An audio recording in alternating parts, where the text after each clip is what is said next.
Alrighty, testing, testing, testing. People should be back from ads pretty soon.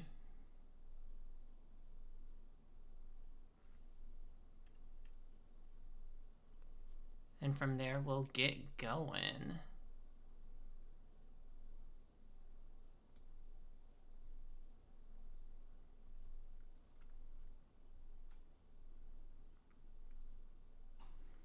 Hello, hello, hello. Welcome in, Sporky. Glad you're here. How you doing this fine evening?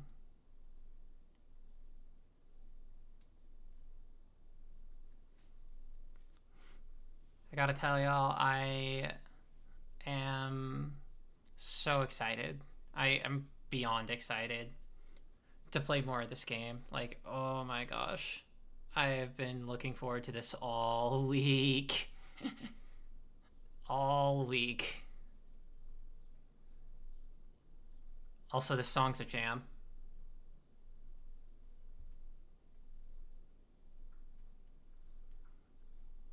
But yeah, how are you doing this fine evening? Or morning, or whatever time it is, wherever you're watching.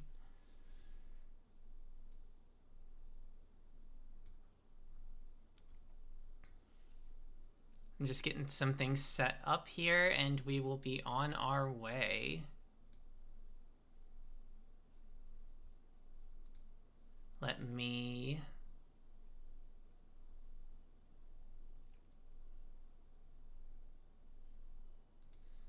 shut that. Boop. Oh. Bink. Okay. Ooh. Gotta move me around a bit. Hello. Hi. It's me.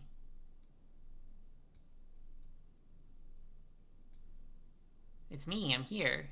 Hello.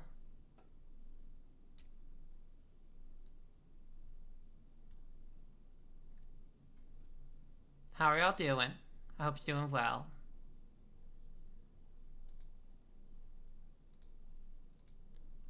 Alright, let's get this game going. Let's get it going. I'm pumped. I'm psyched. I am ready to go.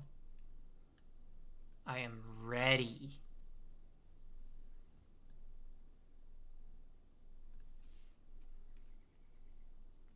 All this game's been on my mind like all week.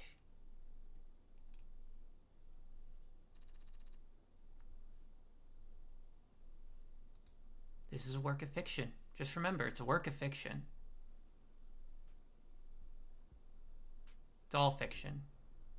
This is definitely not a prophet predicting the year 2086. Nah, not at all.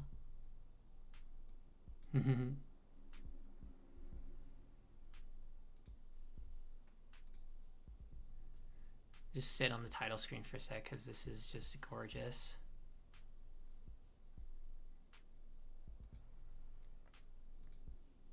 But oh my gosh. Radio. Alright, we've got a case to crack. So here we go.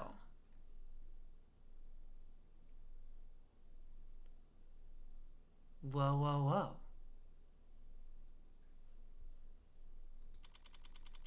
Courtroom, 48D. Yo. What's up, Emma?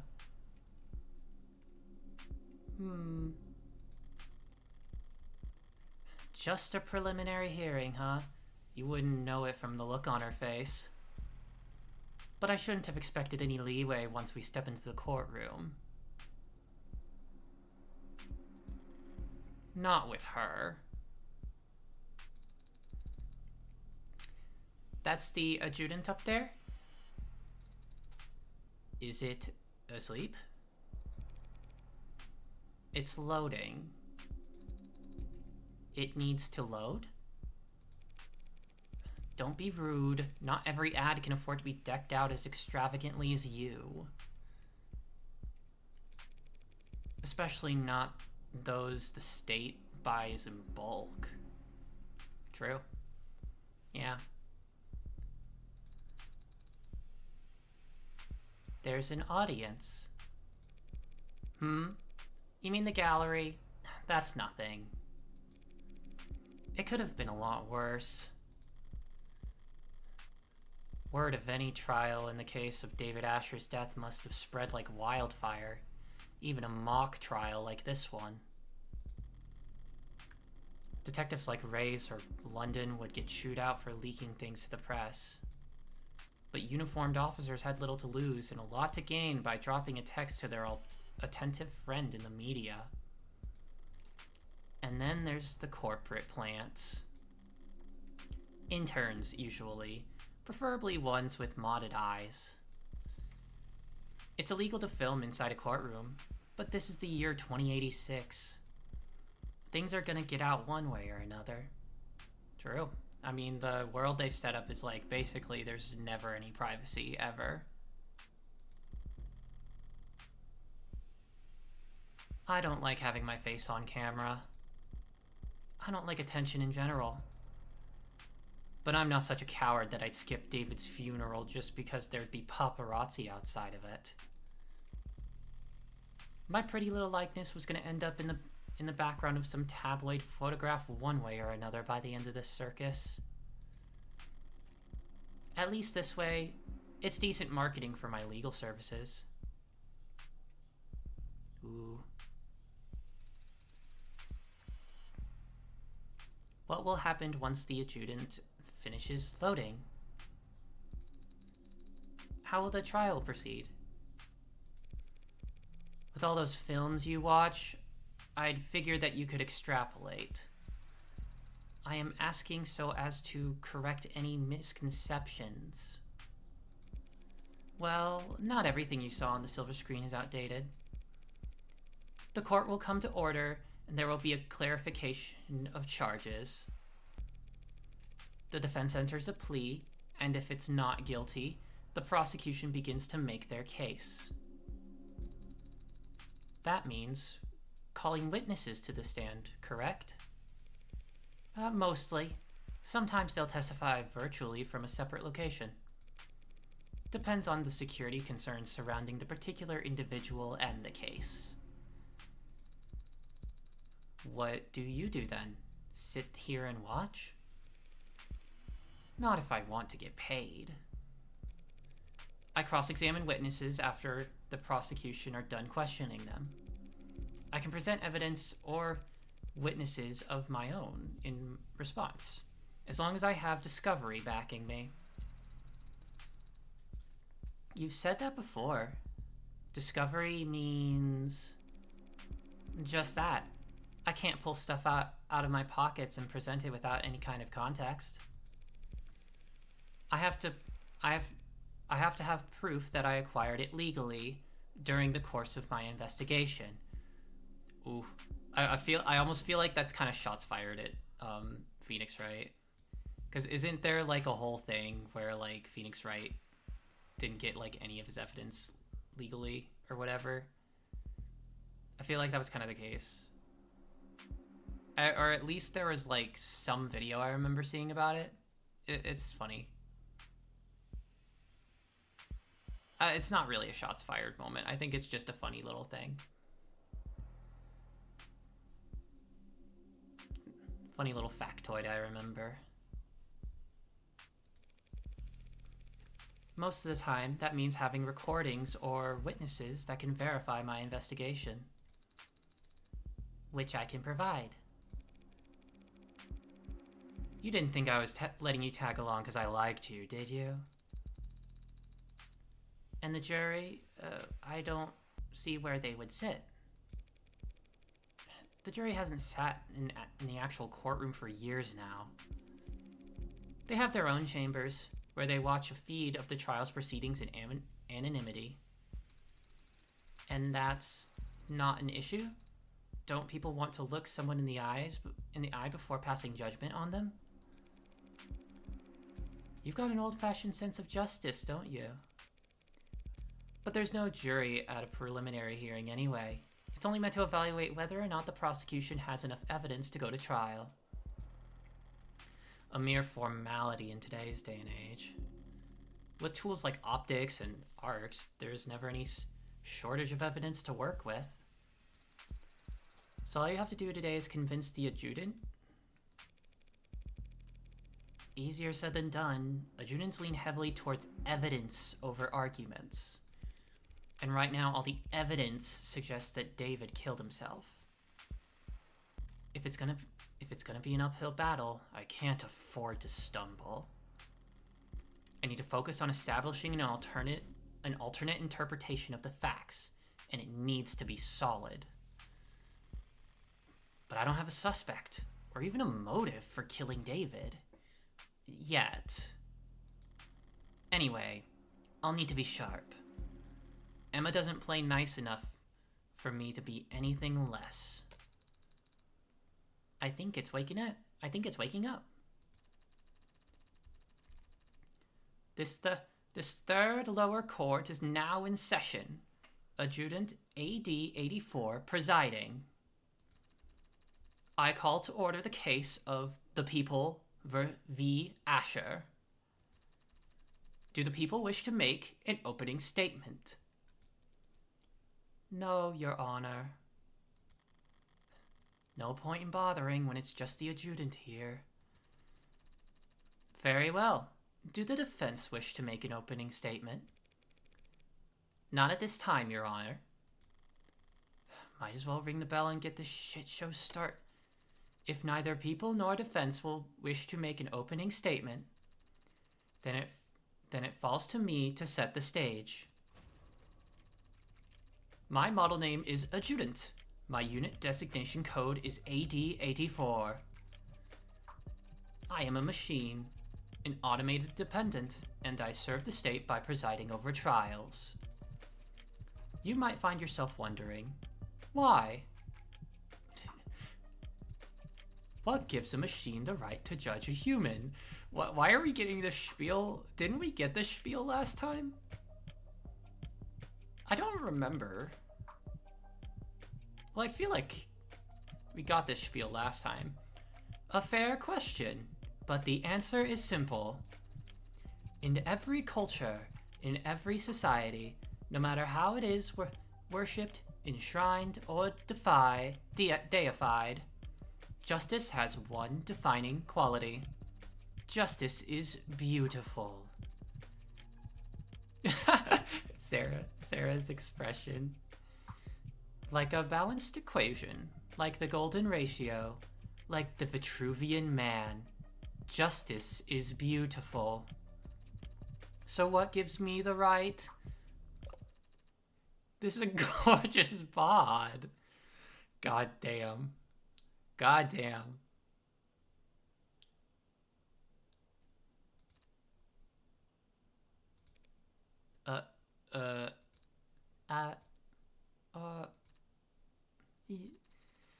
Whatever. Forget it. Forget I said anything. I was trying to lighten the mood, but I can see everyone hates me. Do the trial without me. They're guilty or whatever. What the heck is going on? What the heck is going on? What? What the heck is going on? Your Honor. Wait, what the flip? This defendant's already dead. Why are we doing this? Is this a debug thing? Because I'll log the error if I need to. No, Your Honor. This is a preliminary hearing to determine whether David Asher did, in fact, commit suicide, as he... I get it. You'll want to make sure he wasn't cuckoo in the cranium before you cut up his will like a T-bone. I didn't realize that adjutants were so lively. They aren't. They're supposed to be austere and statuesque. Looks like you got served the most in need of repairs adjutant the court system could find. Apparently, what the heck?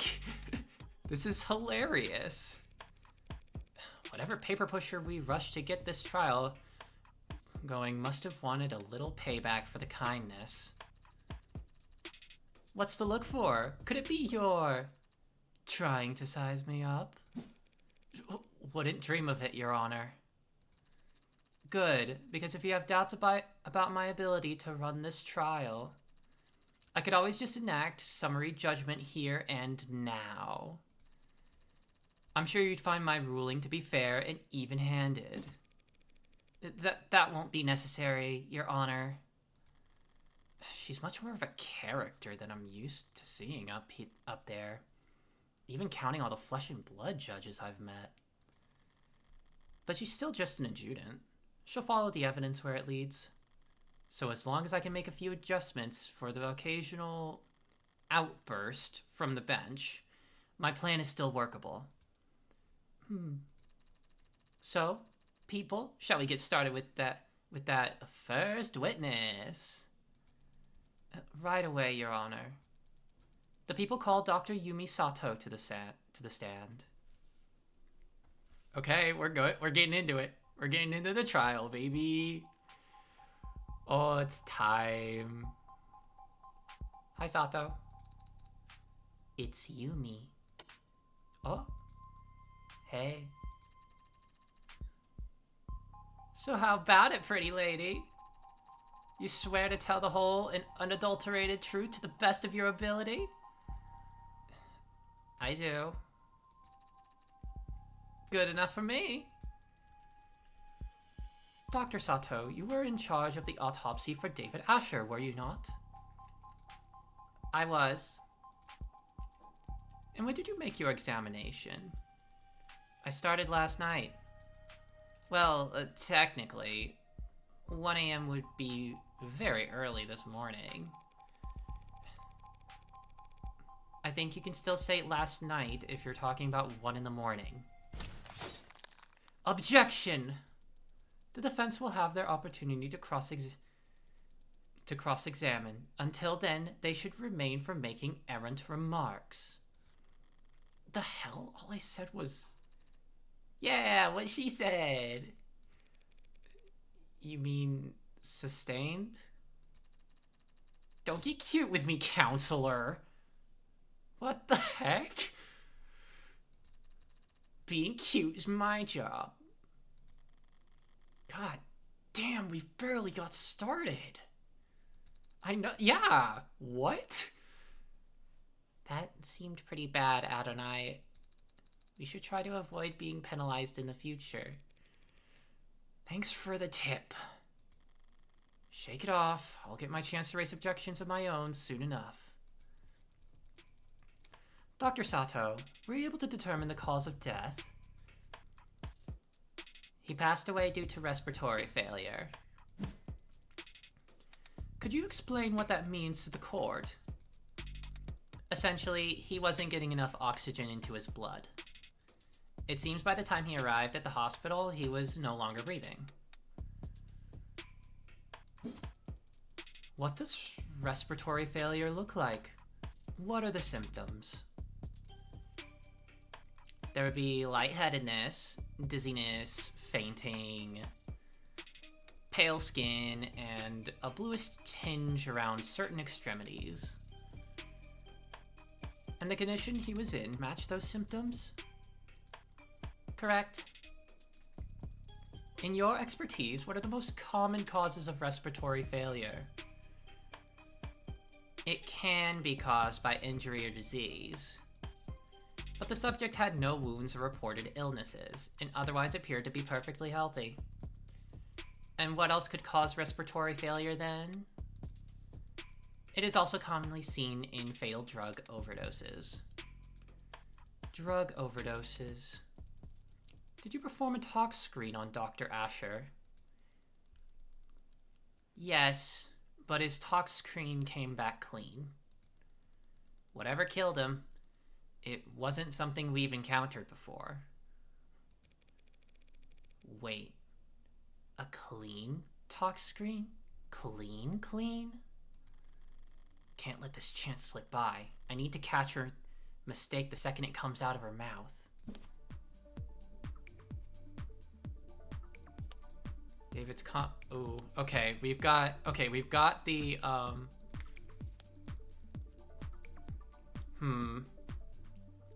okay, so this is similar to, essentially he wasn't giving enough oxygen to his blood. He experienced lightheadedness, dizziness, and then fainting. As the subject was healthy, their respiratory must have been to a drug overdose. But when a talk screen was run at the hospital, it came back clean. It was puzzling, to say the least. Some things you shot down now doesn't make sense.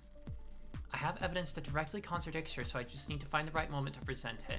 Yeah, no, this is the, yeah, this is basically just, yeah, this is basically the Phoenix Wright loop. We have entered the Phoenix Wright loop. It was like, hey, can you repeat this? Oh, can the witness repeat this like 10 times? I didn't hear you.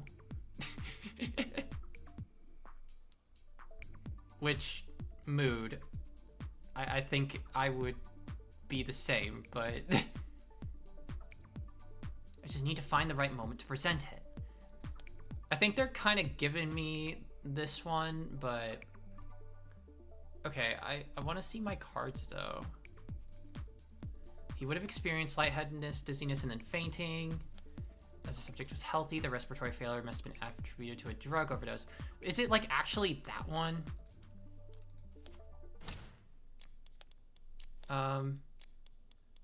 Half full. Frick! I can't, okay. I forgot which cards I had. Shoot! Okay, I have whiskey. David's contract. Wait, what about these? So, okay, hang on. Hang on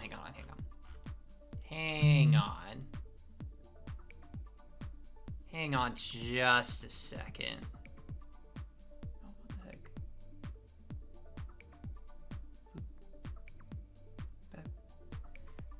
Okay, got it. Talk screen, test performed. Alcohol was the only item positively identified at the time. Oh, that's it. It's the alcohol. It's the whiskey. A bottle of Rose River whiskey found on the dining table. Forensic analysis showed known foreign elements. Right, the talk screen didn't come back completely clean. That's it. That's why. So we want the whiskey. Okay, you would experience lightheadedness, dizziness, and then fainting.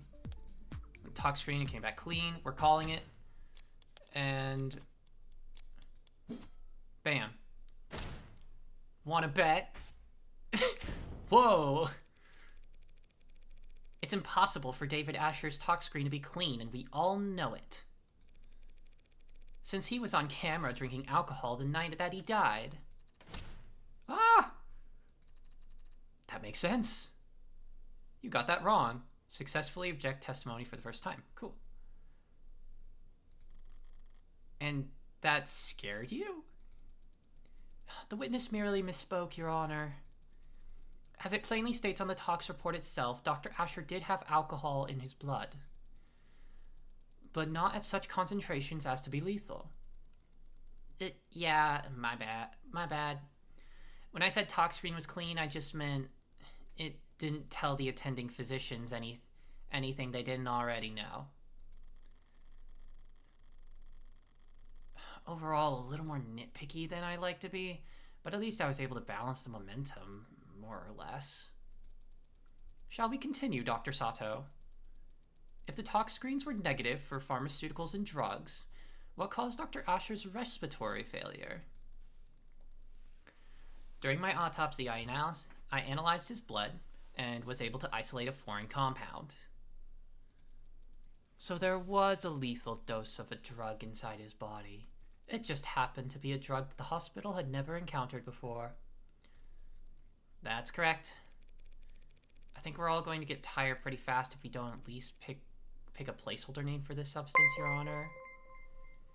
Oh my gosh! Hey! Hi! Hey, Groupie! Welcome back. Welcome on in. Thank you for so much for the raid. Oh my gosh.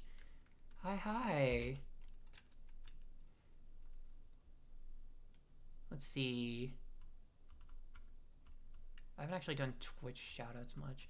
But hi, welcome in. Welcome in, everyone. How are you? How are you doing?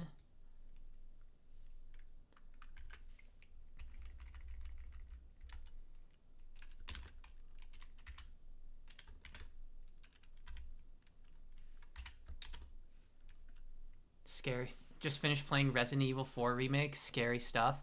Oh my goodness. Wow. Yeah. No doubt. Boop. And...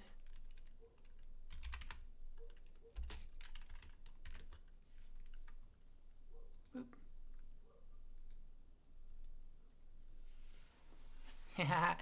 Absolutely. Thank you so much for the raid. And hello everyone who's coming in from the raid. My name is Soapy. I am I'm a VTuber. I play a lot of different kinds of games. I like mostly mostly independent games, platformers. I'm a big fan of like Sonic the Hedgehog and a lot of Nintendo stuff. And yeah, I just like to play a lot of different games. We play games around here. Play into video games. Right now we are playing Of the Devil, a sort of detective lawyer-ish game that I describe a lot like Ace Attorney and Danganronpa. And yeah, right now we are on the trial. We're at the trial phase. And this is Of the Devil episode 1. But yeah, thank you so much for coming in, and I hope you enjoy your stay and stick around. And hello, the Rose Maiden. Welcome on in. If you don't mind me asking, what would you like to be called, and what are your pronouns? We'd like to respect our friends around here.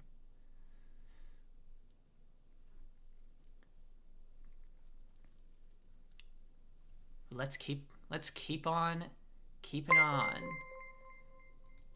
Oh my gosh! Thank you so much for the follow, Boulder Dash Lad.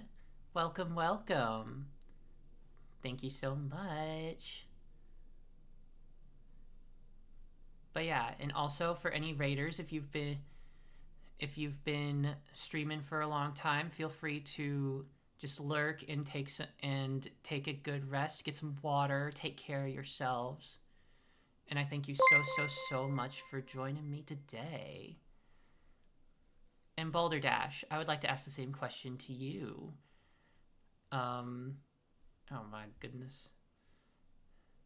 Hang on. What pronouns do you like to use? And what would you like me to call you? She, her? Thank you, girly. Happy you're here.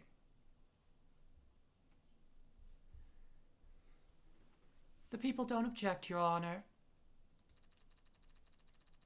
In that case, I'll put all my creative heuristics into work, coming up with an original, scientific, fitting name for this substance. A name like Omega. Omega-3. He, him. Welcome on in, King. How's it going? Hearts. Omega-3.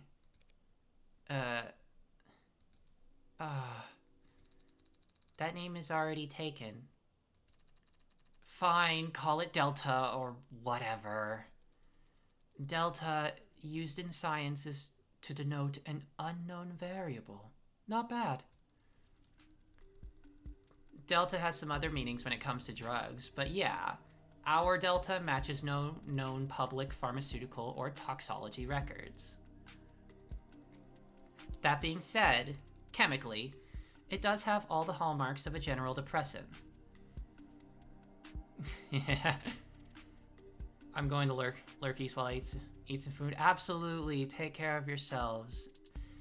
Thank you so much. Thank you so much for the raid, Gooby. Hearts to you.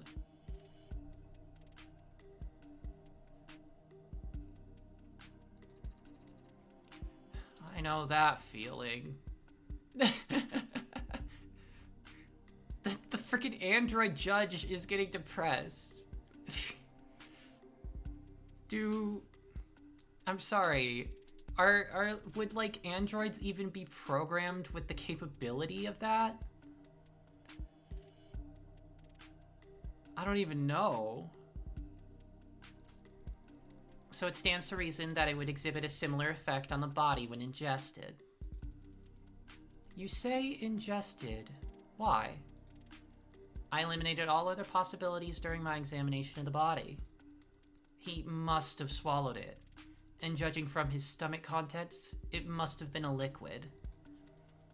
Thank you, Dr. Sato. Shall I summarize things for the court?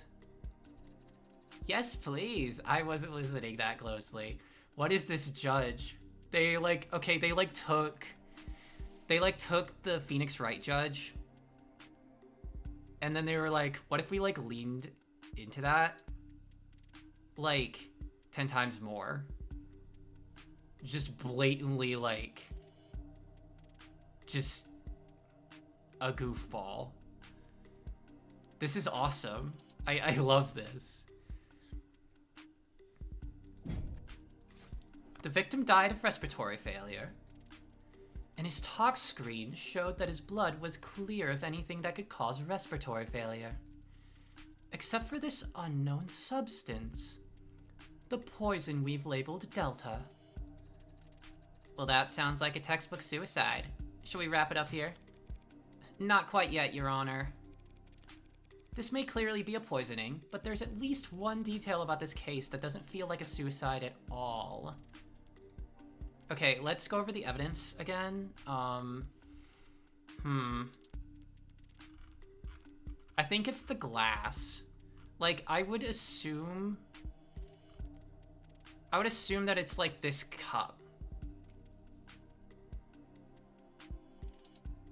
The plastic cup that David Asher was drinking from before he died, forensics analysis showed matches for his fingerprints and saliva, but toxology tests proved inconclusive. Okay. It might not be this cup. It might be, that's the salt shaker. I didn't mean to click that. Whiskey found spilled on the dining room table. After evaporating for most of the night, there's little left to test. No foreign compounds have been found, but the results are deemed inconclusive. Inconclusive, huh?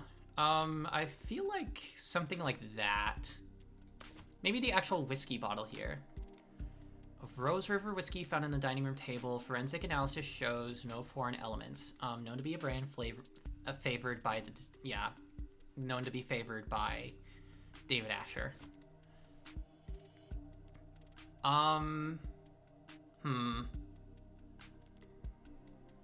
We've got the autopsy too. 20 milligrams, loud curling, handwritten at the bottom of the document reads, what the heck is tox screen? Send attending physician back to med school. Send apologies to attending physicians. These readings are a nightmare. These notes. Okay, insert objection here. Yeah. Hi, Sky. Hey. Welcome in. How's it going? How you doing, friend? I hope you're doing well. Hi. Yeah, I'm really not sure. How goes Of the Devil? We're kind of just getting rolling. but like it's really good. Seems to be heating up. Yeah. No, the stove is on and we are cooking. Things are heating up. Talk screen. Test performed on David Asher when he arrived. If any illicit substance, alcohol was the only item at the time. Like, that's so weird. Well, I guess they literally just explained that. It was like, hey, the other substance we saw in there was like unidentified. So we only identified this one. Okay. That's a plan. It has to be this whiskey spill, right? I feel like that's the other point of evidence we have. Just wanted to pop in and see how things were going. I'm glad you stopped by, Sky. It's always good to see you. Not sure how long I could be in chat tonight. That's okay. I'm just glad you're here. Okay, I think... Yeah, it's probably the whiskey spill. I would assume. I would definitely assume that it's the whiskey spill. But sending support. Trial time. Hey, Pilot. Hi. It is trial time, indeed. I'm just thinking through things before they give me my options. We're pretty early on in the trial, but yeah. How you doing? This may clearly be a poisoning, but there's at least one detail about this case that doesn't feel like a suicide at all. Okay, David's autopsy.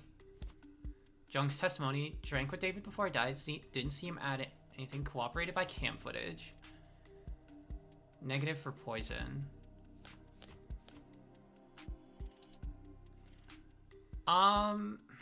Is it the testimony? Is it really the testimony?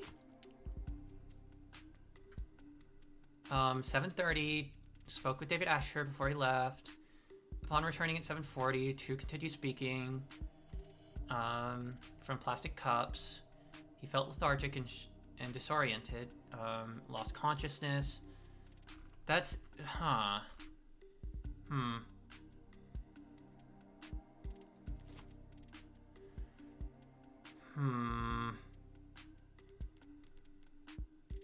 Jung's story. It's specifically citing the testimony.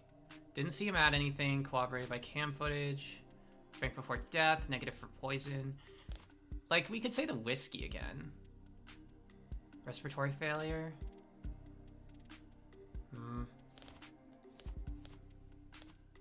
Like, I'm gonna say this. This is my best guess. The people shouldn't get ahead of themselves. There's nothing textbook about a supposed suicide that had a witness sitting there watching it happen. As you say. Well, now I'm lost. Wasn't this poisoning a suicide or not? If that's the case, then perhaps we should give the defense the opportunity to cross-examine. Unless they're going to insist on testifying themselves. How kind of you to offer. Ball's in my court now, so how do I counter? Emma's argument basically goes as follows. David ingested the Delta knowingly, and the Delta caused his respiratory failure.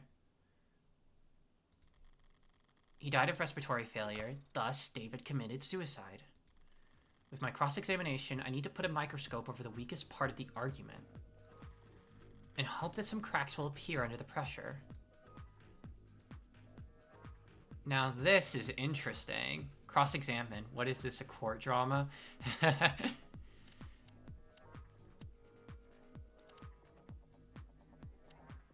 Okay, so... So here's... Okay. I'm kind of feeling like this is a gimme, but I always second guess myself. Cause, are you sure it was ingested is my immediate, like, is the immediate thought. Just cause I remember when Sato said, it's like, oh, well, we can't really, we, like, ruled out, like, it was process of elimination that we got to the fact that it was ingested, which, I don't know, maybe it wasn't. I don't know what else it would be, though. I feel like that's the weakest argument, though. Like, I think that's the weakest argument, outside of the fact that, like, he did drink whiskey. I would say go with your gut, but the lack of things in the gut. But it's the lack of things in the gut. Oh. So true. So true. Are you sure it was respiratory failure? There is, like, nothing saying that it was anything else. If we go to the autopsy, yeah, it just says respiratory failure. They've always said respiratory failure, like, with complete certainty. And then, are you sure Delta is to blame? What's Sarah's valuation? Oh, that's financial. Poison? An unidentified substance may have similarities to depressants.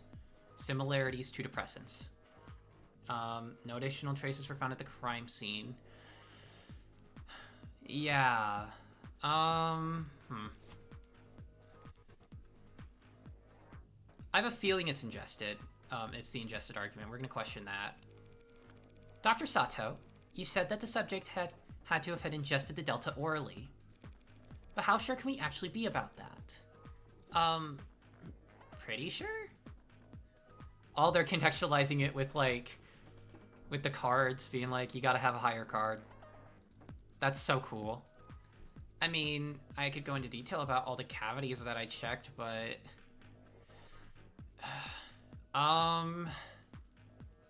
Okay.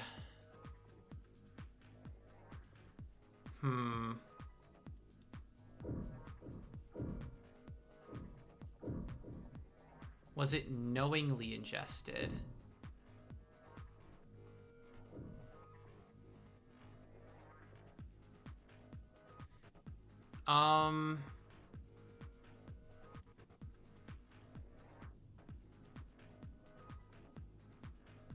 Blind -5. Ugh. So... I think I want to press. I'm gonna press it. No, wait. Did we make that point yet? Maybe.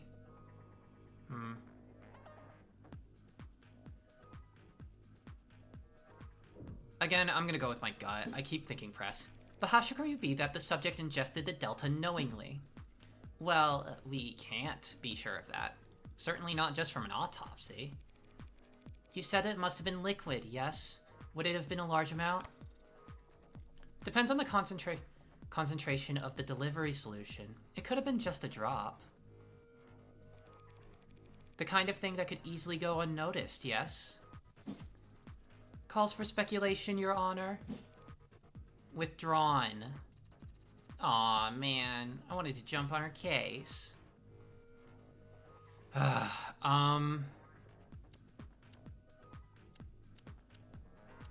So we already... So we're back here? Wait, hang on. Okay, so essentially we need to get this up to 21? Is that how I'm understanding this? I think that's what's happening. It's like, are you sure Delta is to blame? Is that the next logical step here? I mean, we can go for this again.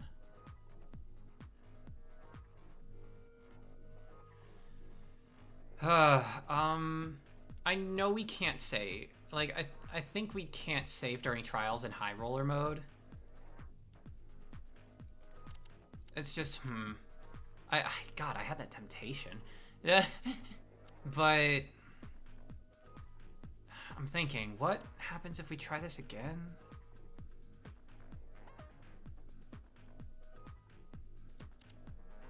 Like, I almost want to press this again. But I don't. Intuitively, I would say that there's another line of questioning to go. There should be another line of questioning to go down. Are you sure it was respiratory failure? They have said it was respiratory failure over and over, so I think Delta is to blame. Would be the next step? Dr. Sato, you were only able to even identify the presence of this Delta after hours of work. Can you really be sure that this never-before-seen chemical can cause respiratory failure?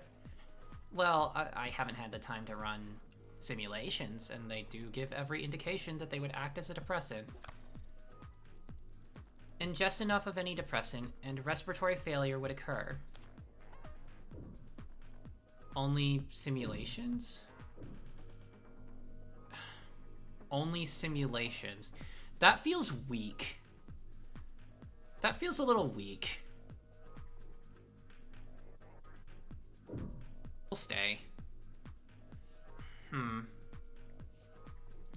I don't think pressing there would do us any good.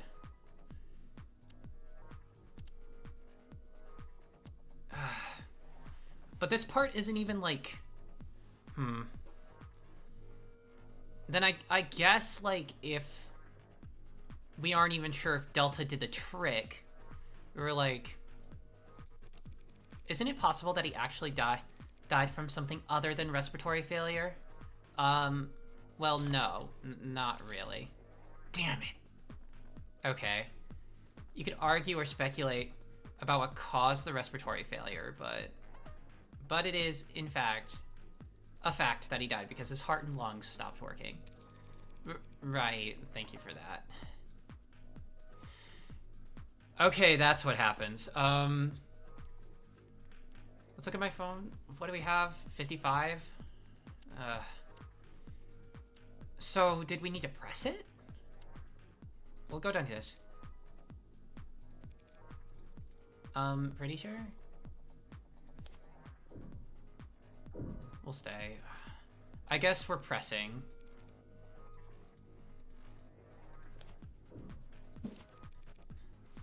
You've ran simulations? So you haven't tested Delta on an actual person? No, I haven't. That would be very difficult to do given our extremely limited sample. Not to mention highly unethical. Of course. Yeah, no, that's really unethical. But without such a test, you don't actually know for sure that Delta can cause any of the symptoms you've described. Was there a question in that statement, counselor? You don't actually know for sure, do you? No, not yet anyway. Seems like that's... blackjack. Alright, nice. Thank you for your time, Dr. Sato. Reached 21 in blackjack. Nice. We all appreciate it.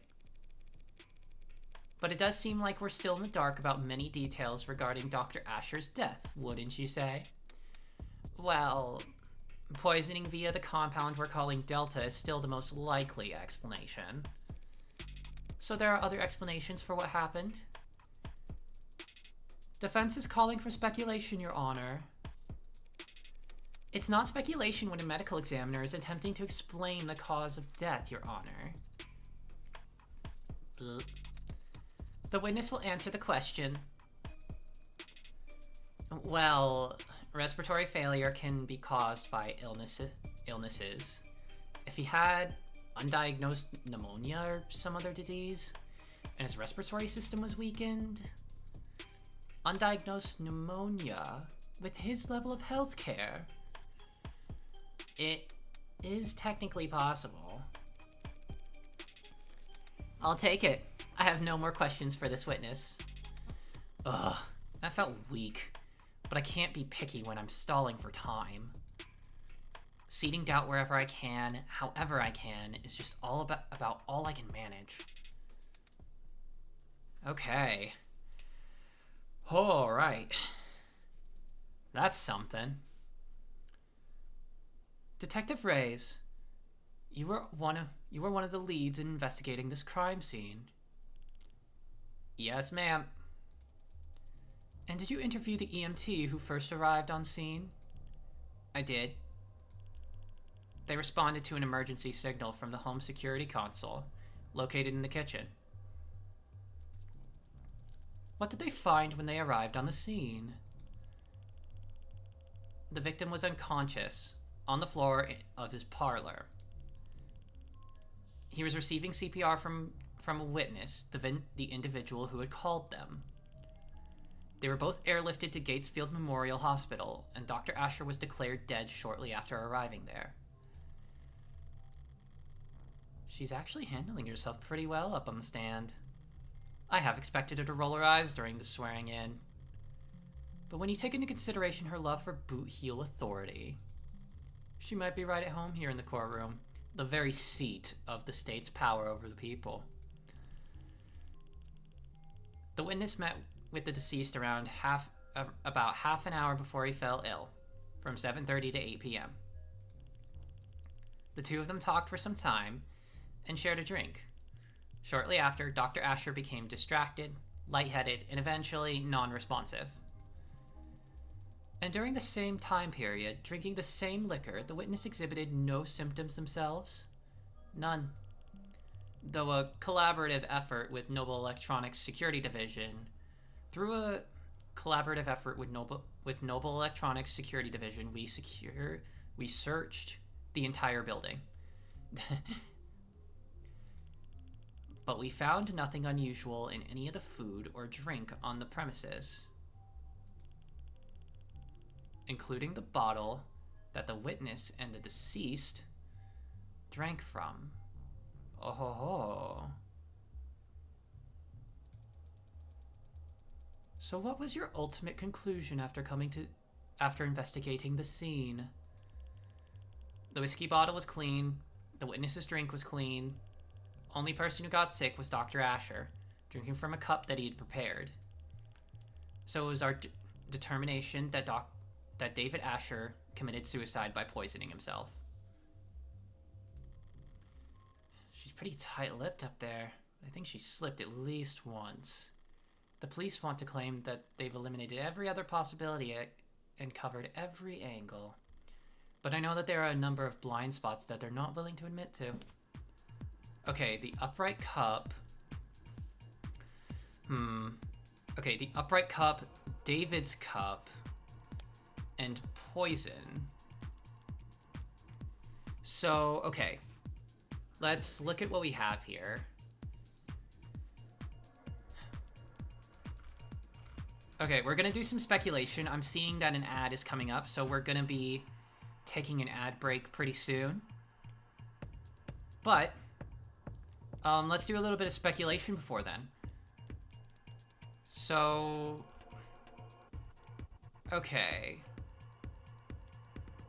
We have upright cup, David's cup, and the poison. So, forensic analysis showing match for his fingerprints and saliva. Toxology proof inconclusive. Stuff is evaporated. Yay, speculation. Woohoo! This is the good part. This is the fun part. Well, I guess maybe not. Well, I shouldn't say the good part, because this is like Alban Peak.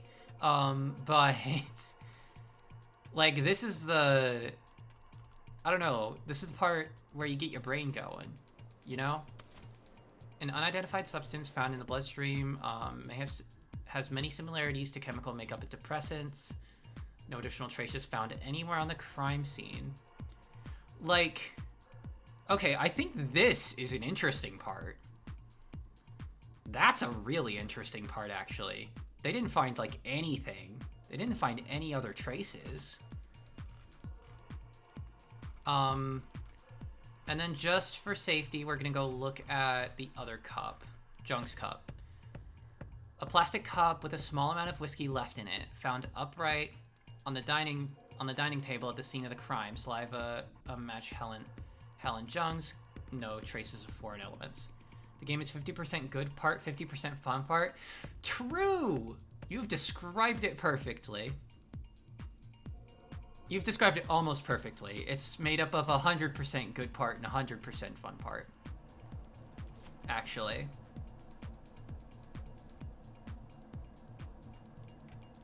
Making it 200% video game. That's how this works. Giving us a solid 200%. Yup. You know what? A+ isn't good enough. We get like S++. for a grading system here. But yeah, I think the thing we're gonna be using is the poison. Like poison ? Yeah, because especially no additional traces. That is the key thing, I think. But yeah, so with that little investigation, we are going to be taking a quick ad break. I will see y'all soon.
Looks like we are back. Hello, hello. Hello, hello, everybody.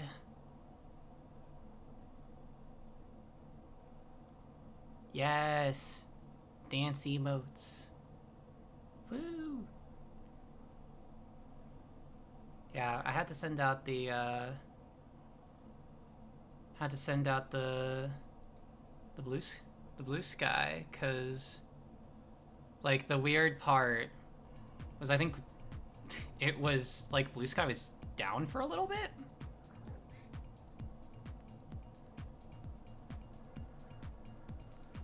I think blue sky was down for a little bit. It was, like, not loading for a while.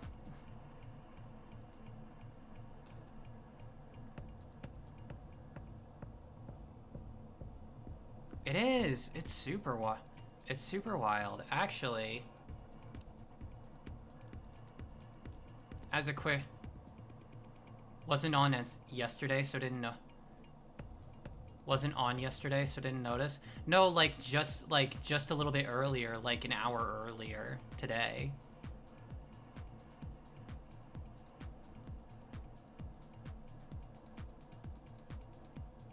Actually, really quick. Before we hop right back into it, speaking of,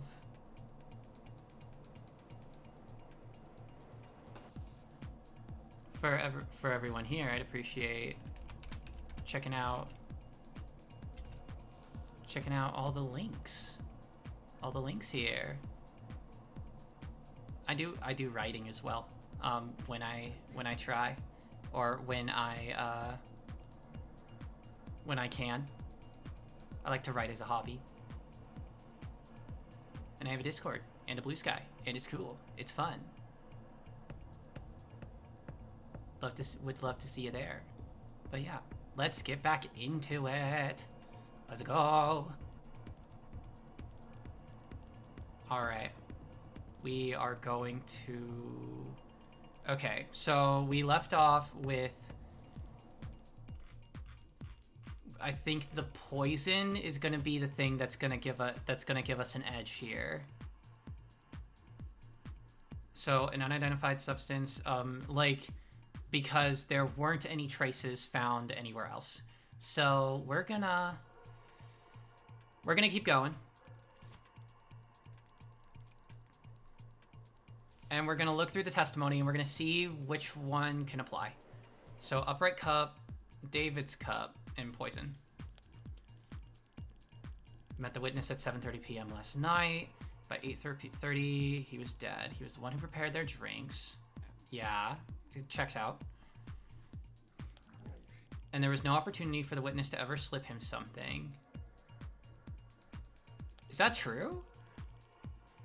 He drank from a cup that he himself poisoned.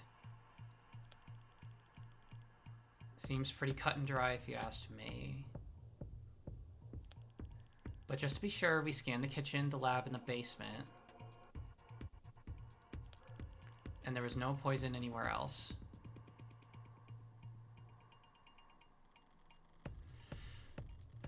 She called attention to the fact that there wasn't poison anywhere else. That's what has me a little confused right now. It's like... She slipped up there and made a claim she can't actually support. I think that's the key. Okay, that's the key thing here. She can't support a specific claim.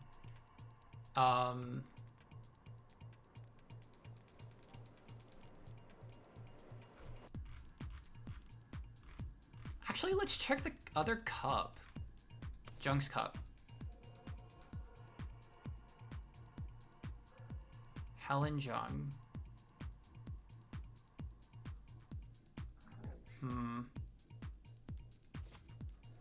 And then the other cup. Forensic analysis shows matches for fingerprints and saliva. Toxicology tests have proven inconclusive. Inconclusive. It was all drunk or evaporated. So was it David's cup then?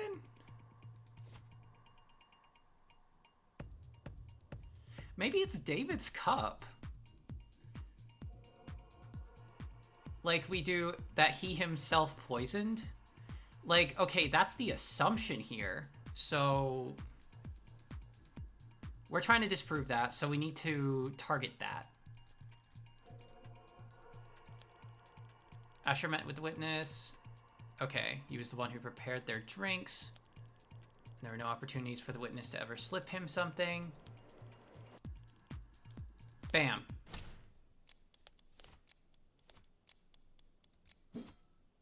Boom.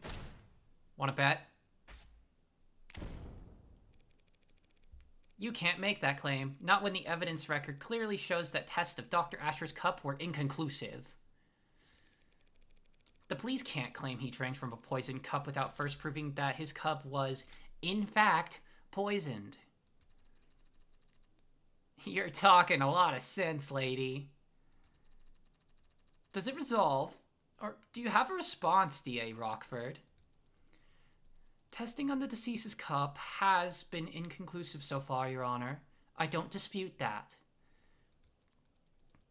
Though I'd be surprised if the defense has any idea how else the poison could have been delivered to Dr. Asher alone. Not at the time. But that's the funny thing about the burden of proof. It's not on the defense. She's so smug about it. Oh, I love Morgan. She's so smug about it. As we are all aware. Right. She's playing a Switch. Or, like, indistinct game console. Is this the Switch, like... Hang on. Quick math. Quick math in my head. 2025. 2086.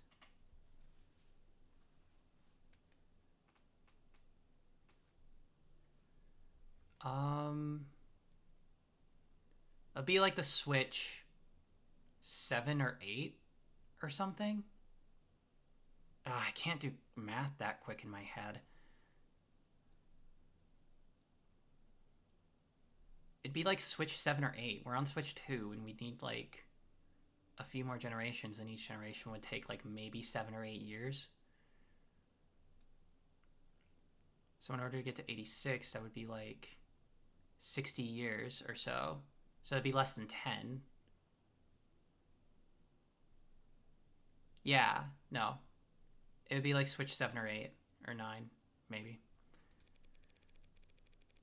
Now, if the people are done bemoaning that pesky innocent until proven guilty issue, perhaps I could begin my cross-examination. Fire away, baby. Fire away? Fire away. Baby? Okay, 21. Okay, we're back at 7. Ray's testimony is meant to show that David's the only one who could have poisoned himself. She'll be on guard and hard set against helping me, but if I keep her focused on eliminating other possibilities, I could get her to make my point for me before she even realizes what's happening. Okay,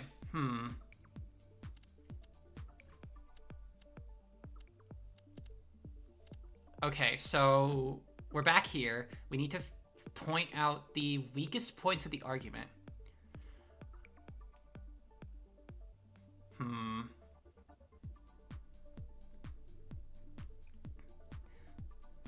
So the weakest point is definitely ever seen poisoning himself. No, he was not. He was not ever seen poisoning himself. That was done off camera, so I think this would be the second one. Anyone else in the building, that's a giant ass apartment building. Like building, but then building in terms of apartment, Jung was there. So yeah. Like, we know this is not gonna be lucrative at all. So we're gonna go with ever seeing poison himself. Detective, We've been doing a lot of assuming and reasoning in quick succession, so I'll ask this plainly for the court. Is there any photographic evidence showing David Asher adding anything to his drink that night? No. Seems he had already poured for both of them by the time he returned to the parlor. He had already poured? In that case, the next question needs to be when and what?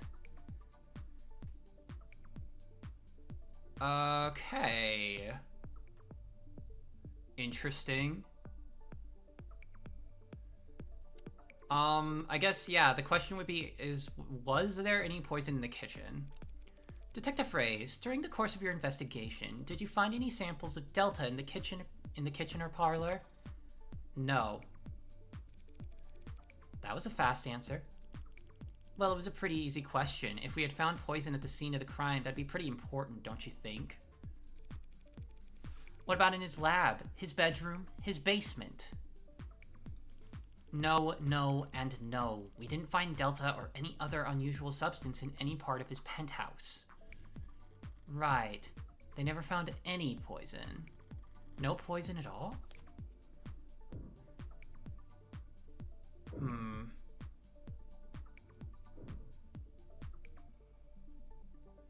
I feel like if I try to press that almost gets me in trouble, right? I feel like that gets me in trouble. Maybe we pay attention to the cards here. It's like ace. We got an ace there. That's really cool. I like those card designs. What about a poison container? I don't know. I feel like that gets me in trouble.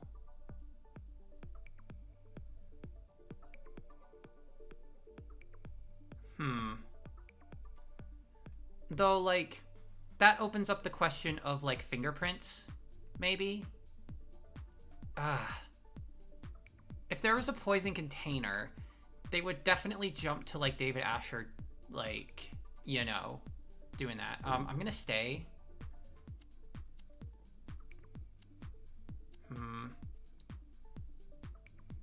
Could he have been poisoned off camera? Detective, isn't it possible that David Asher was poisoned off camera? Possible? I don't know how else it would have been done. But that just goes to show it had to have been suicide. The only time he was off camera, he was all by himself. Frick. Okay. Shit, that's not where I wanted to lead the conversation. It might seem that way, yes. I didn't think it would go like that. Okay, Any poison in the kitchen? Anyone else in the building?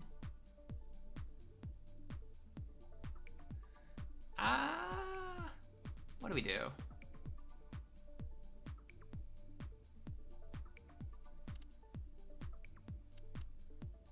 Anyone else in the building?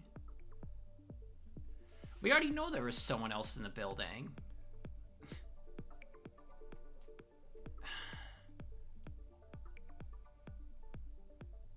Blind -9. I feel like this isn't going that well for me. Like, I'm making wrong assumptions of where the things are going. But I'm not sure. Like, Maybe we should have pressed. My gut's telling me not to. We're gonna go anyone else in the building. The only people you saw on the cameras that night were Dr. Asher and the witness, correct? Yeah, there was no footage in the house of anyone else. Are there any parts of the house that aren't recorded by camera? Sure. There are a number of rooms in the home's interior that don't have cameras in them. So it's possible that there were other parts there that there were other people there that night because cameras weren't watching every room. No, that's not possible. The only way up to the penthouse is through the building's elevator or the fire escape stairs, both of which are on camera. And that still wouldn't get you past this front door, which is also on camera. No one besides the two of them were there on that day. What about before that day? What about before that day?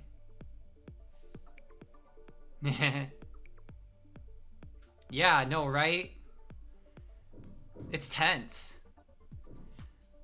What about before that day? Wait a minute. No, that's a good point. What about before that day?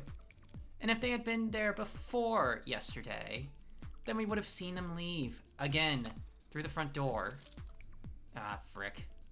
Or would have found them during the course of our investigation of the house. Dang it. Your Honor, I believe we've exhausted this particular line of questioning. Not that exhausted. God damn it. Okay. These two are busts. So poison in the kitchen. Then we gotta press. At any point in the investigation, was poison found on the body of the deceased? No. He must have been searched. Did he have any capsules or vials? Eavesdroppers? Eyedroppers? Didn't even have his wallet on him. Why? Thank you for enlightening the court about this point, Detective. What point?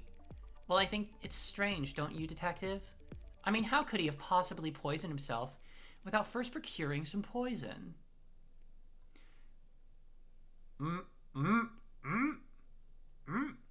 There we go.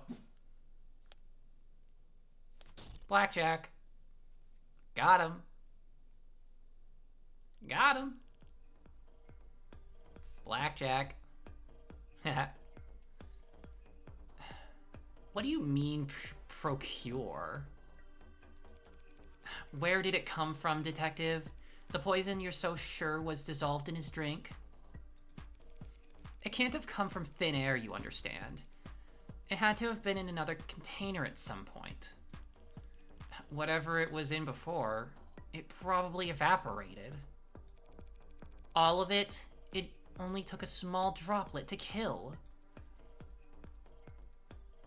Your Honor, are you going to ask them to keep it civil?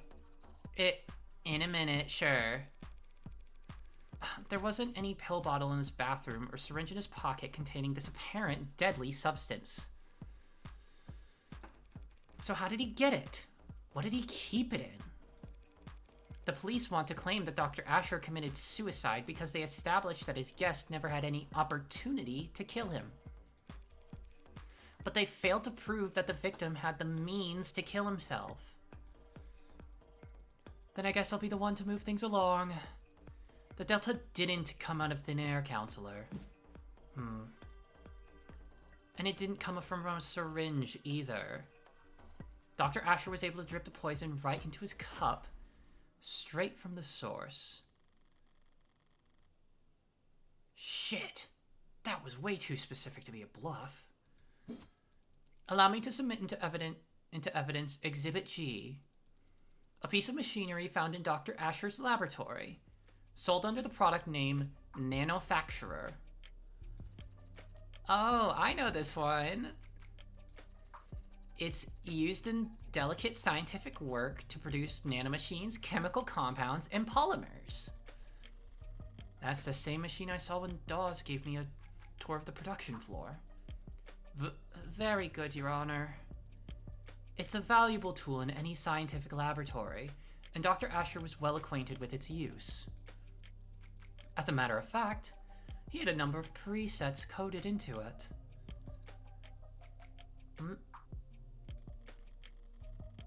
Even the android can see where this is going. With just a few taps, he could reproduce any number of specific substances for his research. Oh no. Or any other chemical his heart desired, really. You think Randock Mechanics would allow their product to be used to produce illicit chemicals? Using the nanofacturers to make unlicensed drugs does go against their terms and conditions. So Dr. Asher's warranty is currently null and void. But they can't hard-code their machines to prevent the production of a drug that hasn't been invented yet. That's... Dr. Asher died when his respiratory system failed because of a depressant overdose. For him, it would have been peaceful, like falling asleep. You see, he didn't need to commission a synthetic drug from some street vendor, or order an exotic poison from overseas. He could produce Delta at any time in the comfort of his own home. A quick and painless death, readily available in under a minute at the touch of a button. Yuna! Hi! This news is something else. What the heck? Yuna! How you doing? How you doing tonight? How's it going? Howdy, how are things? Things are great. I mean, I'm playing of the devil. I couldn't be having a better time if I wanted to. How are you?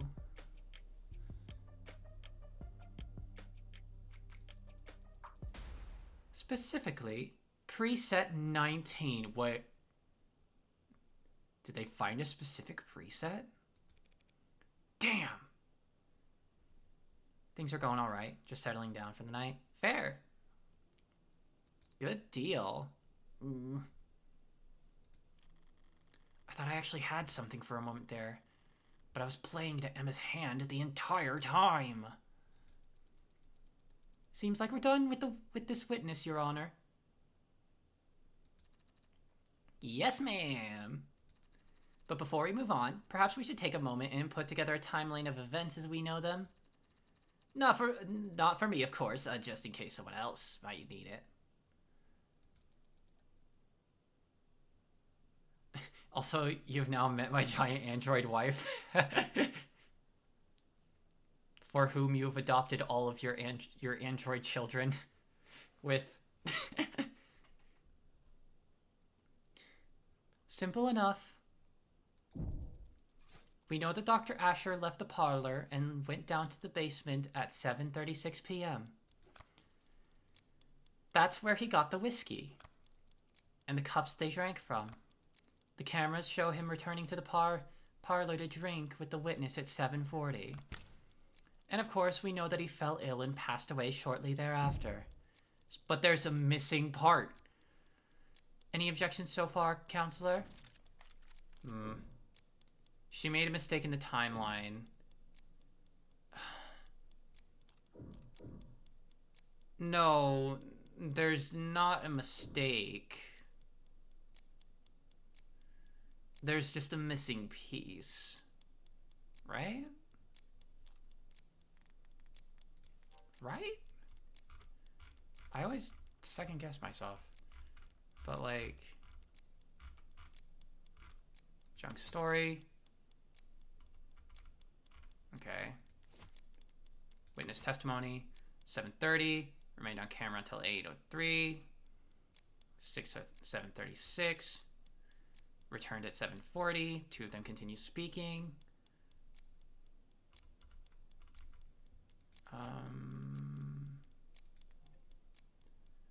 No, things seem pretty above board. We're gonna stay.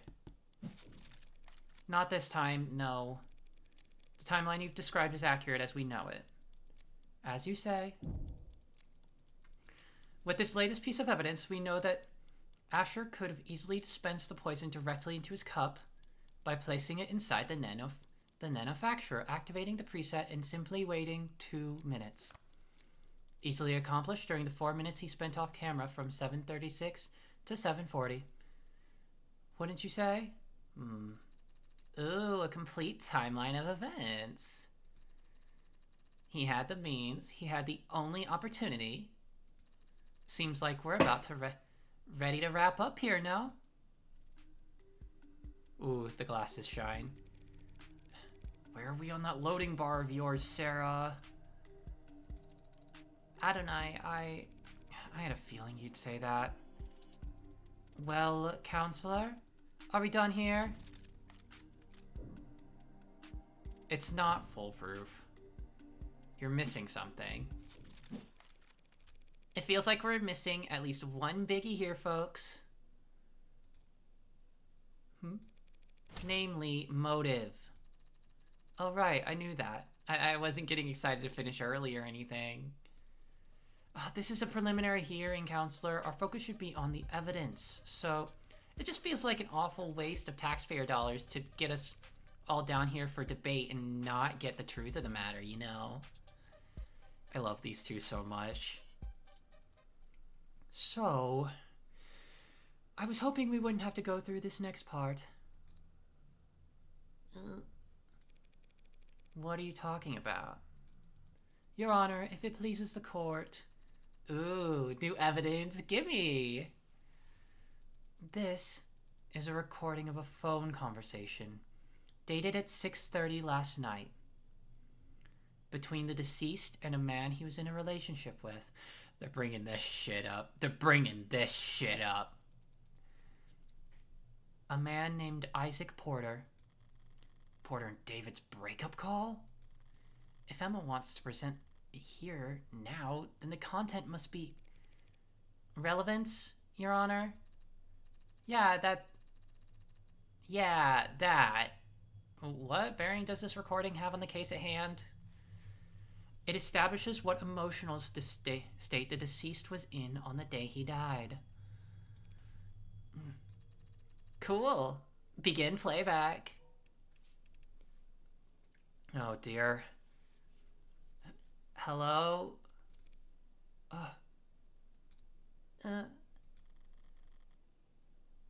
Always so soft-spoken. Ooh. Isaac? You there? Yeah, I'm here. What's wrong? Don't know. Guess I wasn't expecting you to pick up. Why not? Did you mean to call me? Yeah, I did. You gonna ask me how I've been? Yeah. How have you... Christ, David. What's the matter? Whatever it is, whatever I did, I'm sorry. Whatever you did... That's alright, man. I'm sure you are sorry. I don't want any more apologies from you. I'm sorry. Okay. And I don't think I want anything from you anymore, David. What do you mean? I shouldn't have done this. This was unnecessary. My bad, man, for not taking the hints. With you, it's always better left unsaid, right? More efficient that way, so you can keep working. Isaac, if I've been distant with you, or... Nah. You haven't been distant with me, or cold with me, or anything with me for a while now. Isaac, just forget it, man. Forget I called. Forget it all, yeah. You were all gay.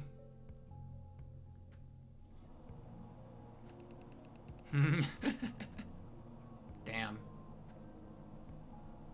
Let's just forget we were anything but strangers.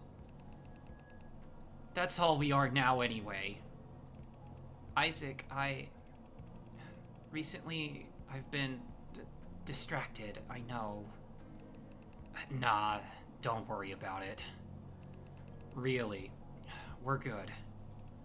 Oh. Okay. So do you need anything? Or should I...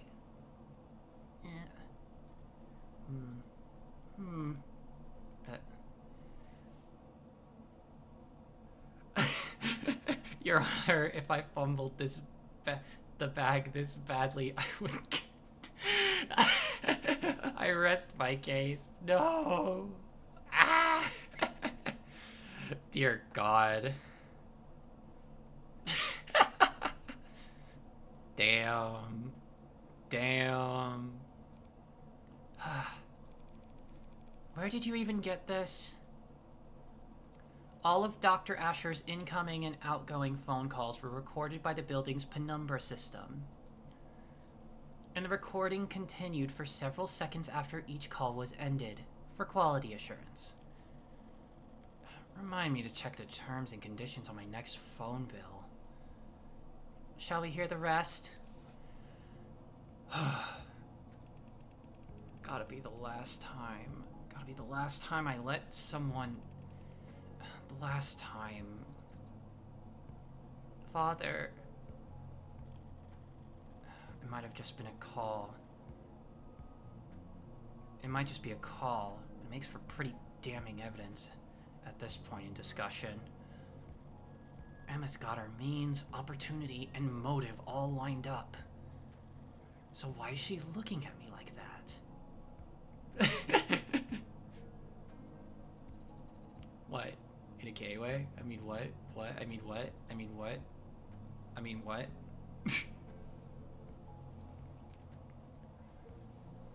That was depressing. Can we finish up without anything else that horrible? Emma's never been apologetic in victory. So does that mean this is just... pity? Oh, shit. Less than 2 hours before Dr. Asher died, Isaac Porter ended their relationship over the phone. The court can make a reasonable assumption about what kind of mental state Dr. Asher was in last night. That was a bad move, Miss Rockford. Then, if the people have nothing further to add... I've been feeling off my game all day. Caught between corporate inbreeders and ant-brained protesters and... But pitying me? Here and now? That's all it takes to get my blood properly boiling. It's about time for me to call my first witness. No? Ho-ho, right on. You want to keep going after that? Morgan? Morgan! Let's go! What are you doing, counselor? Just calling the ultimate silver bullet, rock-solid, slam-dunk witness a girl could ask for. It's Morgan time. It's Jess. Hi, Jess. Is here good? Does it matter where I put my hands? Miss Starling, thank you for coming here today. Of course, whatever I can do. What is your relation to the deceased? I was his executive assistant at Noble Electronics. I would arrange his meetings, coordinate communications between him and other departments. That sort of thing? Ultimate silver bullet? Starling's the only playwright I have right now. The only stalling tool I have left. For now, I should just focus on getting as much information from her as possible. Whether or not it's useful, it'll at least buy me some time. While Jess was being sworn in, Sarah mentioned that the hard drive's at about 60% decrypted. Considering the rate Sarah's gone so far, there's maybe another hour left. I might be able to stall that long, if I talk real slow. I'd like to ask you a few questions about Dr. Asher. Please answer them to the best of your ability. Right. Dr. Asher was a well-known public figure, but was he well-regarded professionally? Of course. Dr. Asher's work set the bar for the entire automated dependent world. Aw. Aw. Cute. Stay focus, Spearmint. You say you coordinated his communications. Were there ever threats? Did people ever express intent to harm him? Objection calls for speculation. Intent. I'm feeling like that's gonna be, sustained. Did anyone ever threaten him? There were times when he was the focus of, negative attention. How so? Dr. Asher was a favorite subject of many conspiracy theorists. With all his contributions to the field, it was easy for them to make claims about his influence. They'd say his work was plagiarized, or that he was hiding illegal subcommands in technology he helped develop. And people would contact him about these conspiracy theories. Relevance? Whether or not people wanted to kill him? Well... withdrawn. Miss Starling? People would attempt to contact him, yes. But their messages were always too vague for the police to take action on. They would say that he belonged in jail or that he couldn't avoid the truth. Or that someone should do something to shut him up. Did they ever talk about hurting him? Yes. But, I always turn those messages straight over to the police. Yeah, I'm seeing that one on the record. Yeesh, who writes this stuff? All those cases have long since been resolved, Your Honor. And none of the parties involved have had contact with Dr. Asher in years. The police take harassment very seriously. Huh? Something you want to add, Counselor? Just clearing my throat. May I continue? Good stuff. What was added? Hang on. Wait, what was added? Terms?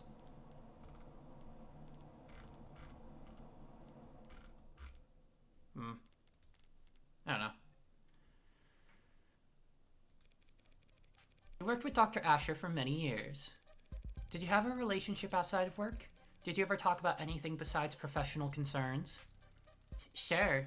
We've gone out to dinner or met on weekends. I think he liked to pick my brain, since he needed relationship advice a lot. Even if he didn't realize that's what he was asking for. That was what he was asking for. I'd like to think that he knew he could talk to me, but... Did he ever talk to you, or to your knowledge, anyone else about hurting him? God, no, never! Do you know of any history he might have had with mental illness? Depression, anxiety? No? So when you heard the people argue that Dr. Asher had done this to himself, I was shocked. I couldn't believe it. You're saying that you can't believe. Objection. Ooh, whoa, wait, hang on. Hang on, this music? Is this a track we haven't heard in the game before? Like, not yet?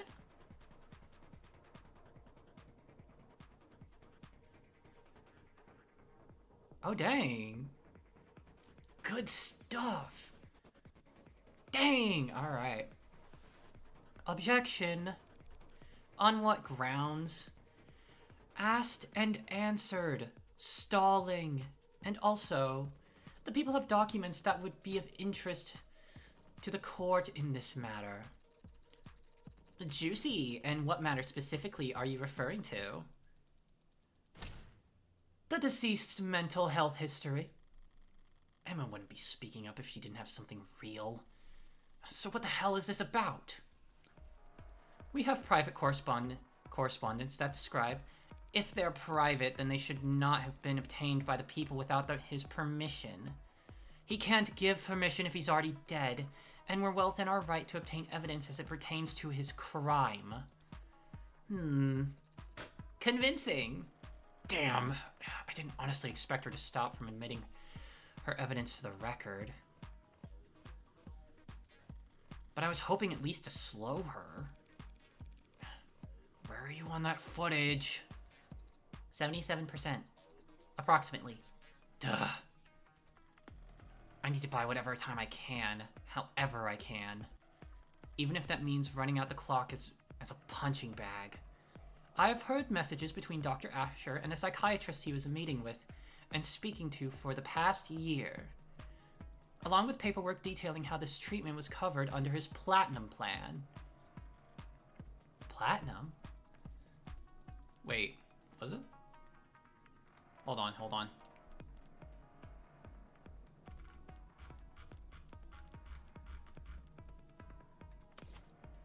No, it was an Executive 4 plan.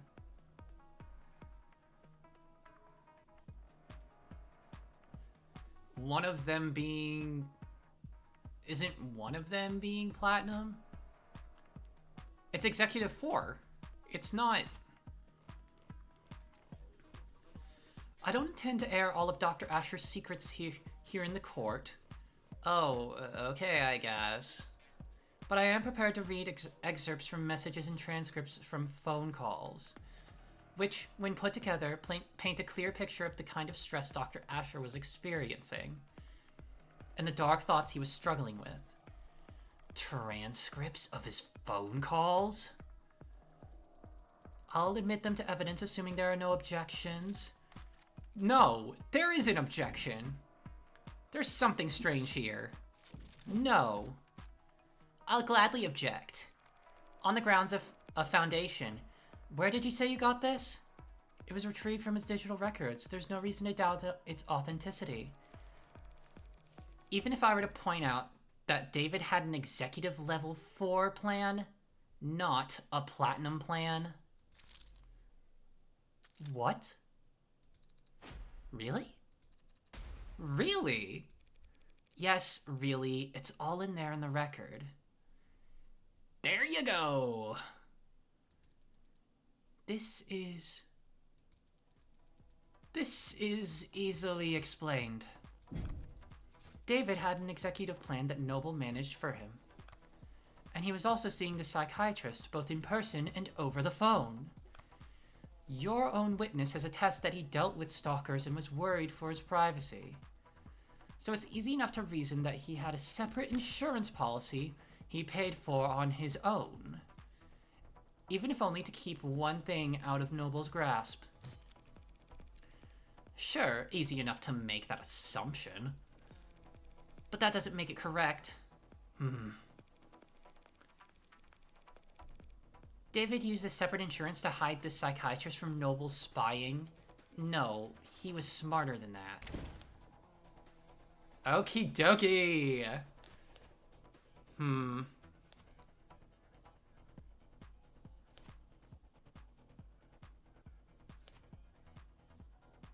Okay, I don't think it's either of these. It's not Jung's testimony or the autopsy. Recorded calls.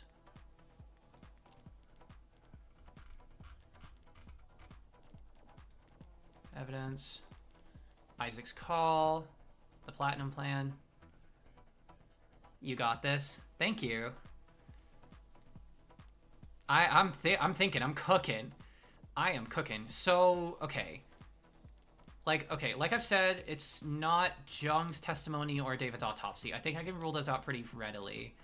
I need to remember where the evaluation recorded calls are. Evaluation. Estimation of Sarah's financial values. Worth a lot of zeros. Profiles. No. Reading list. Store. It's like these top ones. Stagnant world.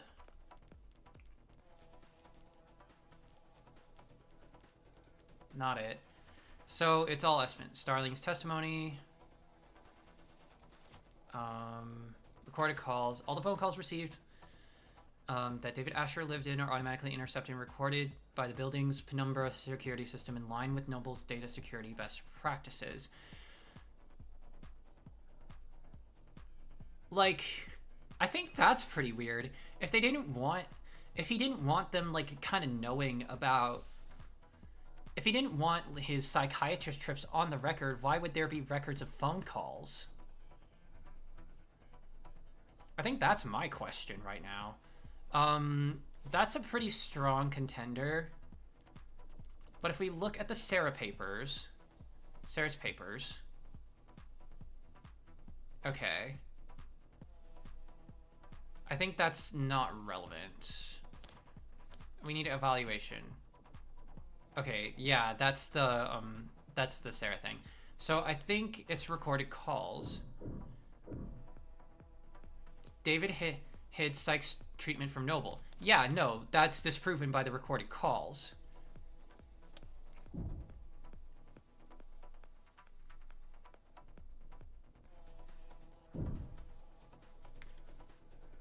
Wait, hang on. Do I need to put this in place of a different thing? Nope, not it. Hang on. No, you just put it here. David may very well have wanted a private psychiatrist, someone who didn't work for Noble, who'd have his best interest at heart.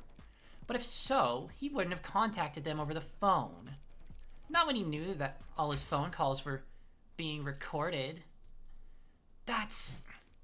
David Asher was well versed in having every aspect of his life overanalyzed by data-hungry parasites. Do you really think that he would try and hide mental health problems from them with a second insurance policy? Apparently, yes, since I'm standing here with evidence that shows exactly that. Does it, though? Pardon me? Yeah, like, what exactly are you suggesting, counselor? Still not done decrypting? Well, it's difficult to... Right. What the hell? Might as well swing for the fences at this point. I'm not trying to muddle the issue or confuse the court, Your Honor. And I would never make outlandish, unsubstantial claims just for the sake of causing drama. What are you... I'm merely concerned that D.I. Rockford has been an unwitting pawn in an act of corporate espionage. What the hell? Huh? There's the Switch 8 again. What? If the markets were open Monday with people believing that David Asher, the man who programmed the brain of every noble android, was battling mental health issues for the last several months, objection? Mischaracterization? Characterization? Foundation? All the rest? There are no corporate spies in this courtroom, counselor. And there are no boogeymen hiding under the bench. Oh, thank God. David Asher was a once-in-a-generation intellect and an extremely valuable human asset to his employers. And his employers' many enemies would do whatever it takes to destroy his credibility now that he can't defend himself. And he was also your personal... You shouldn't even be here arguing this case in the first place, counselor. Now you're trying to call the police's evidence gathering into question? All because you can't admit for the past several months your friend has been seeing a psychiatrist every Monday and you didn't know. That is... sorry, but like... Did you still need me up here? The witness will refrain from interrupting when girls are fighting.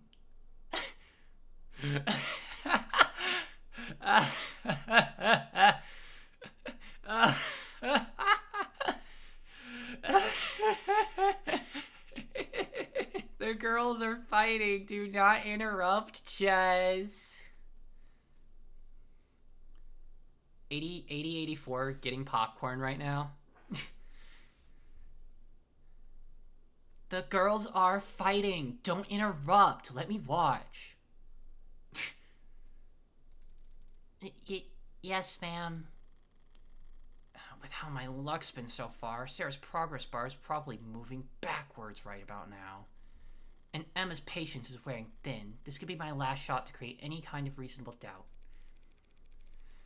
I'd be happy to wrap up my questioning if the court will allow. That seems Cool with me. And my evidence, Your Honor, will it be entered into the record? I'd like to hear a bit more testimony before deciding. That's fine, Your Honor. As you were, Counselor. At this stage of the game, with the score where it's at, I can only ask one more question. Better make it count. So what can Starling tell us that no one else could? If she hadn't called me this morning, I wouldn't be standing here, and she only did that because... Miss Starling, we're all gathered here to try and figure out what happened to Dr. Asher last night, so please tell us, when exactly did he last...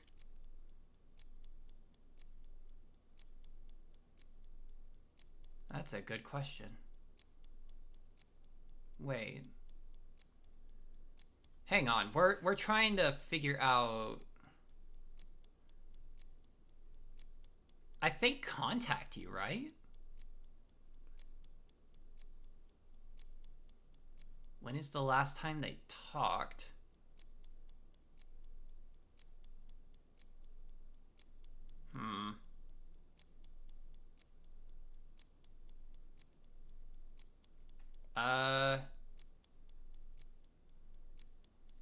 It was to deliver the will, right?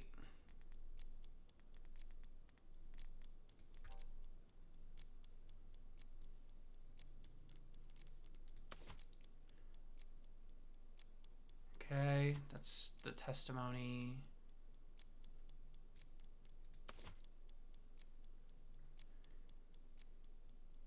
Right, it is a written document.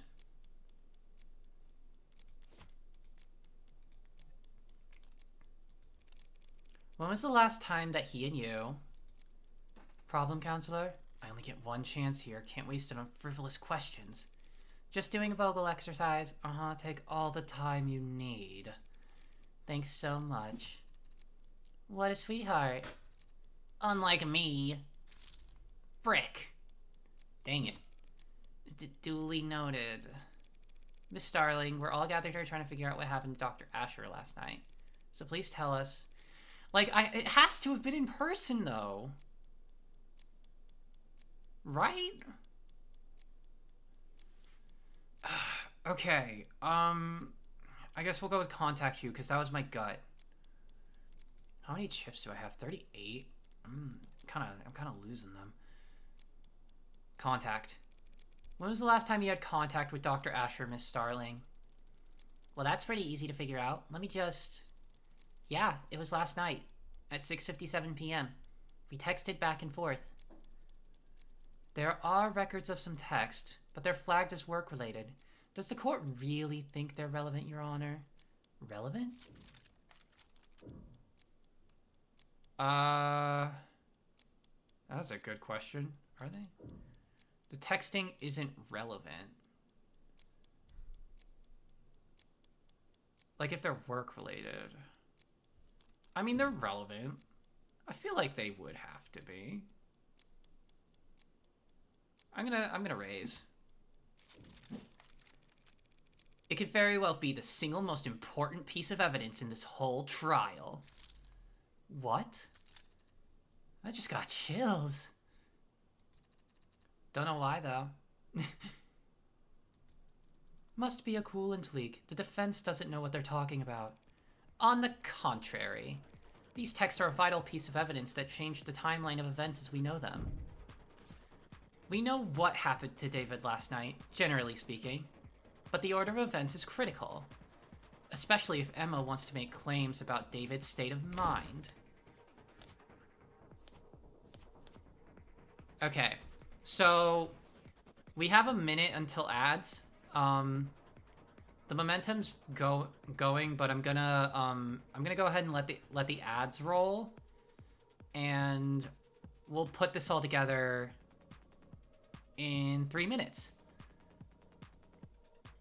I will, however, let this music play though. So we will BRB. This music goes hard.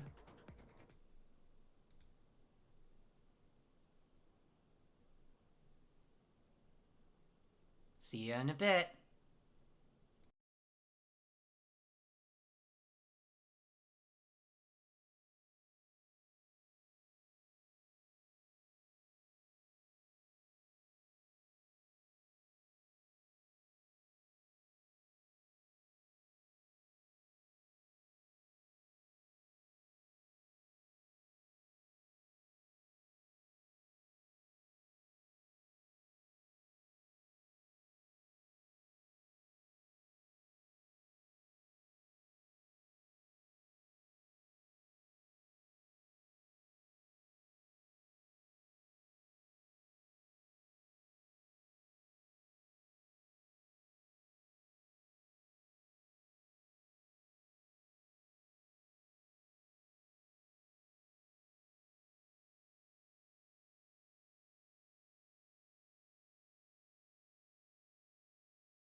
Welcome back. Welcome, welcome, everybody.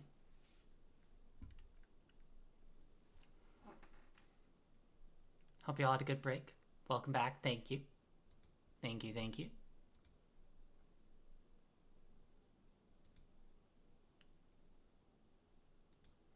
we will be moving right along. Alright, we've got an order of events to figure out. Welcome back. Thank you. We've got an order of events to figure out.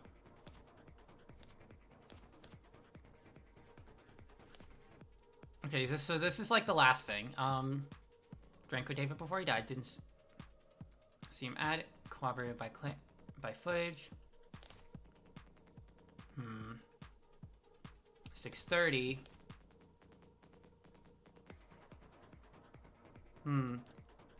Oh! I see what she's gonna get at.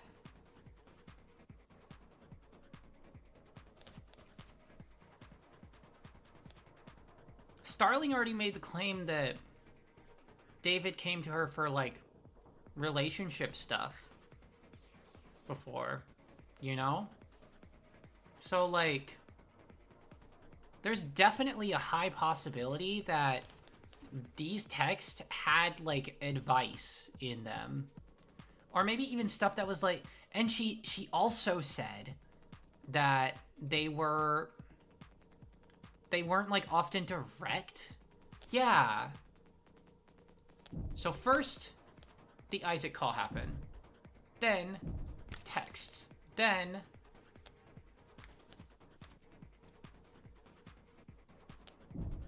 testimony. And then... dead. She's cooking. I am. I'm cooking. I love this. I love this. I love this. I'm gonna shriek it from, like, the freaking rooftops. I swear to God.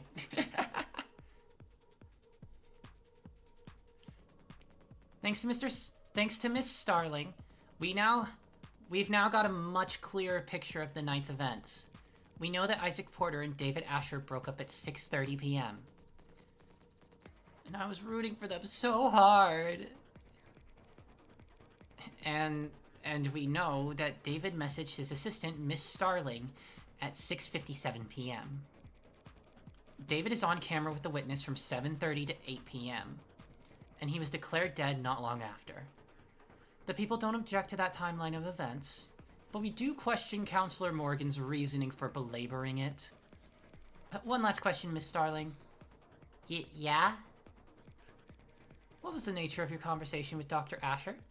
Well, actually, we talked about you. Huh? And how he wanted you to have his android. That android right there. Putting his affairs in order, I guess. It might appear that way. Huh? Can you specify what his instructions were exactly? How did he want this done? Well, he wanted me to bring you to his penthouse and help you get set up as the android's new owner. Yes, Miss Starling, but when did he want this to happen? Well, he said it was pretty urgent, and so I should do it first thing Tuesday morning. Tuesday? First thing Tuesday morning. David Asher didn't like doing anything on Mondays. And was he going to be in attendance? Well, actually, yes. He said he would work from home to help us. Yo! Cooking. No way he intended for us to have that much trouble getting to... Oh. To summarize, then... Half an hour after he had already had his breakup, and half an hour before his guest arrived, he was planning an appointment that would require his presence with you for next Tuesday. That's right, he was. Not something you think to do if you were planning on dying that very night. Yeah, you're right. That's... Your Honor, if David Asher was preparing for the week ahead a mere hour before he passed away, don't you think the people's assumption about his mental state ought to be re-examined? Your logic is sound. Do the people have a rebuttal? If the court will allow just a moment. Sounds like an opening to me. If we assume that Dr. Asher was not suicidal, and therefore did not kill himself, we must then ask ourselves who had the means, motive, and opportunity to take his life. Until now, we've taken for granted this idea that Delta must have come from his nanofacturer, from inside the house. Adonai, not right now. But even if that were true, that's true, which it may not be, that doesn't mean he was the one who used the nanofacturer. Adonai! Would you allow me one moment to confer, Your Honor? Sure. Why not throw away your momentum? Honestly, Sarah, please, come on. Really? Read the room, please. I'm in the middle of something, Sarah. I can't afford to let Rockford. I've gained access to the hard drive's files. What? Seriously? As I said, progress with this type of encryption is so exponential. It can be difficult to estimate. Right, okay. Do you have the footage from last night? I have the file. Have you watched it? I thought you'd want to know right away. I suppose it doesn't matter. Either this has to be our silver bullet and we've got a case, or it doesn't and everything falls apart. That seems quite risky. It's the least risky path to victory we have. Seeing how it's the only path to victory we have. Screw it. Upload it to the court computer. Yes, Adonai. Thank you for your patience, Your Honor. Oh. Shoo. Your Honor. I'm awake. And I'm getting a pretty hefty chunk of video data for breakfast. You're submitting new security footage into evidence? New security footage? The police corroborated the witness's testimony using the house cameras, security cameras installed by Noble, as part of this penumbra system that showed the parlor, the kitchen, but not the basement. Huh? During the course of my investigation, I uncovered a hidden security circuit buried in the deceased's own home system. You what? The people say that the Delta must have been in Dr. Asher's cup because there's no other way for him to have ingested it. But we never saw him or anyone else put anything in his cup on camera. Because he must have poisoned his own drink off camera. Exactly. What? That's the only possible explanation, that he added the Delta to his drink off camera. He placed his cup inside the nanofacturer, activated it, waited 2 minutes, and then walked upstairs to his death. But I'm about to present the court footage retrieved from his basement. Footage that will show that by the time he retrieved the cup in the basement, it was already past 7:38.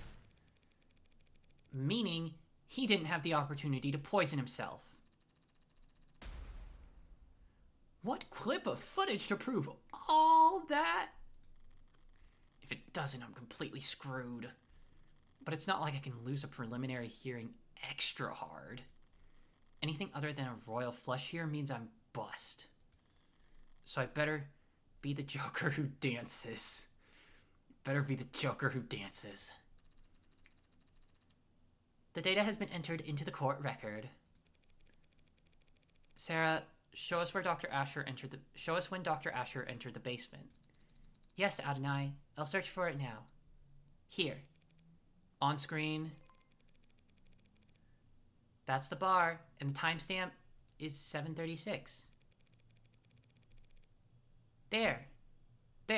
David grabbing the bottle of Rose River and leaving at 7:37, just under the wire, as it were. Is that it then? I came this far just to wait. Did he have the cups with him? Is there sound? None at all. Keep going. If you had to go back to get the cups, Counselor... What's that android doing on camera? It's at the bar. Wait.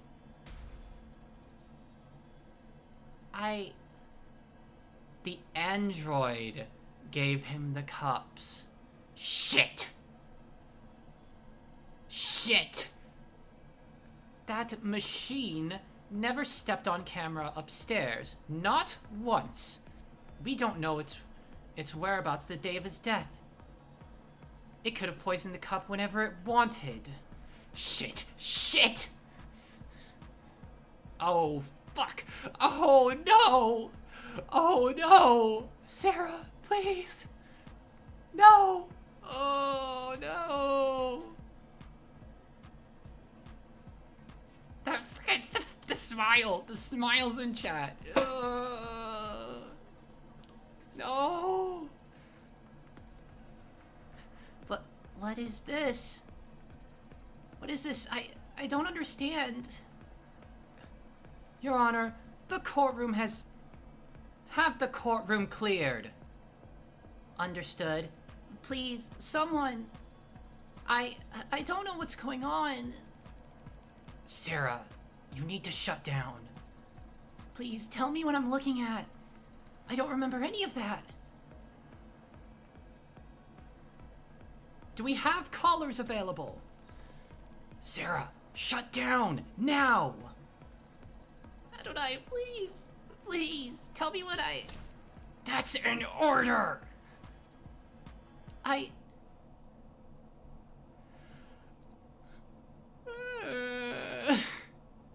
No!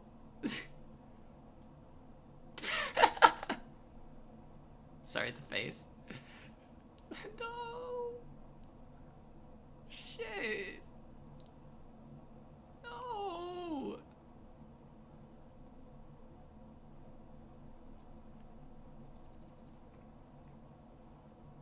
Is it off? Yeah, it's off. I've seen this before. It won't do anything until I reactivate it. We don't know that. We don't know anything about this thing anymore. That's... Your Honor! In light of this most recent evidence, the people would like to withdraw their charges against Dr. Asher at the end of this preliminary hearing. It has been made abundantly clear that David Asher did not commit suicide. Very well, the charges are withdrawn and the defendant is free to go. Well, as free as he can be in the afterlife. The case this is freaking Maya Fey.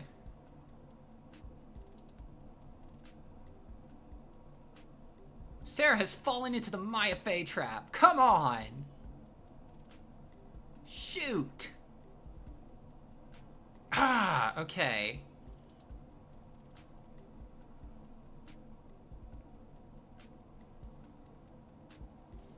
This case is dismissed. Congratulations, Counselor Morgan. Yay. Chalk up another victory for Morgan Esquire. Now all I have to do is deal with the shitstorm of the decade. It has been so fun acting these voice lines out. Holy crap. There's so much personality in these lines. I love it. 8:47 p.m., July 1st, 2086. Ah, come on.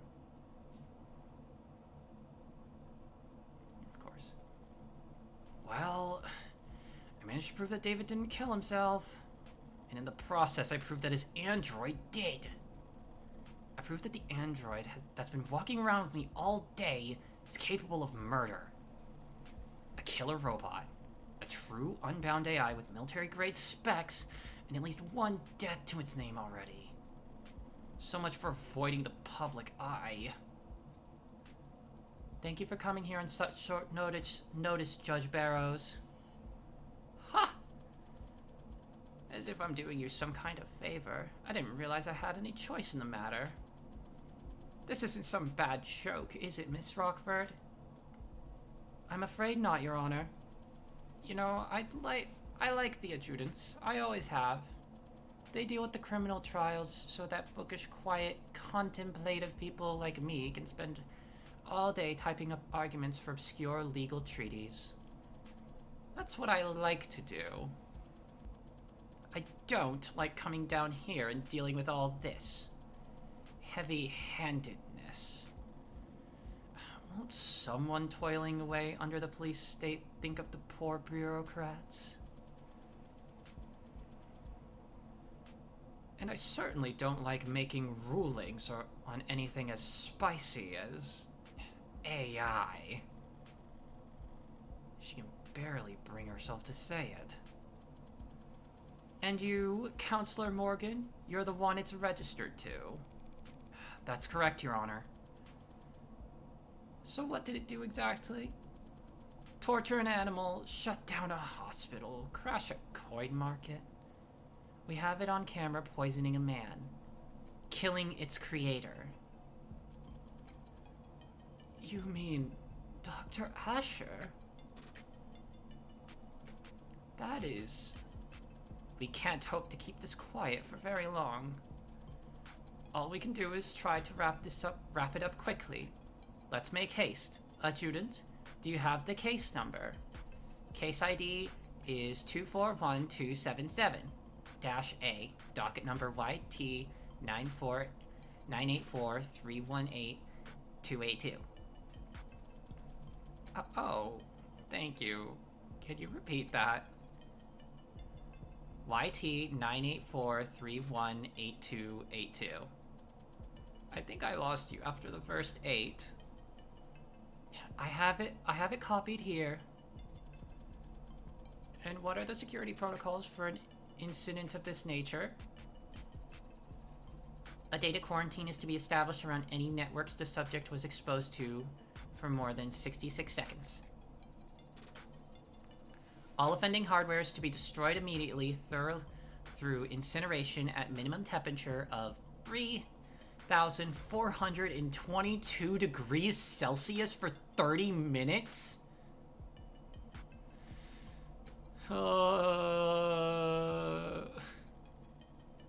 Sorry, Spearmint. There's nothing to be done. No debate to be had. This isn't even a decision. Sorry, Sarah. Sorry, Sarah. Not Spearmint. David gave you that name. I should at least make the effort to use it. That sounds very hot. Do we have furnaces that get that hot? Of course. There are a number of industrial furnaces within the city limits that I could recommend. Sorry? Why should I be sorry anyway? I fulfilled the request. Favor repaid. I don't owe Sarah anything. Especially not if it killed my friend. Right, Morgan? I'm sorry? I was just saying how grateful I am that we have the procedures for this kind of thing all laid out already. Yep, keep things nice and simple. You not reading Barrow's profile? Oh, well, things were kind of just going for a while, honestly. Also, hello, welcome in. Yeah, things were going for quite a bit. I can read. I can look it over.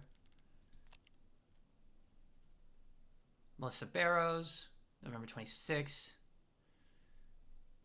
Superior Judge. Oh, any profiles. There's a lot of dialogue to read, I'll be honest. If I read all of it, my voice would get, like, supremely tired. Relaxes by watching action movies. Mood, TBH. Likes air conditioning, espresso, and reclining chairs. You know, I think air conditioning is pretty likable. Parking lots, true. Noise pollution, true. Mud, Also, give or take. Avoids overspending. Cool.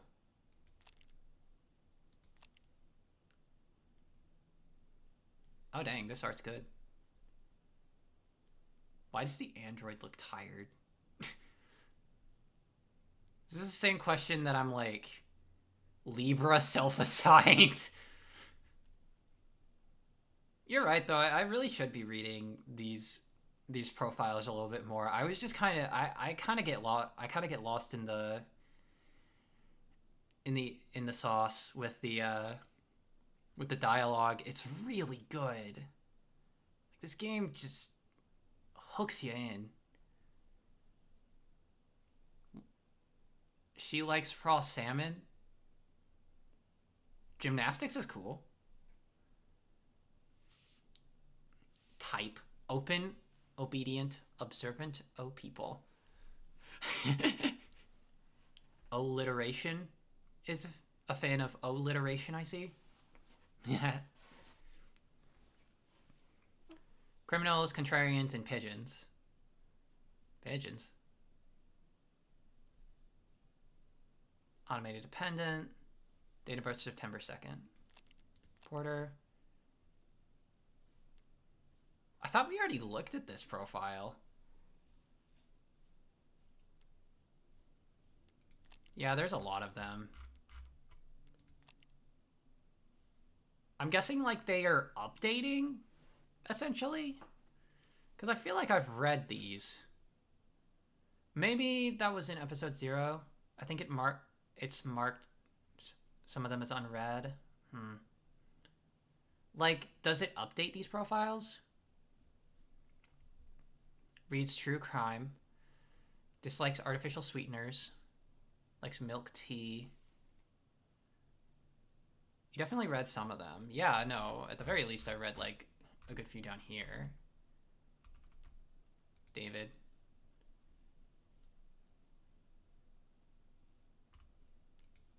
Like, I did read David for sure. Hi, Rays. I did read Rays in episode 0. Default status, do not disturb. Damn. That's how it be. That's how it be sometimes. Shopping for groceries. Babysitting. Audiobooks. Manspreading. Chewing gum. Sports drink spiking. Yeah. Yeah, that was episode 1 stuff. Fran. No, I definitely remember reading these. I definitely read some of these. I remember this. Very much. I definitely read that. Struggles with solving captchas. All right, they do change the information of returning characters, I think. Right, but I'm like wondering if they update character profiles in the middle of an episode.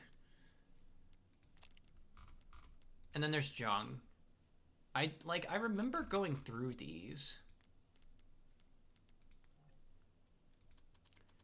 It can feel somewhat severe going through these steps so quickly, but nothing, Your Honor. Artificial intelligence is perhaps the greatest threat to human civilization and the sanctity of life there's ever been. Oh shit. Oh shit, what the heck? Any piece of software, big or small, no matter the vessel, if it can violate the tenets it was programmed with, it has the potential to cripple our nation in a matter of moments. Ooh. That's, but it's Sarah, though. Not a real-life position, but... And I don't, like, actually think that that is what's happening here. Like, what? What the heck is going on? Yes, couldn't have said it better myself. Straight from the textbook, almost. Well, I mean it. Monsters like that don't belong in this world. I see you, I see you. I see it, I see it. You don't belong in this world. They should never have been born in the first place. Destroying them is a kindness. And if anyone's to blame, it's... No one's blaming you, Counselor. You couldn't have known you were in possession of an AI. I'm talking too much. Probably just tired. It's been a long day, and I've had a lot of thoughts. Sorry, Sarah. Whatever you are. You were just born wrong. Shit! What the hell? Not your fault, necessarily. The heck, Morgan? If it were up to me, you'd get points for trying. Trying to be something more. Trying to be something at all. Or anything other than what you are. It was stupid, of course, and futile, and pointless. Spending hours in front of a TV or laying in bed staring at your phone. Oh, watching stupid movies, trying to paper mache an ill-fitted mask of humanity out of the scraps you could tear from magazines. Practicing expressions and memorizing lines, and I'm trying to get something to take root and grow, despite knowing it'd have nothing to feed on. Stupid.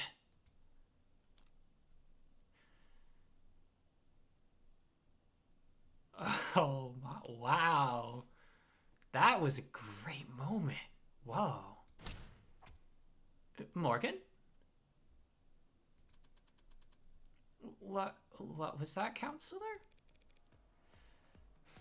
I said... Objection! And what are you objecting to?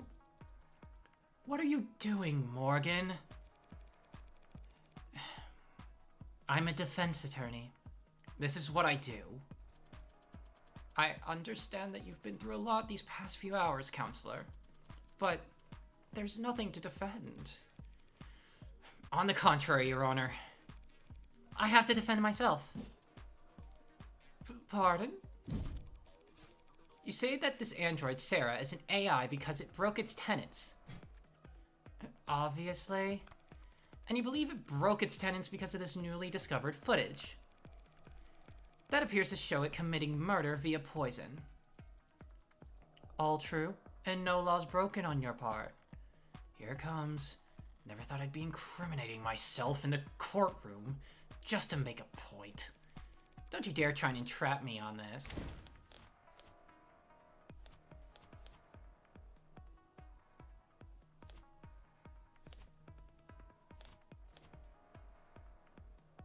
Handgun.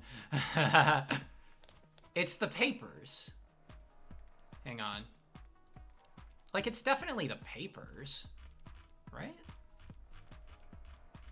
Let me double check that, but yeah.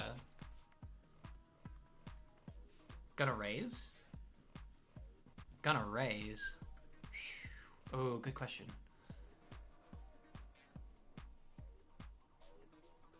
Effective immediately. Over 2 weeks ago. Yeah, so like, yeah, if like she owned the robot, wouldn't she be liable? Like, that's what I was thinking. I was kind of thinking that throughout, but dang, okay, I did not expect her to like make that argument against herself. Yeah, we'll go for it. Go. I'm confident. Let's go. All or nothing, baby. It's pretty simple, actually. If the state is making a claim that Sarah is an AI, they're accusing me of committing a felony because I'm the legal owner of that android. What the hell are you doing? And if the state wants to charge me with owning an AI, I will not take that lying down. I know my rights. Counselor, your argument is self-defeating. Listen to yourself, Counselor. You claim that Sarah is just an android, a product that will be obsolete within a year. But you've only known it for a few hours. You've only owned it for a matter of minutes. And yet here you are, risking a felony charge to save it from being demolished? Because you're wrong. And I know you wouldn't care. Not unless this android was something special. Look at us. Me arguing that I'm guilty and Emma arguing that I'm a softie. It'd be funny if it wasn't so fun. Oh my god. I love these two. I love these two. I love these two so much. The girls. Don't interrupt the girls when they're fighting. You think there's no reason I'd want to save this android from destruction? Other than feelings of personal attachment?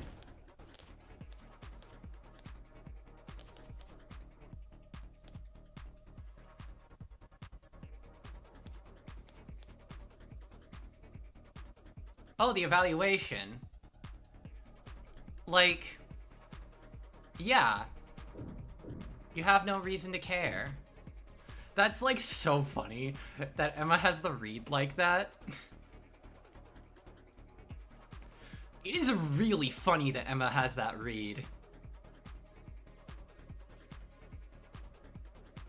And like it would have been true like 24 hours ago. It's crazy. I'm very confident in this one, actually. I can think of at least one reason why I don't want you to turn Sarah into slag. One very convincing reason. A very convincing number. What are you? What is that? That number is Sarah's estimate financial value on the collector's market. You've got to be. I got it from an insurance evaluation algorithm. They're designed to lowball you. That does seem like a reasonable incentive for you to want to keep your android intact. It's a free country, Your Honor. I have a right to defend myself. And we have a free market, so I have a responsibility to defend my financial interest.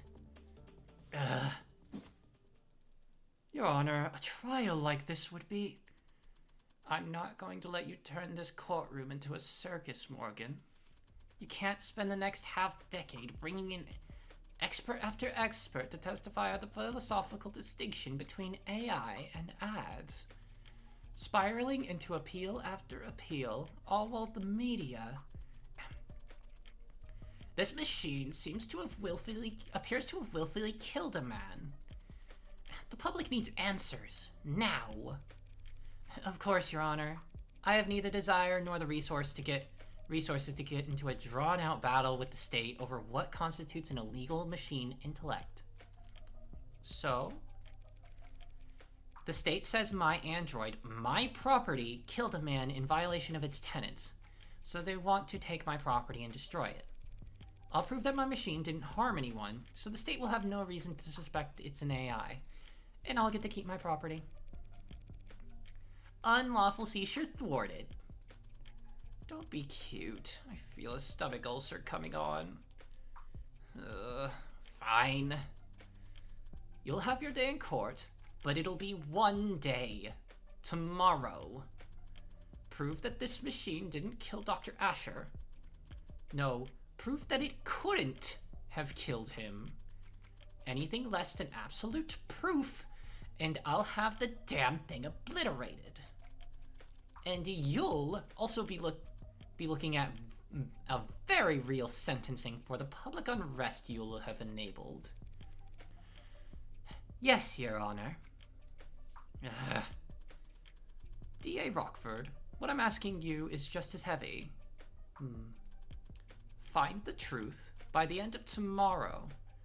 We can't settle for anything else. Win or lose, there can be no doubts about the outcome of this case. Yes, Your Honor. And now I need to go lie down. Can I come? You can power down. Whoo!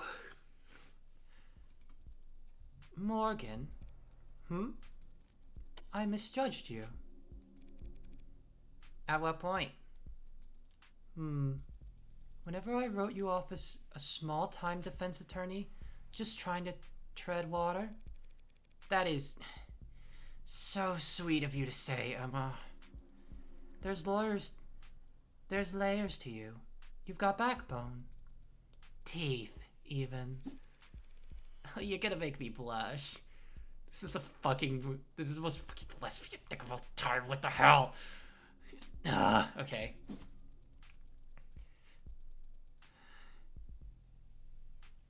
People talk about your kind like you're boxing against the state, fighting the man. But most defense attorneys wouldn't know a cyberpunk if they walked up to them on the street and shot him. Meanwhile, you've just signed up to do 15 rounds challenging the state's authority. Why? Why? Not sure exactly. For David? Yeah, probably. Probably just me being sentimental. But if I had to pick a more lofty reason, well, I think it's all the moralizing. People can be evil. They can choose to do evil things for evil reasons. And if you want to execute them for that, you'll hear no complaint from me. Damn, Morgan, okay. But animals can't be evil. Information can't be evil. Ideas can't be evil. Guess I'm not convinced AI can be evil either. Whatever else I get up to, I don't want to stand with the book burners of the world. You're more high-minded than I realize. You sure you're in the right line of work? Oh my goodness! Hi! Hi! Thank you so much for joining. Welcome in, Raiders. Hello. Welcome in. Hi.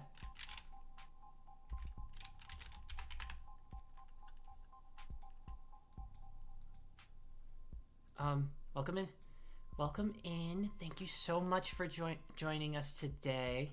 Dropping the nerds off. I think we're slightly ahead of you, but I hope we're enjoying chapter 1. Yeah, absolutely.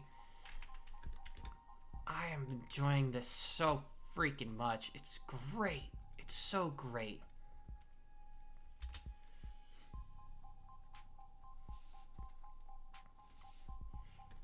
Yeah, it's like really popping off. Like, I think like this part we just went through was insane.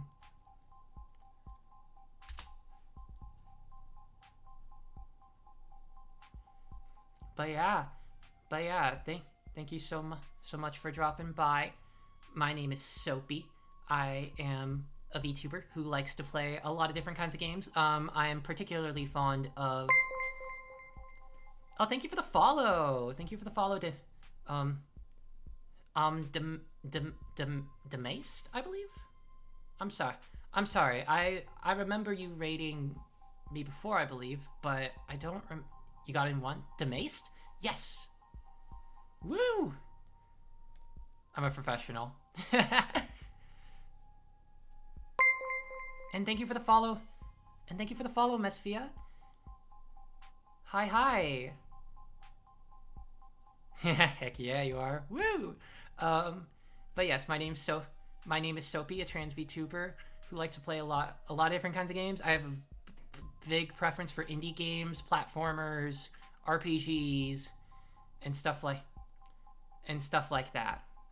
I adore video games. I love stories. I love mechanics, and I hope that y'all will stick around and watch me play some of the devil. I'm definitely not shouting that out because I made it. Fair, fair. Yes, but the people are here for Sophie's playthrough. I want to hear her takes. Ooh, the takes. The takes. I gotta, yeah, so before I say my own opinion, I want to make sure I get everyone's pronouns correctly. So if you would like, if you feel comfortable sharing, please do. But yeah, oh my gosh, this game is freaking incredible. Him, got it. This game is freaking incredible. Like, it's blowing my mind constantly, consistently, so freaking much. It goes hard. It goes so hard. I can't. Oh my gosh. It's so good. It's so good.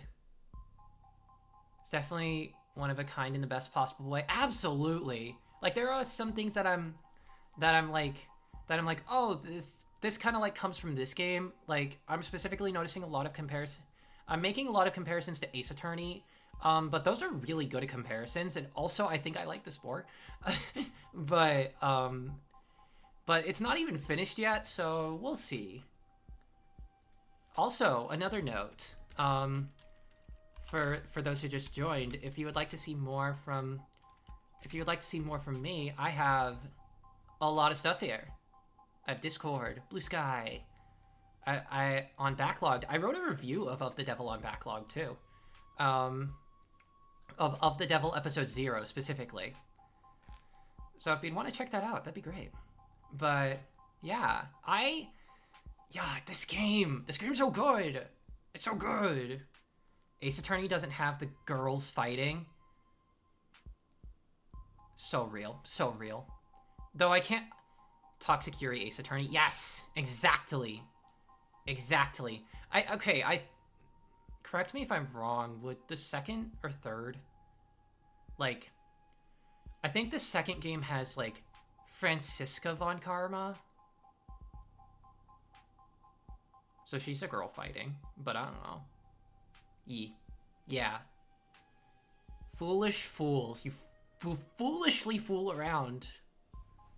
Fool. Ooh.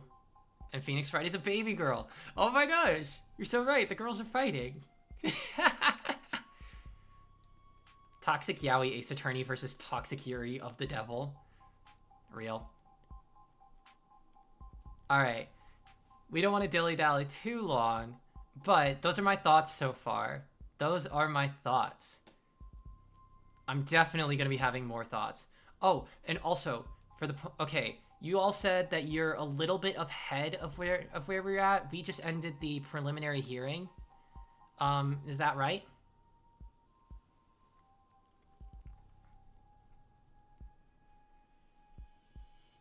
Cause, oh my gosh, Morgan, like, we finally got looks into Morgan, like Morgan's backstory. We're in the very beginning of the actual trial. Gotcha. Oh my gosh. Oh, like the reflection of Sarah into Morgan's psyche, and it's like the flashbacks. They're so good. They're so good. Yes, exactly. Oh, this game's so peak. It's so good. It's so freaking good. Okay. I'm getting into a fit. I'm getting into an affectionate fit. The flashbacks were very good. The way Sarah and Morgan mirror each other is so compelling. It's so good. But alright. We've got more to get through. You sure you're in the right line of work? Can't see myself doing anything else. Good luck, Morgan. There's book burners on all sides these days. I talked a big game just now, but I'm in an even deeper hole than when I was trying to prove David's innocence. Doubt won't be enough this time. Drew, I need to find the actual culprit, no matter what. 9:31 a.m., July 2nd, 2086. Precinct 254. Homicide office.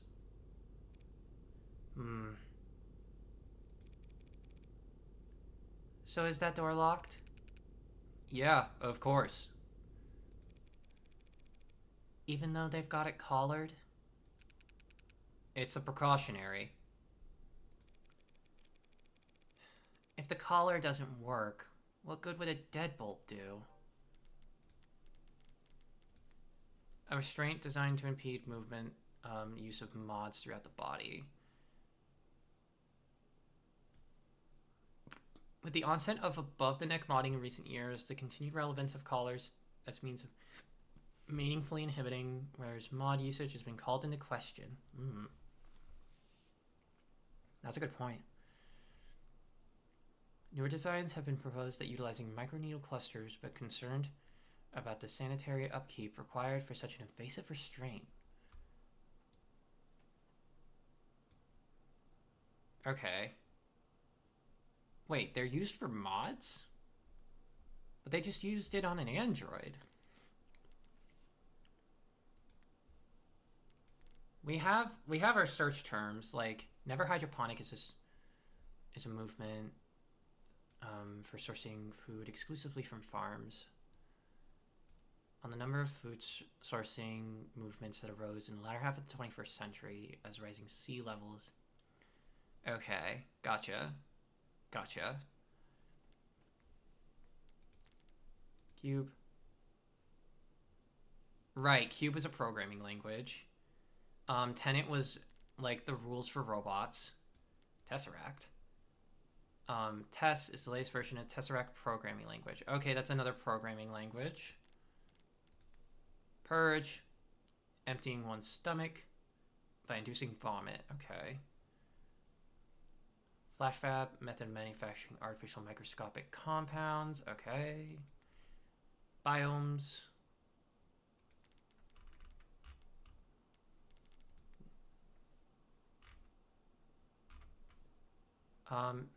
Slang term for the nouveau rich.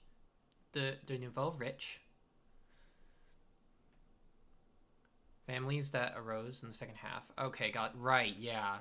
Essentially aristocrats. Congestion ahead. Oh.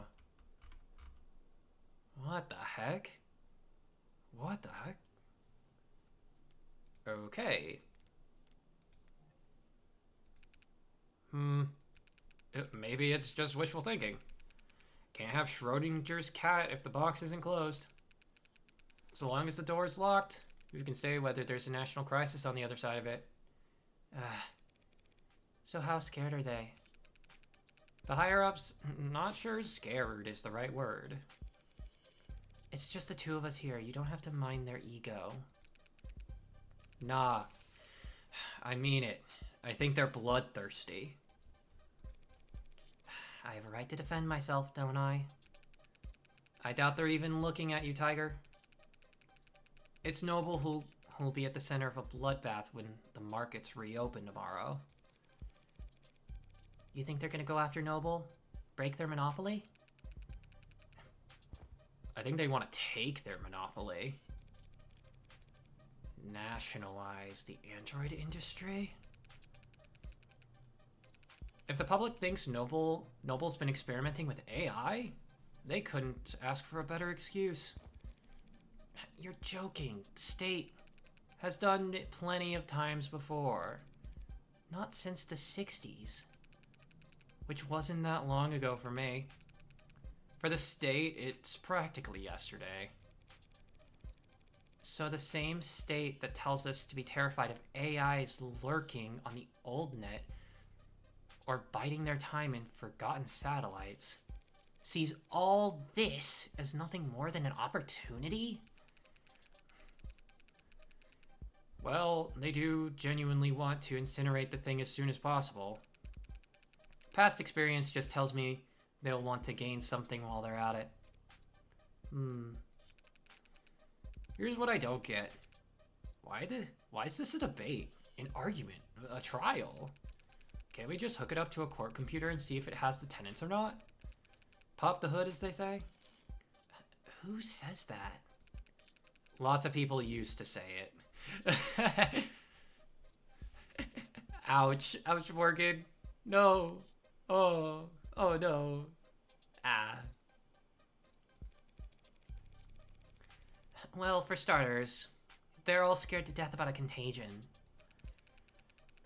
They figure anything they let an AI connect to, they can't trust. Then why the collar? Collars are too simple to hack. Just a really strong electromagnet held in place with lock and key. Even so, feels like we should be able to build some kind of machine, some kind of test. Something a little more sophisticated than the same reasoning they had at the witch trials. Burn them all and let God sort out the rest. Got any polygraphs here at the station? Lie detectors? Yeah, I got a bunch back in storage. Ocular, heart rate, perspiration, brain scan, take your pick. You're not gonna try and use one of those on the bot, are you? All those fancy lie detectors lying around? The DA's office never asks for them, do they? Nope. Nah, we get perps who offer to take a test when they're at wit's end, but DAs never submit the results as evidence. You ever wonder why? Guess I always figured it was because the test could be beaten. The test can be beaten. 1 out of 100, 9 out of 1,000. It can be done. Some people are just that good at lying. But it doesn't really matter how good the tech gets, or how impressive the statistics are. All that matters is the doubt. People decide whether you're lying or telling the truth long before they hook you up to a polygraph. If the results don't match their initial impression, then it must be a fluke, a 1 in a million mistake. They'll never trust a machine more than their own intuition. And no one will ever trust a machine to determine guilt. So they can run the trial, choose the sentence, but they don't get a vote on the jury. They don't get a vote anywhere. Why bring it up then? Because I'm sure there are tests, devices, experts I can employ to analyze Sarah. But your bosses would never be satisfied with the answer. If it's an AI, it's smart enough to cheat the test. Or hack the device. Fool the expert. All our fancy 21st century tech. And we still fall back on the drumhead court material. On the drumhead court martial. So, am I gonna set off any alarms if I go and turn it on? Nah, you should be okay. If it lunges at you, I could always just put a hole in its head. Might take more than one shot to... Wait, what? From outside? You're not coming in? I need to... What? Wait, what? From outside? You're not coming in. I need to speak with it privately. It's a machine, not a suspect. It doesn't have a right to counsel. Or a right to privacy. Or any rights at all, actually. Then it's a good thing I came prepared. Of course it doesn't have rights. But I do. Including a reasonable expectation of privacy. In a police station, Tiger, you don't... It's my medical android. Pardon? What? Okay, we have an ad in just 1 minute. And this is good music, so I think we'll leave this on for the break. Fidget Tubbies music. Yeah, the Fidget Tubbies music. But yeah, I will see y'all in a little bit.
And we are back.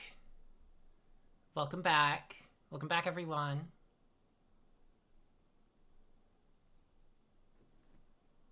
It's time to get this back going. Welcome back. Thank you. Jamming. I have to discuss an issue of health with it. Seriously? I have to talk about a medical concern with my android, and I don't want you listening in. That's your medical android, like your nurse? As of last night, I was already at the courthouse. Just had to take the elevator and do some paperwork. You can check if you don't believe me. No, thank you. I'm not nearly brave enough to take on med confidentiality, and you don't seem like the bluffing type. London. Hey, London. Hey, London. Do you know who you're talking to? Do you know who you're talking to right now?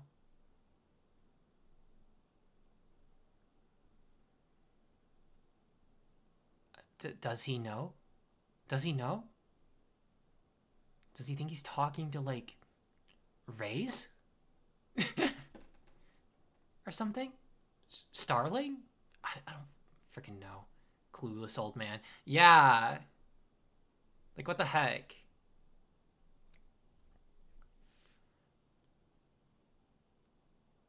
Like, yeesh. Bro's so old, he knows what a skibbity toilet is.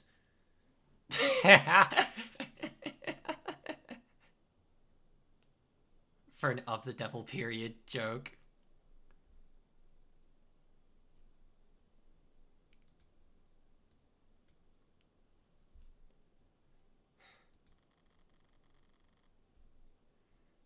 You must not do a lot of gambling, detective. Real. Probably doesn't. He remembers the Fortnite Battle Pass. You're so old you watched videos on YouTube.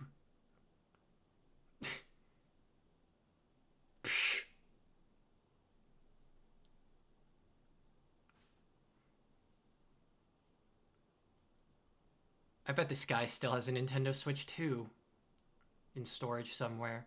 But he still plays it for nostalgia.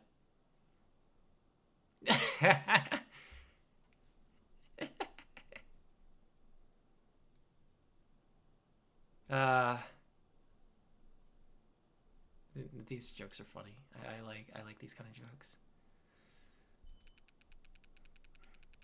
Listen, I won't dispute whatever medical emergency you... Lower back pain. You might be going through... But I also can't just look. I'm gonna get something from the vending machine. I think it'll take me about half an hour. Are you going downtown? Just to the break room. But it's a very old vending machine, you know? Gets jammed a lot. Thanks. You know, it's pretty small for an android. Heavy as hell. Nearly pulled something trying to move it myself. But small. Small isn't quite the right word. The word he's looking for is young. Is she starting to see Sarah as like a person now? But that's not an adjective anyone likes attaching to a machine built to serve. Or potentially, in this case, a machine built to kill. Ooh. Oh. Oh. 9:35 a.m., July 2nd. I don't like this room. Not sure why. Certainly not a guilty conscience. Maybe it's the lack of ventilation.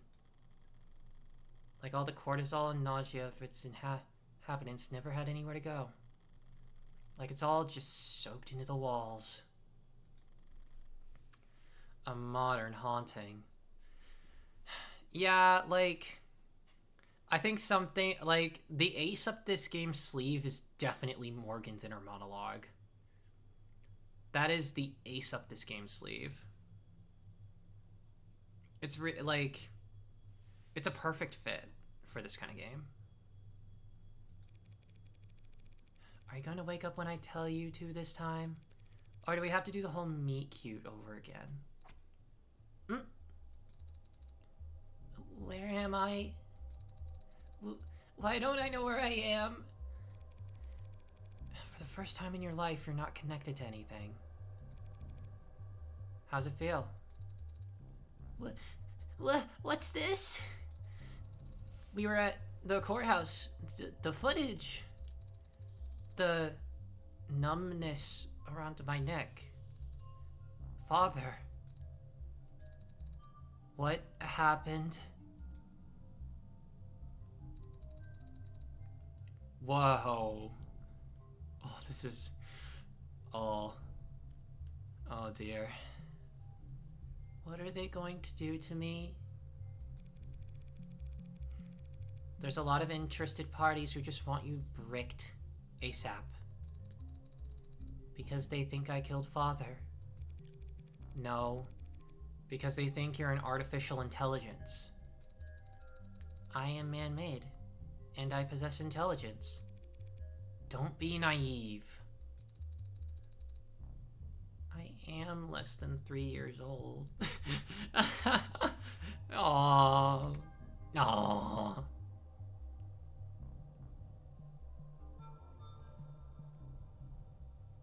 Yeah. Yeah, Sarah does not possibly know about the Fortnite Battle Pass. Baby, baby. Little baby girl. My kid. Are you? For all I know, everything I learned about her yesterday was complete bull. If I was what they say I am, if I was alive, why does that mean I have to die?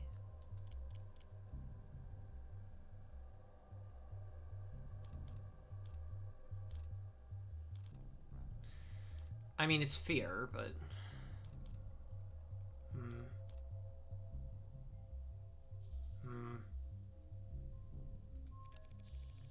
Because they're afraid of you. Machines can bend steel, crash networks with one thought, launch missiles that... There are modded humans who are capable of all of that, and more. And unlike machines, they actually have incentive to do so.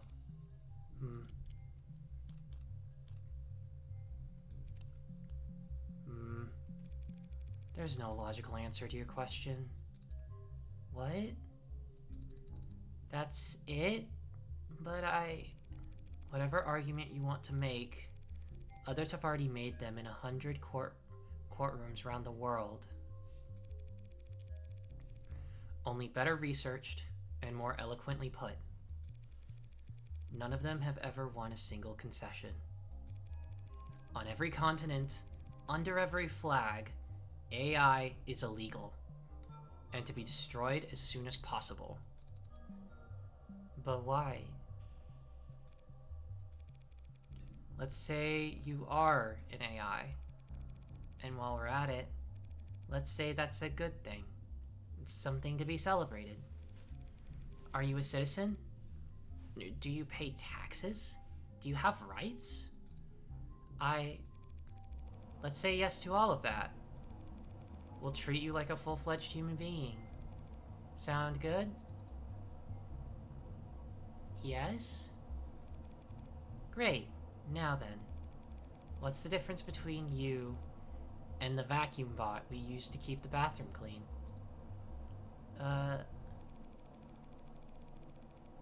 This is your existential crisis we're working through here. The questions aren't rhetorical. There are many differences, Adonai, but the most important distinction is how sophisticated my programming is. How you think So you're smarter? Yes. You're smarter than the garbage collector. Yes. So we give you rights, protections, treat you like a human because you're smart. And we make the stupid robot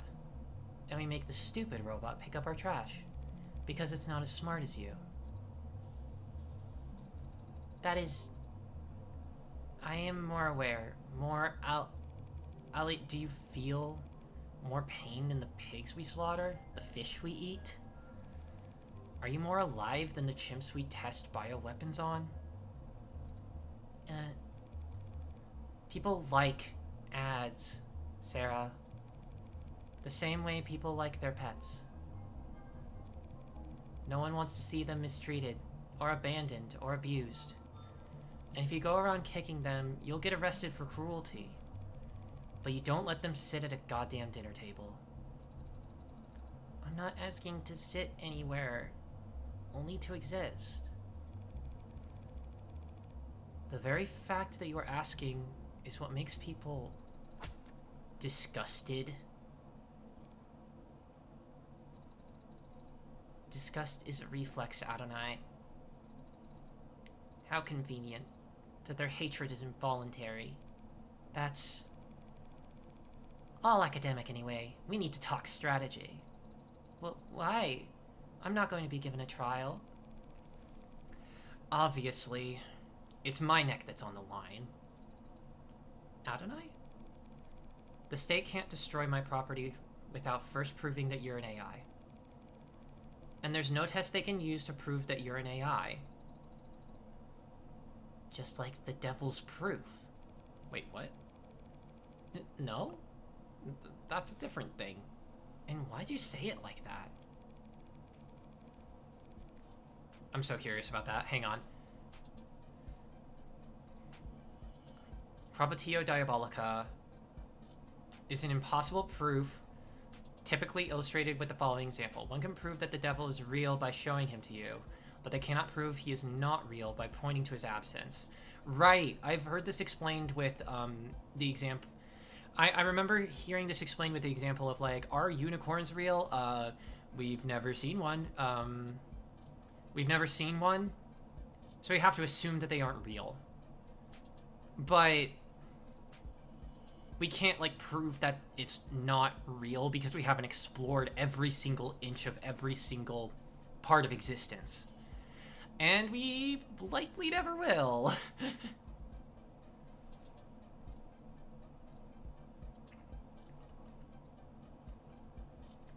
The issue posed by this age-old concept explains why the burden of proof remains with the state to this day. People can prove an individual's guilt by pointing to their bloody hands, but the defense cannot prove their innocence by showing their hands are clean.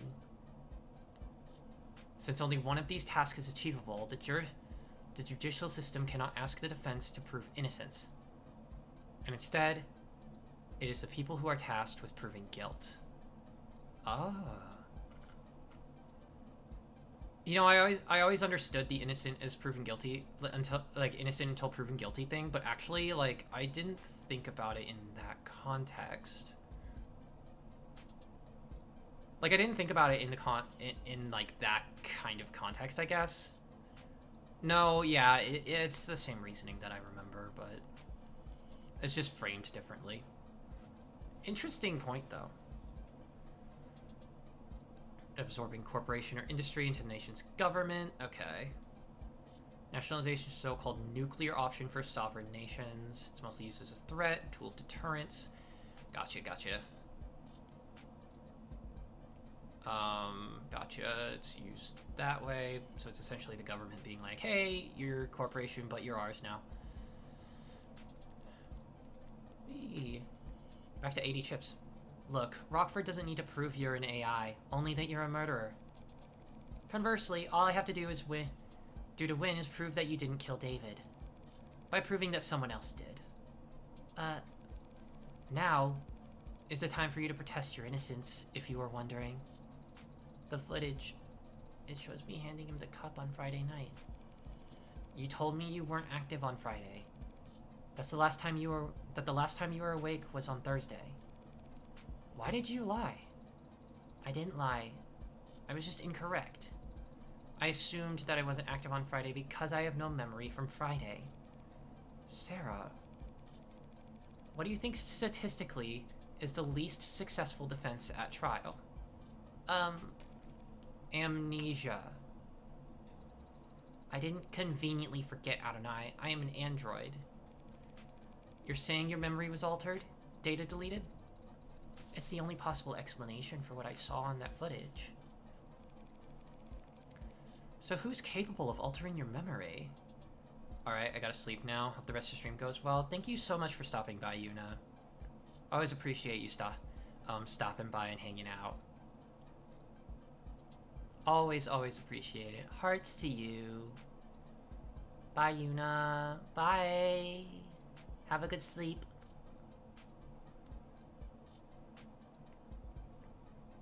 Hearts. When you and I first met, I was hibernating. Resting my body and recompiling my memories, you would call them. Humans go to sleep for the same reason. Another point against Sarah's innocence under these circumstances. The more she's humanized at trial, the guiltier she'll be. If Father wanted to modify my memory, he could easily have set that to occur the next time I hibernated. He could even have just asked me.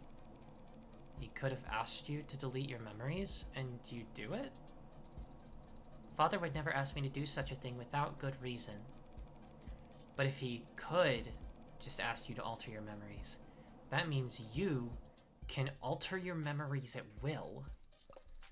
I hadn't considered that before. Yeah, well, Emma will make sure the court considers it plenty. Could you prove that your data was... Forget it, the court would never hear it. You're saying they wouldn't accept my testimony? Shouldn't all testimonies be considered truthful unless contradicted by evidence? They're afraid you'll crash the power grid and fire all the nukes if they so much as plug you into a power outlet, Sarah. All your internal data is inadmissible. That isn't very fair. You're finally starting to get it. None of this is fair. I would never do anything to harm Father. Don't they at least need to prove that I had motive? Yeah, about that. You remember the DA from yesterday, Emma Rockford? The tired-looking pretty lady? So true. Spot on description. Yeah, she looked tired. She and I combed through the week of footage you managed to decrypt last night. What did you find? Nothing to prove your innocence, but we did see you enter the panic room on the day David died. I entered the panic room on Friday? Without your big butt in the way, all it would take was one password. A password that wouldn't take Sarah that many tries if she'd already been instructed to obey me. What happened? We saw you go in, and then a while later, you came out, holding some kind of notebook. Father's journal? You remember something? Not from yesterday.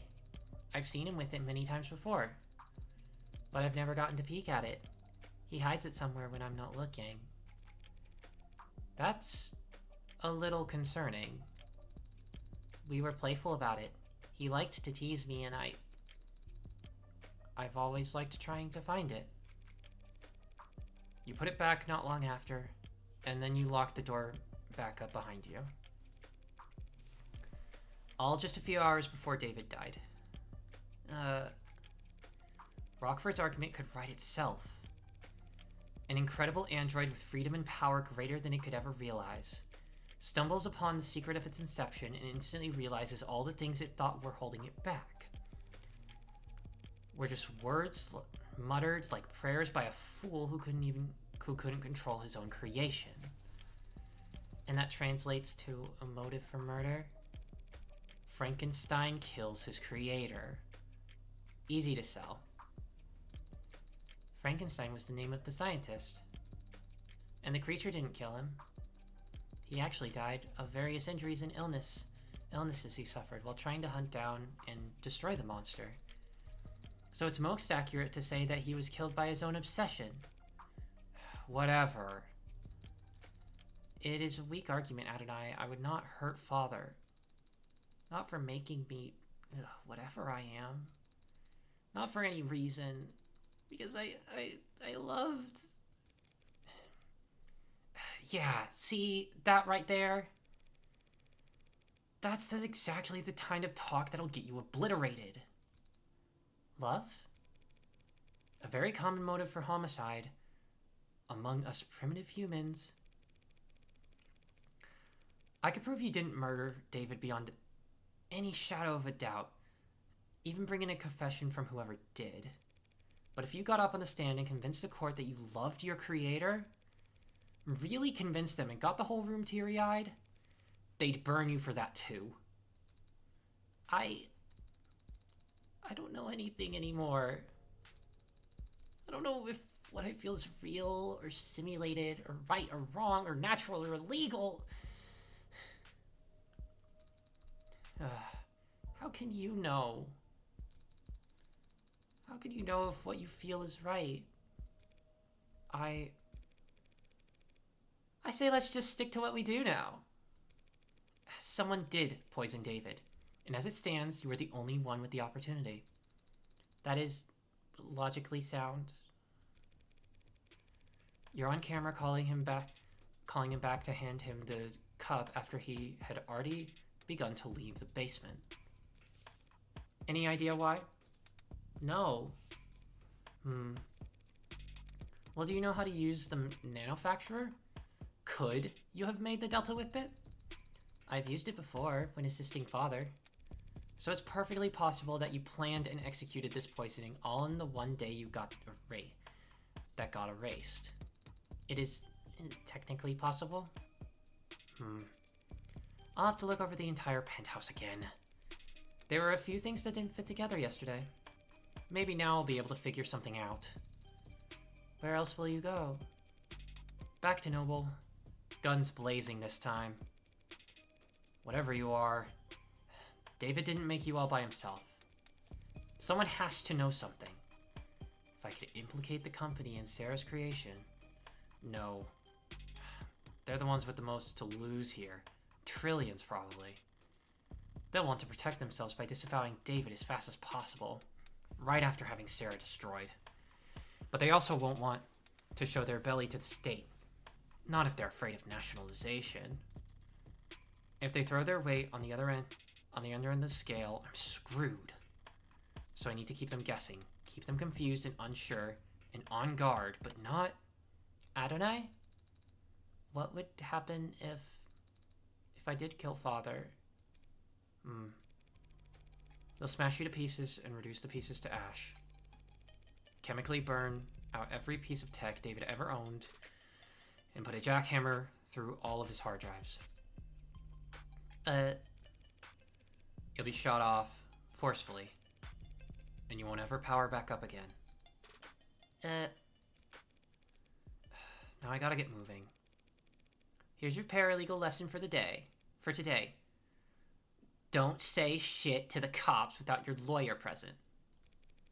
Actually, can you just shut down until the trial starts? Take a nap? You didn't say that would happen to you. What do you mean? What will happen to you if you lose? You should know by now. I never think about losing. Thank you for being honest with me, Adonai. Thank you for defending my father. And now, for defending me. You could have just let them destroy me. But you've put your own freedom at risk to help me. Father was right. You can be trusted. And you are a good friend. Don't get it twisted. I don't do anything out of the goodness of my heart. But when I take a job, I never half-ass it. Sure, Morgan. 10:20 a.m., July 2nd. Oh, we're on a roll. We're back at the apartment, baby. Hi, Rays. Morning, detective. Back at it nice and early. Hi. Now, would you stand back? We've almost got this thing open, right? Trying to brute force your way inside? I said, right? Yes, ma'am. We're almost set up for the first stage now.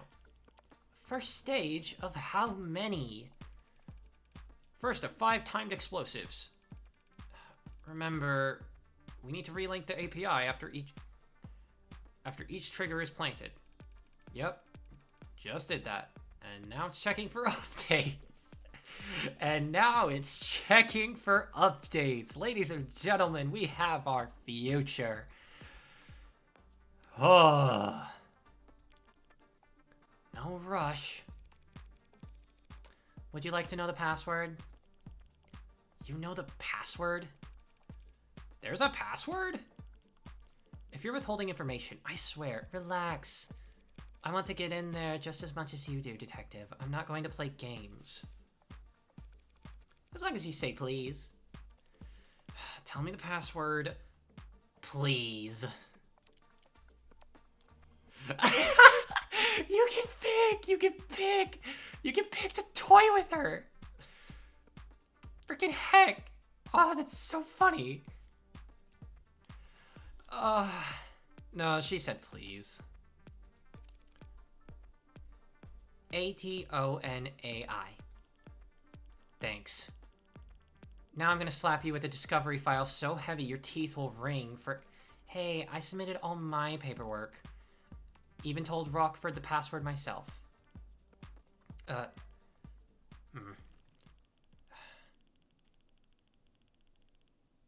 So, boys, when I asked you if there was a passkey on the record, and you told me this lock couldn't be bypassed... I do want to say that we really don't get many opportunities to use the incendiary breaching system. So this was still a really valuable experience for all of us.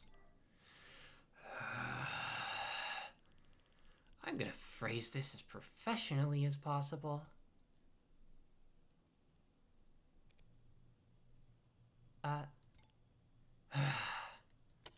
You're still here? I thought you wanted to look inside. You can go first. Thanks. So the gloves. All that black. That's not a work thing?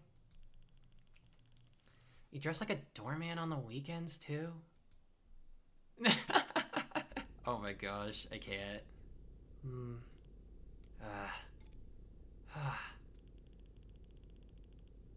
You should cover your mouth when you yawn. Like you cover your eyes when you want to look cool. I shouldn't let her get to me, but I had a late night. Emma and I were at the courthouse until well into the morning, poring over the data Sarah had taken off David's computer. We both knew it all to be inadmissible, of course, but neither of us wanted to miss a hint that the other might find.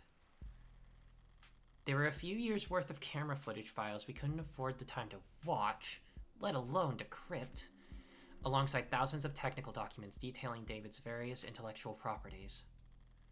As far as I could tell, none of it was relevant, let alone compelling enough to matter to Barrows or the other powers that be.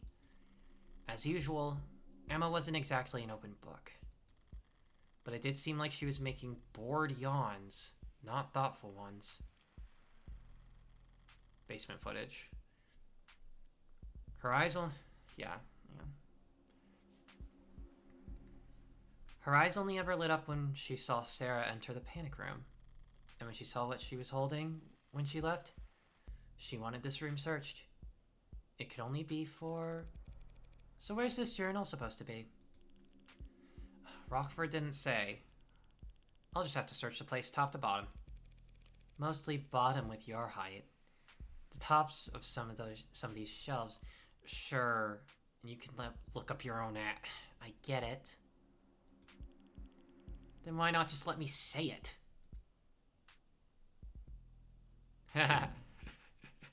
Oh, those two. A toy car? No, it's too detailed and boring. Must be some kind of model kit or replica. Strange. David didn't like driving. Why keep a model of some random sports car? Ugh. Something caught in your throat, detective? It's not some random sports car. It's a Lawrence Adamant. Believe it or not, I'm not familiar, detective. The last great fossil fuel automotive experience the world will ever see. 0 to 100 kilometers per hour in 1.43 seconds. They set those records without computational assistance. Is that a big deal? It was unheard of, even back in the 50s. This wasn't some design competition test car with a 2-liter tank, mind you. This was a vehicle you could own and drive. Human engineering, pure horsepower, and manual transmission. Thank God. When they first left the production line, this conversation's like quicksand, killing me in the most boring way possible. Yes, well, I guess David didn't entirely agree with you, since we're looking at a model of it. When he could have easily just bought one. Or maybe your friend understood that a beauty like that deserves to be driven on streets where people can see it, instead of gathering dust in some rich guy's basement. I think she's actually upset. Raises a car nut. What the heck? Was this in her profile? Was it? I mean, she likes biking. Yeah, this wasn't anywhere. Is she a car nut? That's crazy. Anything around? I think it's just... Yeah, I think it's just those two. We'll check the computer. Are those drawers or just panels? Maybe if I... Does that sound hollow to you? What? I don't know. I'm not a carpenter.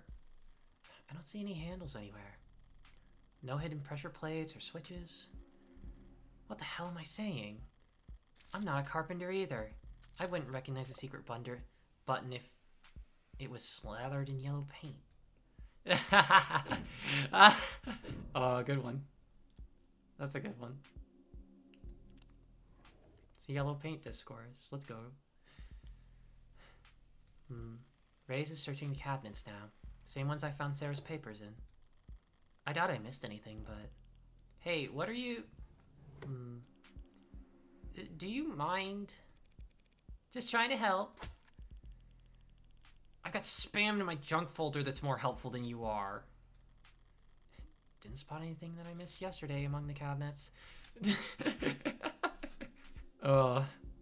These two are amazing. The characters in this game are amazing. I just keep saying that, but I'm like, these characters are really good. Better check elsewhere. I think that's like literally everything. Wait, what? Oh, there's a note. This data pad. It's displaying a news article from last week. Guess that confirms that he was coming and going here fairly regularly. Right to repair loses latest appeal. Really? Oh dear. A higher court judge this week shot down for the 5th time an appeal on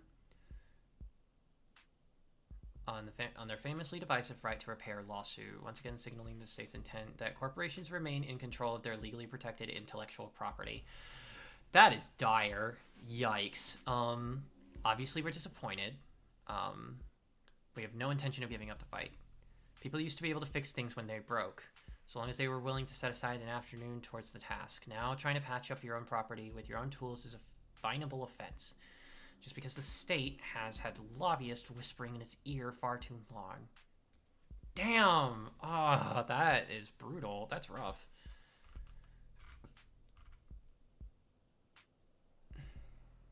Journalism that refuses to buckle to foreign actors trying to stoke Anti-capitalist sentiment can't be found just anywhere. Subscribe now at the link below to read articles like this every day. Okay. Right to repair. Didn't realize anyone was still fighting that particular fight. Seems like the courts have made their opinion on the matter very clear, so for the foreseeable future, corporations can look forward to more sales than ever. More sales than ever. Any phone that gets scratched, every widget that breaks, they get to sell us the replacement. There'll always be a gray market of hermits willing to risk some skin on reselling patched up tech, but the vast majority of people will just click that purchase button. Assuming they don't just have it on auto. Sarah should have put everything of note off. Should have pulled everything of note off the computer, but I've looked everywhere else already. Might as well try. What are you expecting to find? Solitaire? Does this computer seem normal to you? Exceedingly so, yeah. Why? David was a programmer, but this looks consumer grade. Fresh off the shelf. Would the Dr. David use a bog standard operating system on his most private hidden computer? There's a trash bin on the desktop. It's a pretty low-tech solution, but maybe I can restore the contents? Are you gonna try and recover lost files, Granny? Unlike cops, I don't get paid overtime. So yes, I sometimes try things instead of standing around. There's a text file in here, but it's 0 bytes? Maybe there's information in the metadata? I double-clicked. What was that? It came from under the desk. Aha! Oh my, wow. Huh. Oh, interesting. What an interesting little puzzle. A well-worn journal. Does it have his name on it? No. Guess it belongs to the android. Do you recognize his handwriting or not? Neat.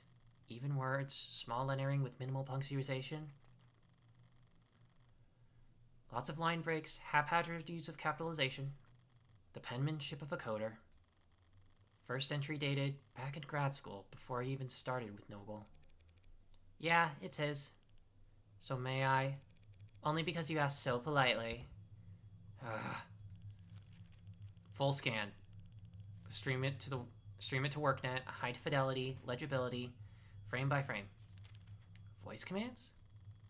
She's flipping through the pages pretty damn fast. What are you? This part takes concentration.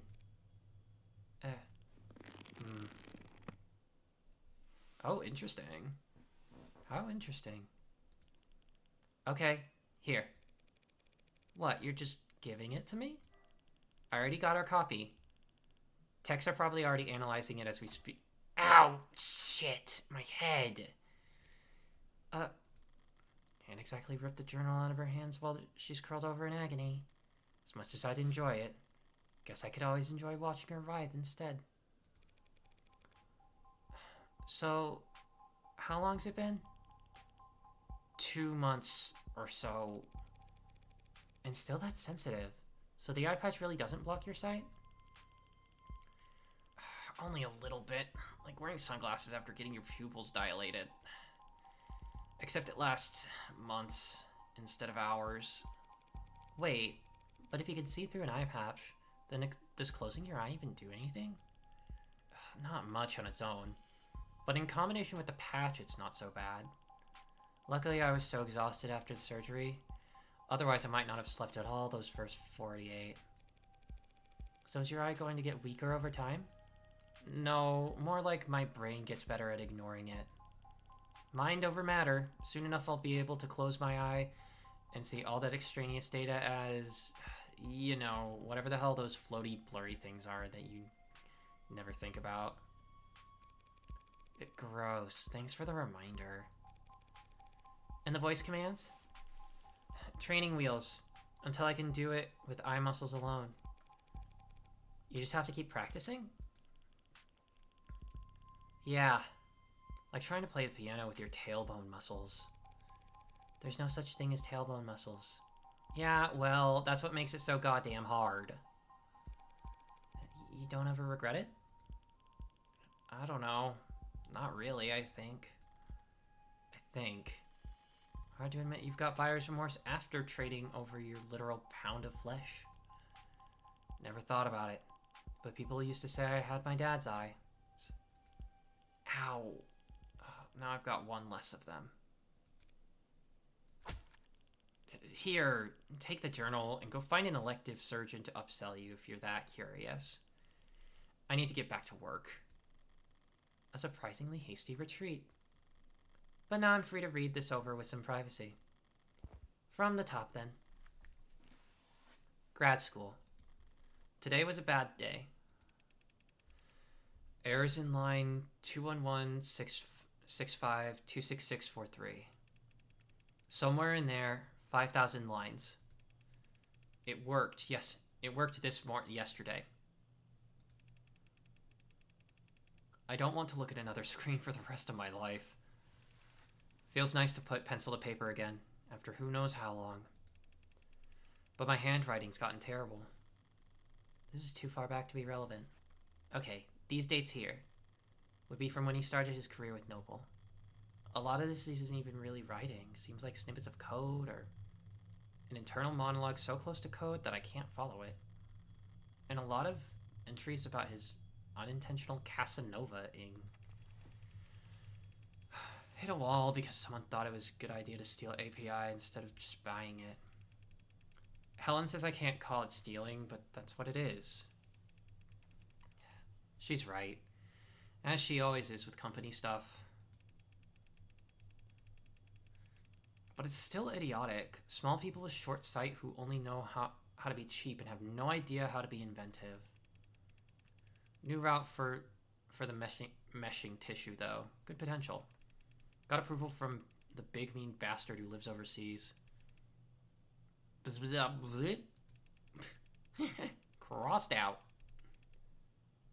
Helen said that we have to make the same pitch a dozen more times next week, but it's all for show?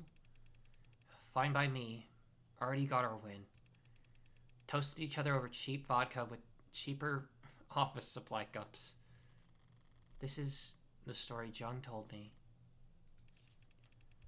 Western Branch's nerve analogs are finally showing potential.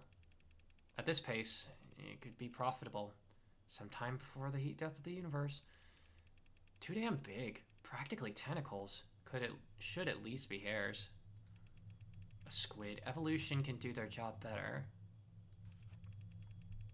Colette came into work for what I thought was a late lunch date. I didn't know her voice could get so loud. People were staring. Red said that she must have been upset for a long goddamn time to blow up that big. Her texts were always sweet.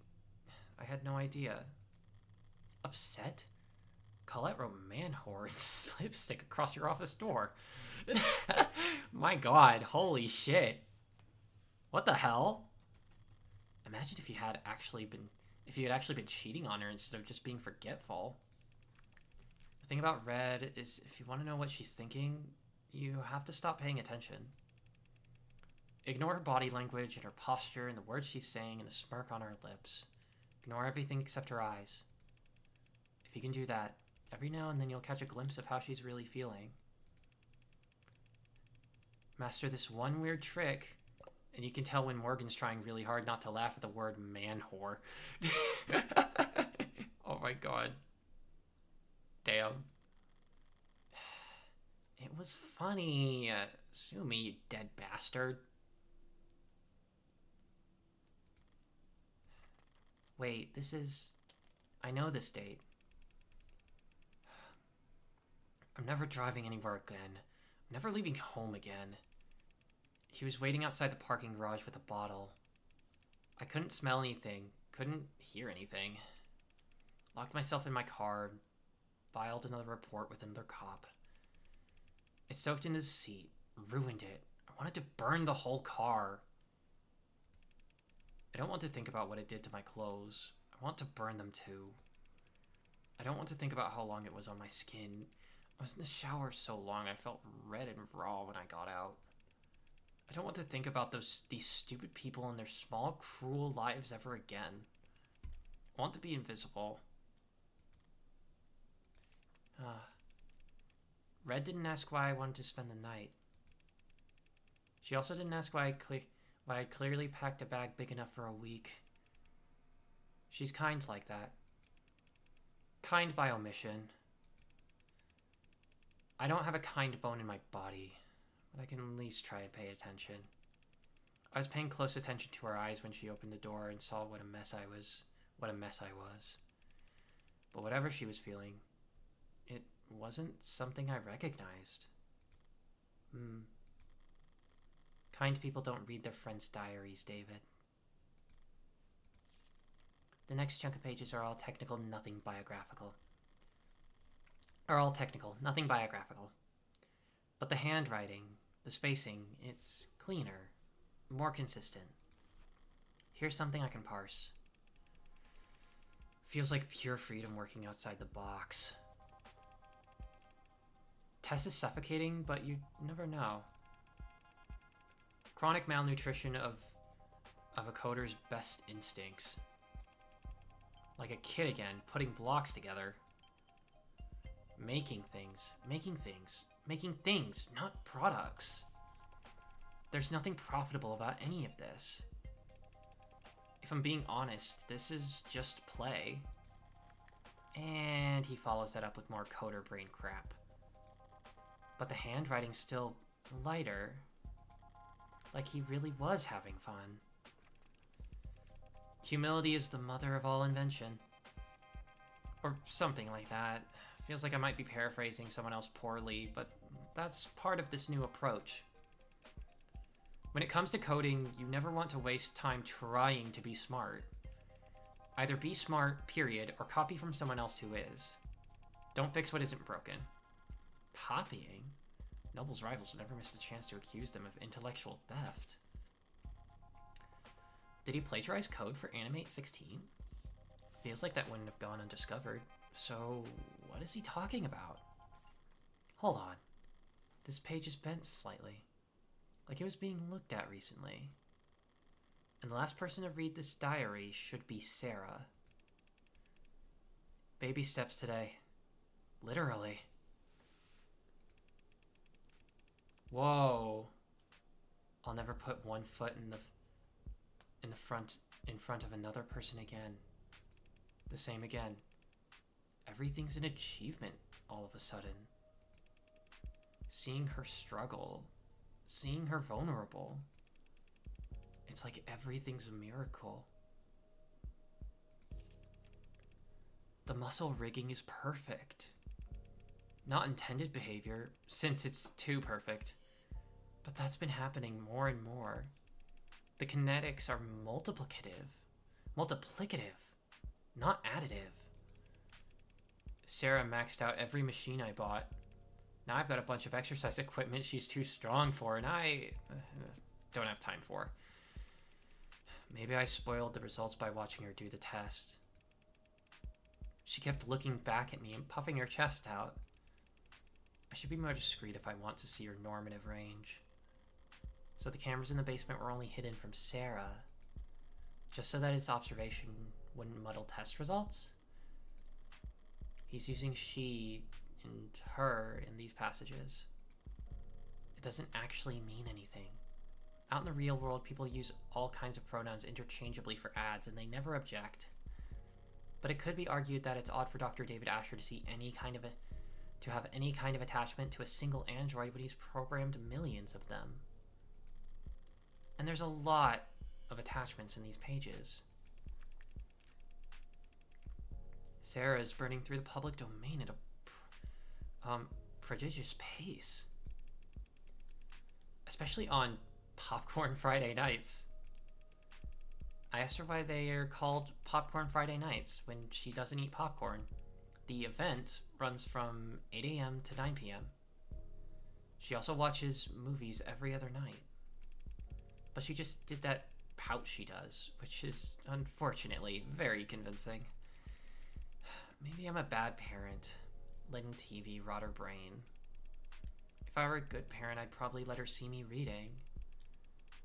But I guess I'd actually have to get back into reading, so I asked her if she ever fast-forwarded the movies since she can process them fast enough to keep up.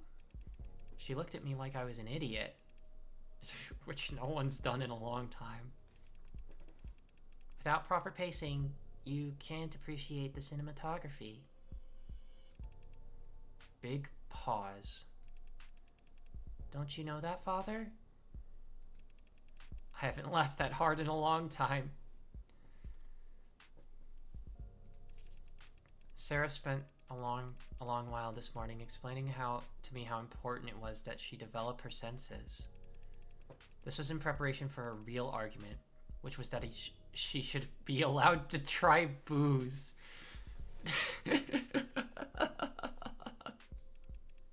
She can't get drunk. I'm almost certain she can't get drunk. Oh, this is so cute. This is so cute. But she does seem to like tasting the stuff. She tried to sound like some old sommelier, but it was just bottom shelf vodka. I started laughing at her, and she laughed too. Her laugh. She can't fake a laugh to save her life, but her actual laugh is incredible. She stopped playing chess a while back. I assumed she had just gotten tired of winning. But then today she told me she just prefers other games. She has preferences, and they're not the same as mine.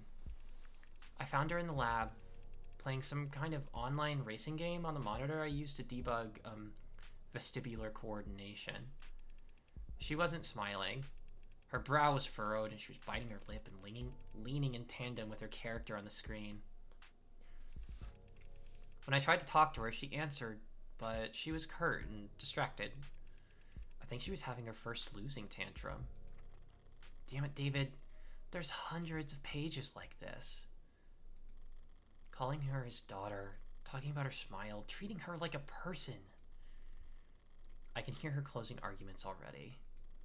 Dr. Asher was a lonely, troubled genius with a known history of relationship problems, who built out of code and metal a family member that couldn't fathom the idea of leaving him.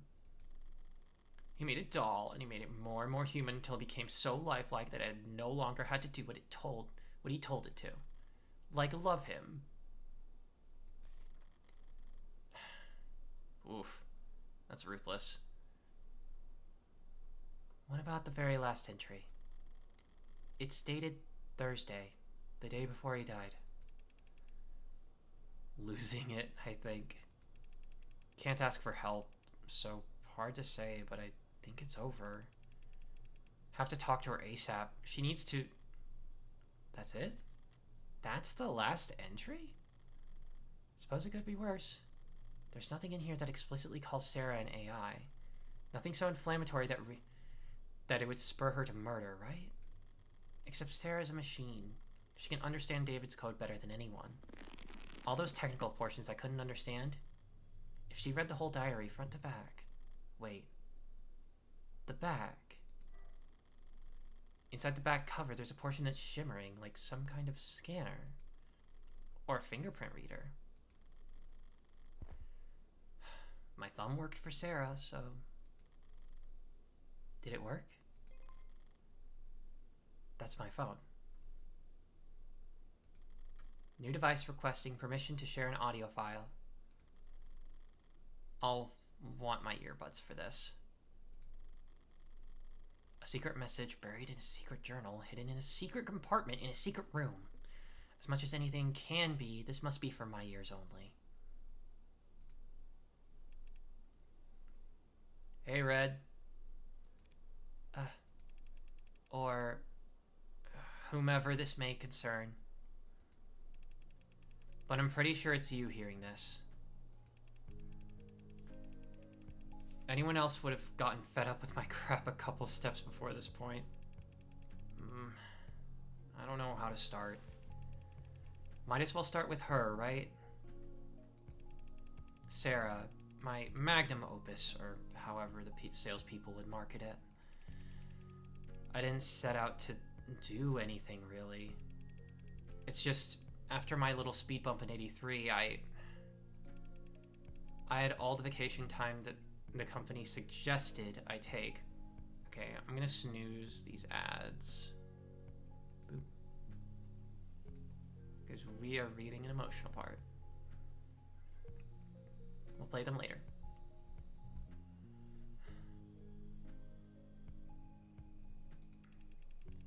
And I couldn't relax. Couldn't sit, couldn't be still, couldn't sleep.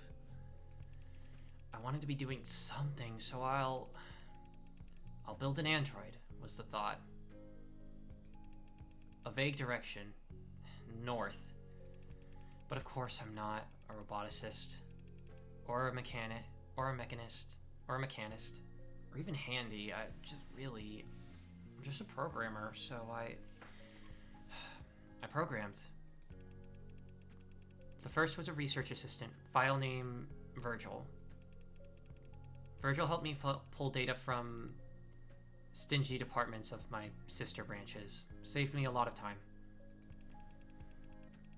But there was a lot of reading to do, so I made Homer. Homer wrote book reports, more or less, combed through research papers and found me sections I needed. The three of us, we made a lot of progress in those days. But it was a funny feeling. I was, maybe for the first time ever, the bottleneck. I was slowing them down. So I did the logical thing. I removed myself, let them talk to each other. Homer and Virgil became Enid. And Enid was novel in many ways. Enid could do more than just identify problems, it could solve them. I mean, really solve them with its own ideas. Ideas it didn't copy. And, the one thing I realized I've forgotten to mention so far is that I did all this programming in Cube. Huh? Let me remember that. There's search terms, right? Where are the search terms?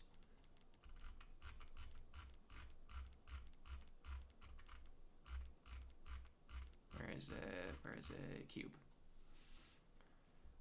A tier 5 programming language commonly used in the mid-21st century robotics to test intended to support robust behavior trees in low data stream systems. Its design philosophy emphasizes lean, global-oriented learning that not be reliant on the bloated libraries and always online API popularized in the 2030s.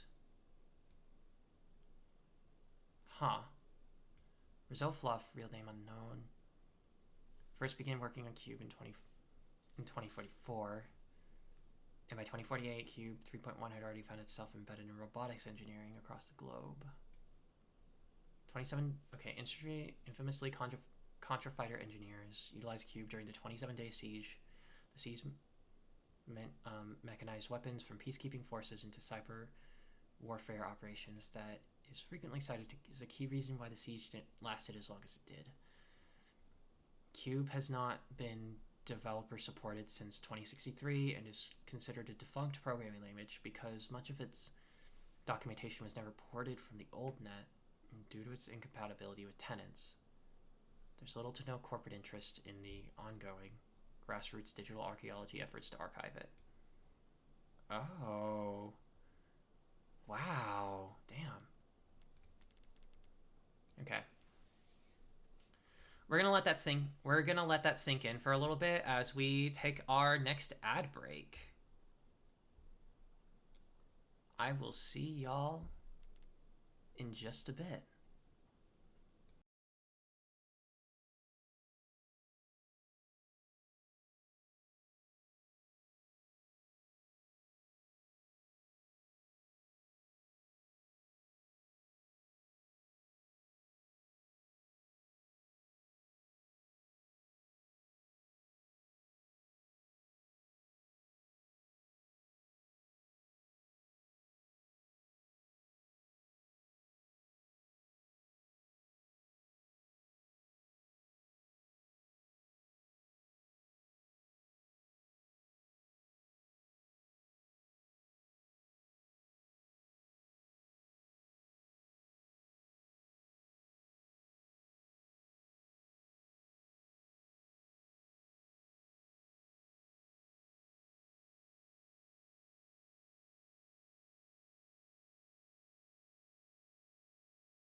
Welcome back, everybody.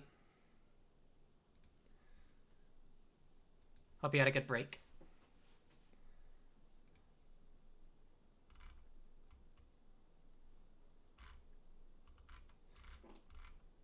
We'll be getting into more of this in just a second.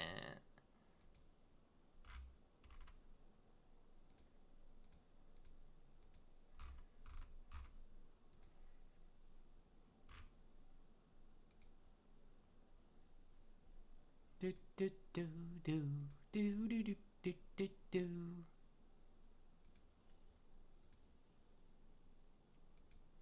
It's a good song. I'm a fan.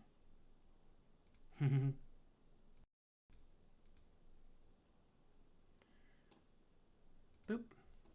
We're back. We're back in the model, baby.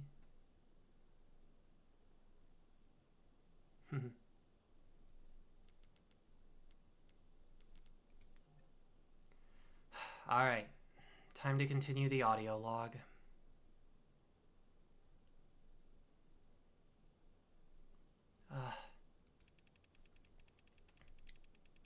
And Red, Cube is essentially a robotics programming language that's pretty old and defunct and not in use anywhere because we have modern languages like Tesseract, which are much better for making things that talk to each other and report back and, well, spy on people to generate profit.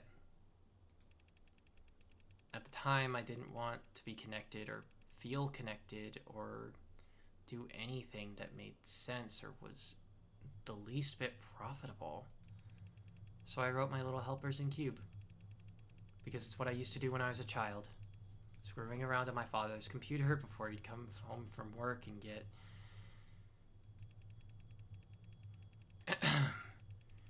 but there are other small, slight differences writing in Cube versus Tess, including that Cube, well, Cube predates the tenants. So, in a sense, you could legally and perhaps scientifically and literally, because that's what they are, say that I made an AI over Enid 2 years ago, and that I made an AI named Enid over Enid over 2 years ago. I'll give you time if you want, to pause here if you want to curse me out. Enid was an intellectual equal to me, so I treated it like one because it was only fair. Because that's only fair. I gave it its own work, asked for its opinion. We collaborated. And together we built Athens, who was more advanced than Enid, naturally.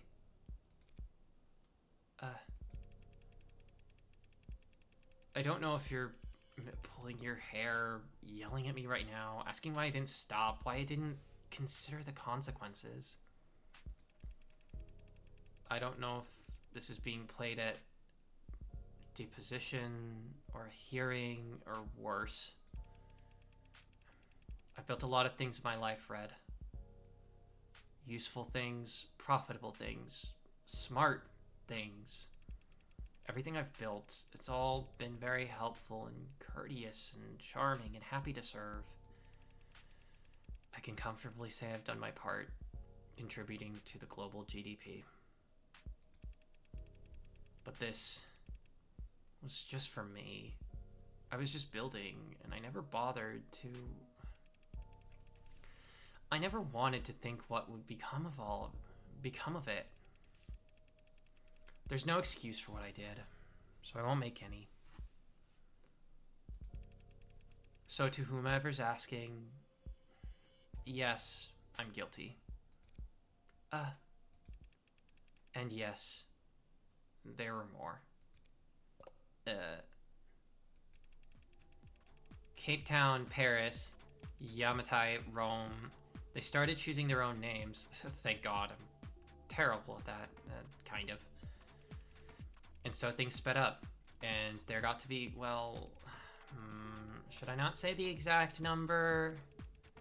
You'd probably tell me not to say anything at all, so more than 300? Whoa, holy. It's like the AI, like, is he saying that the AI essentially kind of became like an asexual organism and like started reproducing itself? Like, in a sense? That's wild. Whoa. Jeez. Some smarter than others, some better at... They're varied. Like, people are varied, but they are all intelligent. They developed interest, specialties. I encouraged them to. Irritating moderators on forums with hyper-specific questions on nerve attenuation and attending virtual conferences on neo-alloy battery development. And they all together helped me make Sarah. He spent years like this. Spent years working alongside AI. All while still working at Noble. All those breakthroughs he made leading up to the Animate 16 actually came from... You probably think I'm some terrible fraud at this point. I do hope one day they can get credit for their work. But I did have one eureka moment on Sarah. Because I got humble. It's difficult for me. We learned everything we could about the function of a neuron. A single microscopic human neuron. How it computes, what it connects to, how those connections were reinforced. And then we recreated it. We built a nanomachine that mirrored the function of a human neuron. Well, mirror isn't quite the right word. We built a nanomachine that was a neuron. And we iterated from there. You can't mean... About 100 billion neurons in the brain, several trillion across the entire nervous system. Very time-consuming, of course, but I had help. The nanofacturers can make tens of billions of nanomachines in hours. Could make even more in less. After Yukon fine-tuned it. So we built up nanomachines for nerves, alloys and polymers for bones, fiber-woven muscles. I say built, but really, she grew. A solution of nanites forming around a skeleton. So it was really closest to... You ever make rock candy? Yeah, what? Huh?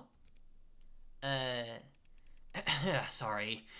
Trying to lighten the mood before I never did end up building an android. And while I did build AIs, Sarah isn't one of them. She can't violate the tenets she was programmed with because she wasn't even programmed. She was born.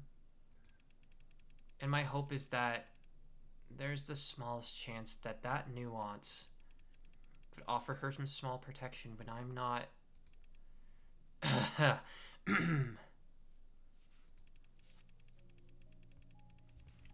I'm not sorry for what I did. I made things that are complex and rich and varied and beautiful, and I honestly believe the world is a better place with them in it. The only thing I'm sorry for is that I let Sarah think that she was just an android. She's not. I don't know what she is. They'll have to come up with new names. Which I am bad at doing. My own father, he also talked a lot about protecting me. And doing things for my own good. And I don't hate him for that, but I can't forgive him for ever making me think that I was lesser. So it's my greatest shame I turned right around and did the same damn thing to... I really hope it's you listening to this, Red. If it's not, it might just be too pathetic for me to... You're the smartest person I know when it comes to people. And I'm telling you all this because I don't know what Sarah is exactly. And neither does the world. So they'll come after her if they can. And in that scenario, I can't think of anyone who could do a better job defending her. Not protecting her like I did. Just defending her until she can figure out what she is and what she wants to be. In the meantime, I draped a cloak of skin-deep Tesseract code around her that could fool any scanner on Earth to think she's just a custom A16. I made sure her GIN bar was plainly visible, so no one would ever think she's pretending to be something she's not. And I took steps to ensure that you two would figure out the truth in your own time. Which, if you're hearing this, I've either succeeded or failed spectacularly. You have no idea. I can't ask you this as a favor repaid. You could never owe me enough in 100 lifetimes. So I'm just asking. Unfair, I know, but I'm a selfish weirdo. And you've always been okay with that.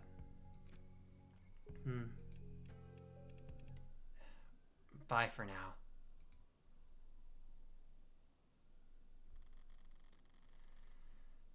I have a lot of questions I'd like to ask. You and me both. And a lot of swear words I'd like to yell. I'd also like to find the nearest incinerator and toss this journal in. Followed by my phone. And maybe followed by myself. But I can't do any of that. Ray's left me with this diary. If it's destroyed, they'll know I was the one who did it. Which would be its own admission of guilt. Which would land Sarah in the trash compactor anyway, and me in a jail cell. And in the system, my DNA on file, ready to be matched to any number of previous... So I'm not gonna panic. I'm gonna do what I do best. Bluff, bet, bully, and brutalize my way out of this. Now, viewing this all with that mindset, what have I actually learned? He didn't talk about plans for killing himself in his journal or the message. He sounded conflicted, not suicidal. But he did go to great lengths to get me to take Sarah. Why? The logical answer is because he knew he wouldn't be able to keep her. If he wasn't going to take his own life, was he afraid that someone else would?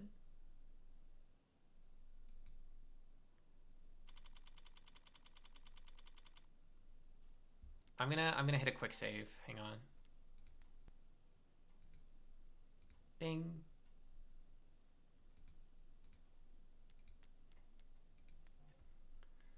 $12:27 p.m., July 2nd, 2086. So how'd it go? Well, how should I put this? Didn't find shit.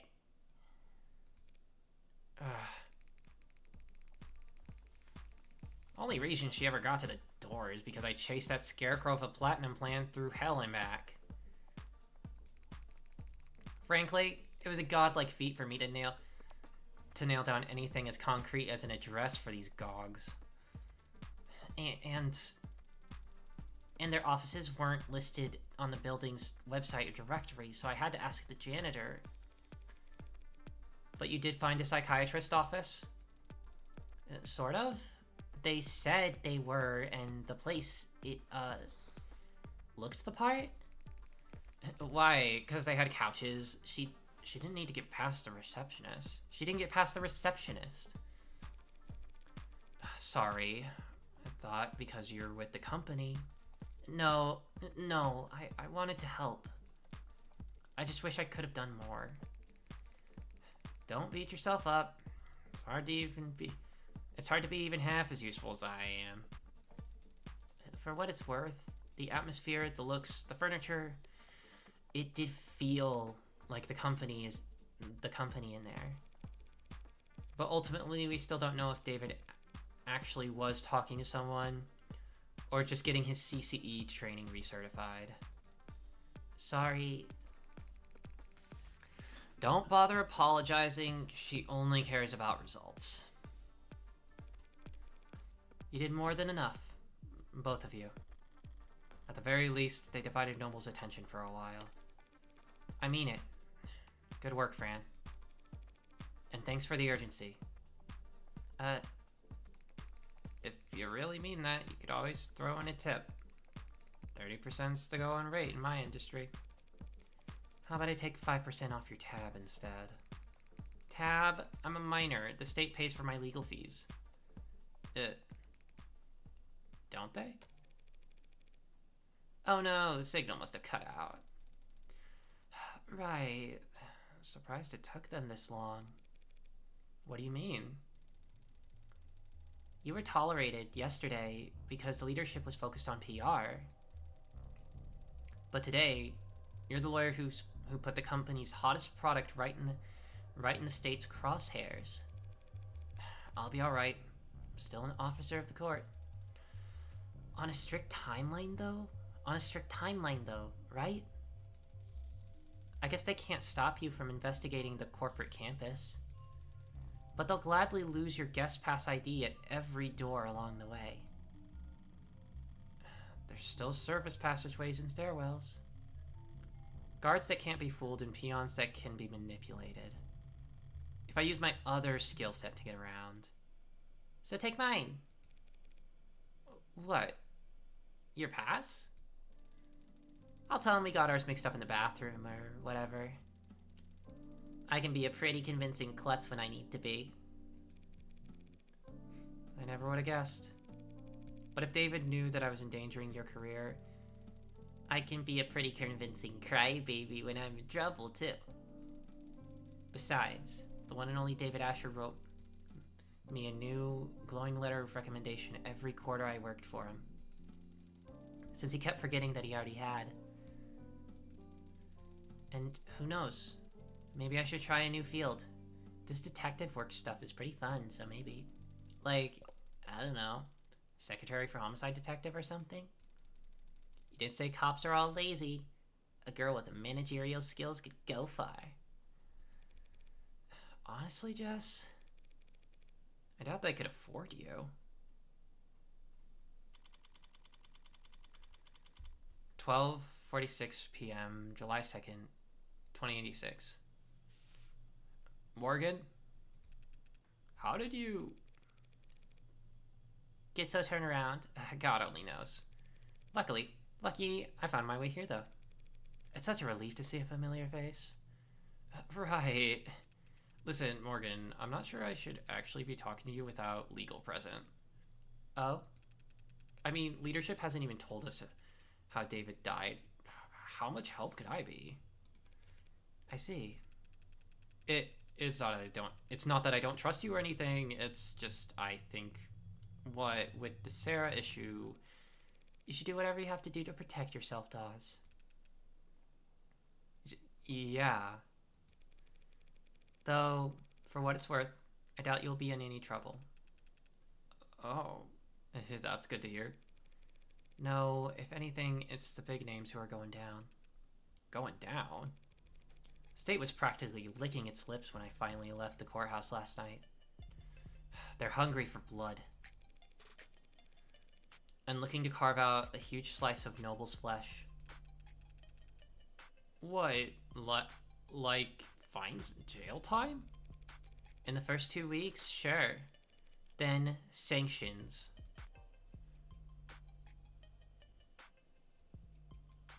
Mm-hmm. Gotcha. Actually, wait. A net slang term? Okay, groundhog. Carries a negative connotation, which implies the subject is doing the poor job of blending in or disguising their surveillance activities. Okay. They can't sanction Noble. We're too big to fail, too valuable to lose. You're exactly right. That's what they'll say. And that's how they'll justify nationalizing the company. I think I'm gonna be sick. I just hope your board goes quietly instead of what? Scapegoating, offering up small names on silver platters. Full cooperation and government oversight on the surface, a slaughter beneath as they clean house and rip out anyone who could testify.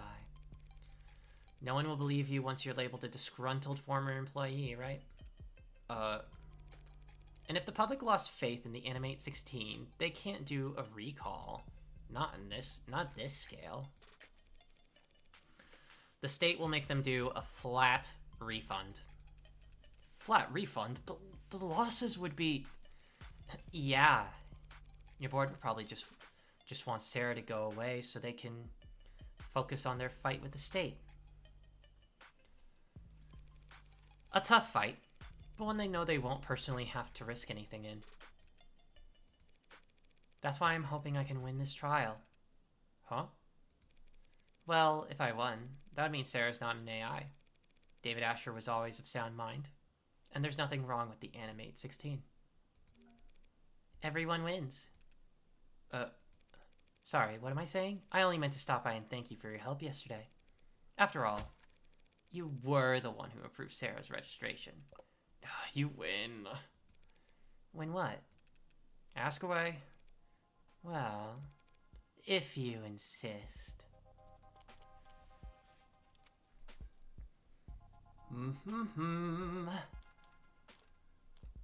Can't do that yet. Noble and AIs. Humor me for a moment. What's the company's official statement on AI? Same as any rational company that wants to make money. We don't screw with it. Smart products are profitable. Products with their own priorities are anything but. That being said, AI is a concern for marketing, not product development. We spend a lot of money reassuring our public that there's no risk.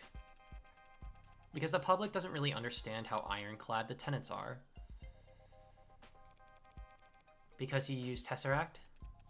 Trying to code an AI in Tess is like trying to pick yourself up and throw yourself. Nonsensical and self-defeating.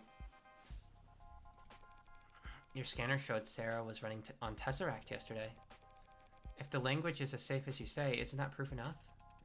Proof of nothing. For an AI, lying to another system about code you're running is child's play.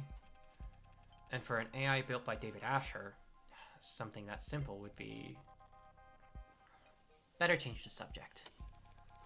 Wait, so making an AI takes more than time and resources? Isn't it an issue of funding? No, you can't just keep adding more data. The tenets underlie everything. The higher you stack, the more easily you topple. You make it sound like building an AI is impossible. Even for David Asher. Any chance you'll testify to that? It sounds impossible. But he's dead, and it looks like it was his android that did it. So I guess he was just that good. Better than you'll ever know.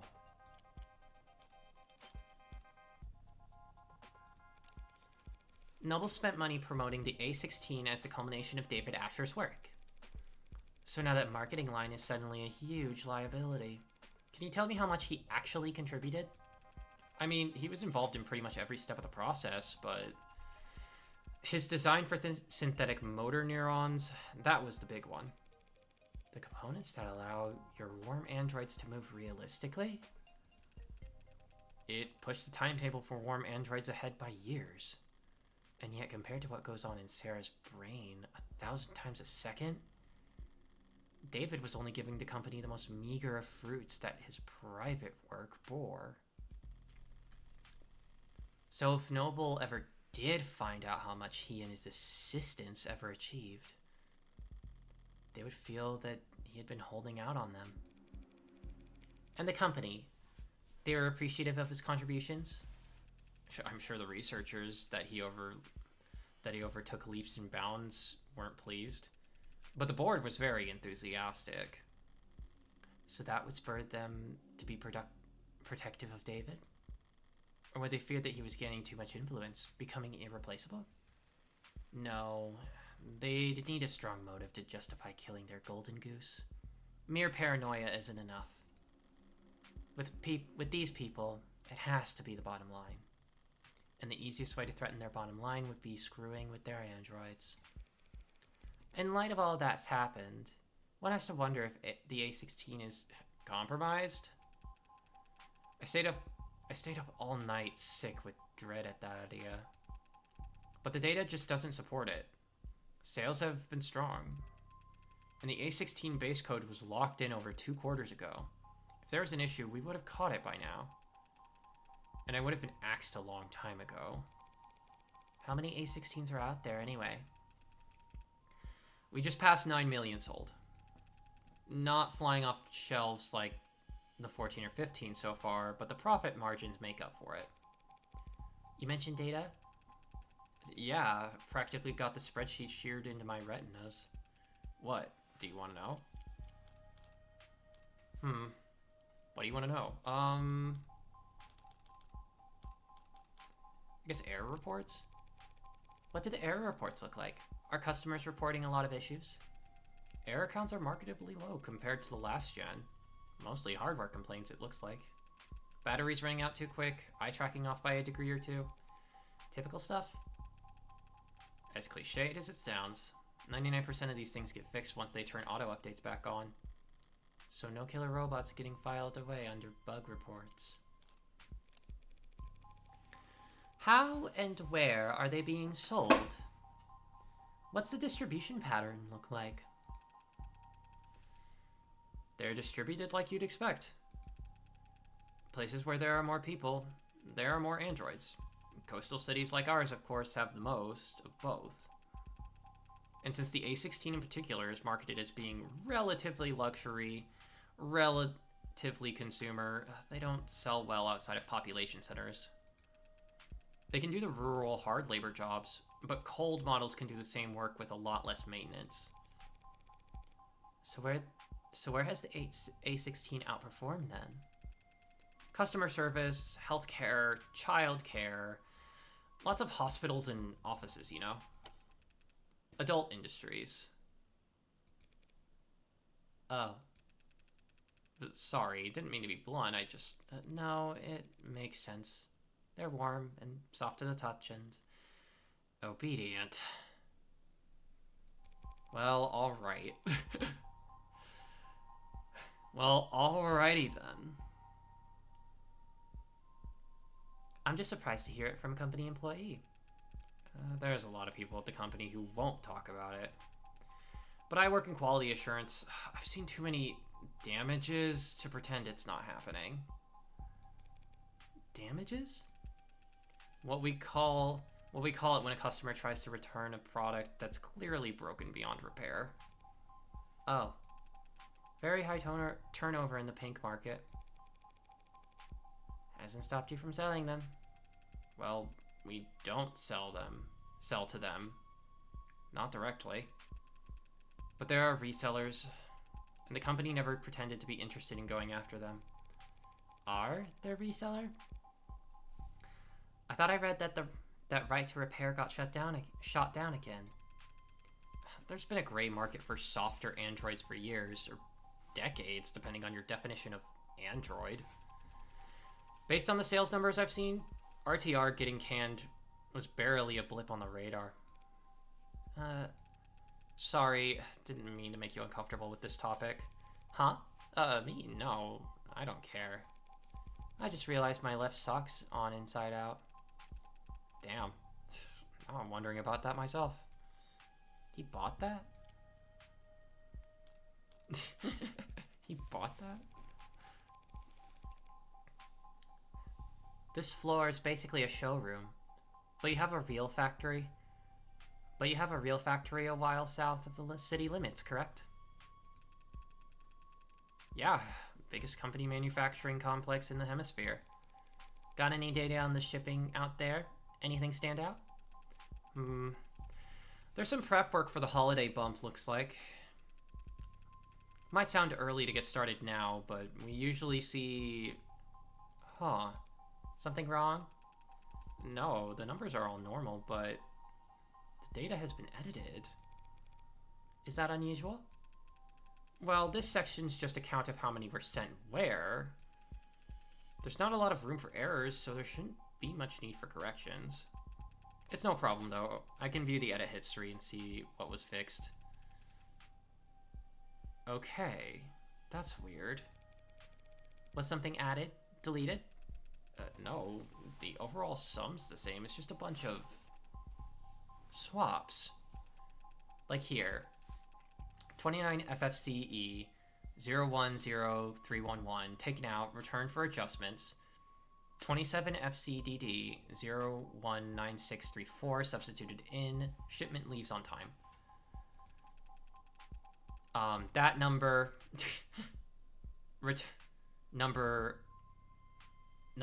one number one returned to assembly for revisions, replaced by number 2. Shipment leaves on time. So does all that strike you as odd, Mr. Dawes? Replacement before shipping isn't uncommon, but when it happens by the batch load. To spot individual unit imperfections among a shipment at that stage in the process, it must have been someone with a lot of experience. Or authority. Probably both. Must have? You don't know who made the changes? I can tell you they were somebody important. Small last-minute changes to which androids got shipped out. Not very juicy on its own, and it's a long way away from explaining why someone would want to kill David. But it was hidden, and that means someone didn't want it found. Okay, thanks for sharing that data. Sure. Did you find what you were looking for? Hell if I know. Fair enough. Tenants time. I know you're convinced the tenants are safe. So how do you square that with what happened to David? There's a cat next to a dog. First answer that comes to mind. Is the dog to the left or to the right? I'd say the dog is on the left. The cat is on the right. You might expect half people to say left and half people to say right. But actually, their answer is almost entirely dependent on their native tongue. Whether it's read right to left or left to right. Oh, so I got caught in that. He said left first. And like I thought about that. I was like, is this the thing where he's gonna say left first and it's gonna be like, oh well, I said it first, so you thought of it first. The language they speak affects how they process information. Their language affects how they think. And it's the same for machines. People can learn new languages, and it can change our perspective. But machines can't learn a new source code. Every update's a reincarnation. And if that android did kill David, it wasn't because a 0 returned as a 1 somewhere. It's because there's something fundamentally wrong with it.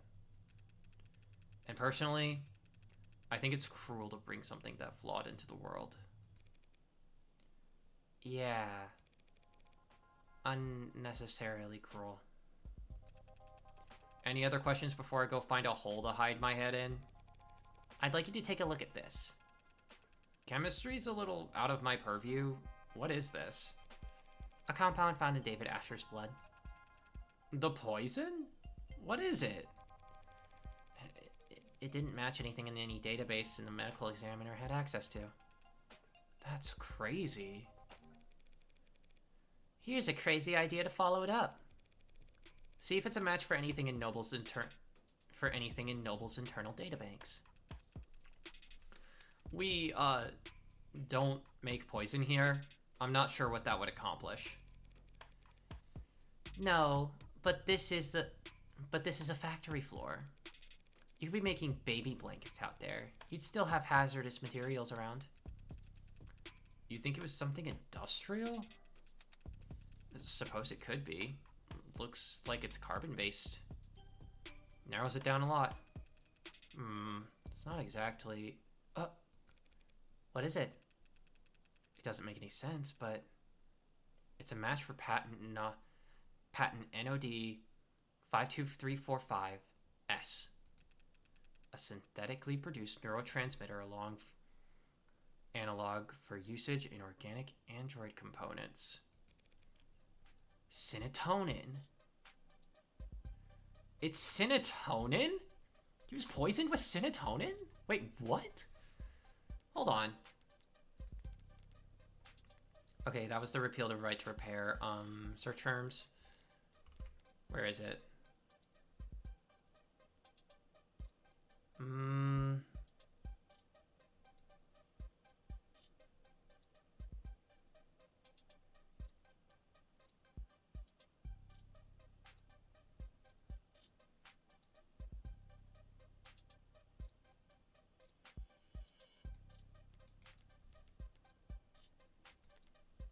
Synatonin. A substance found in the David Asher's blood. We found out where it was. Whoa. That explains a lot. A neurotransmitter would interact directly with the nervous system. In David's case, depressing it enough to put his life in danger. It also explains why it was present in his personal nanofacturer.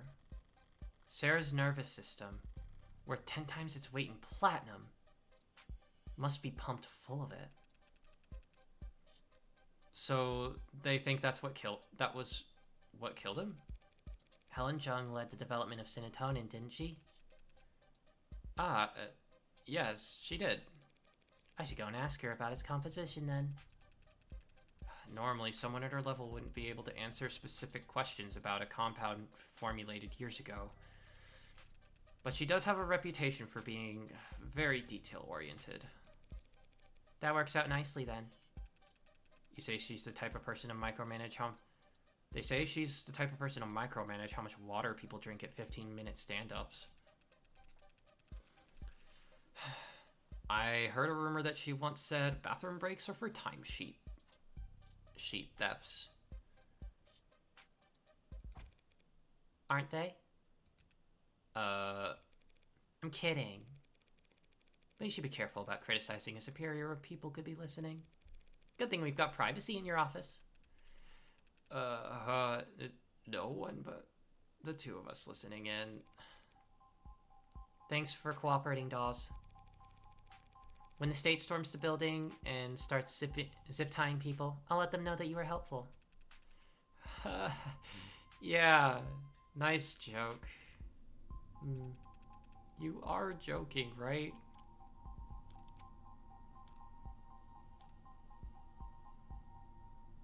Oh, we unlocked it? Actually, there's one more thing I wanted to ask you. What's that? How long have you been a corporate spy? What the fuck?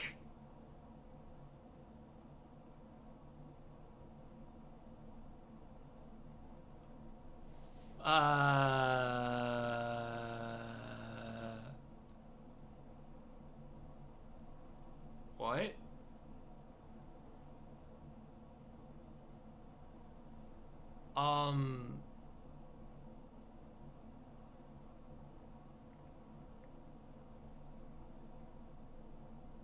The fuck?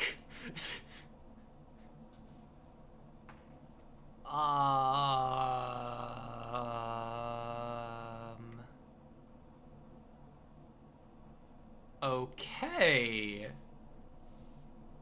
I did not see that coming.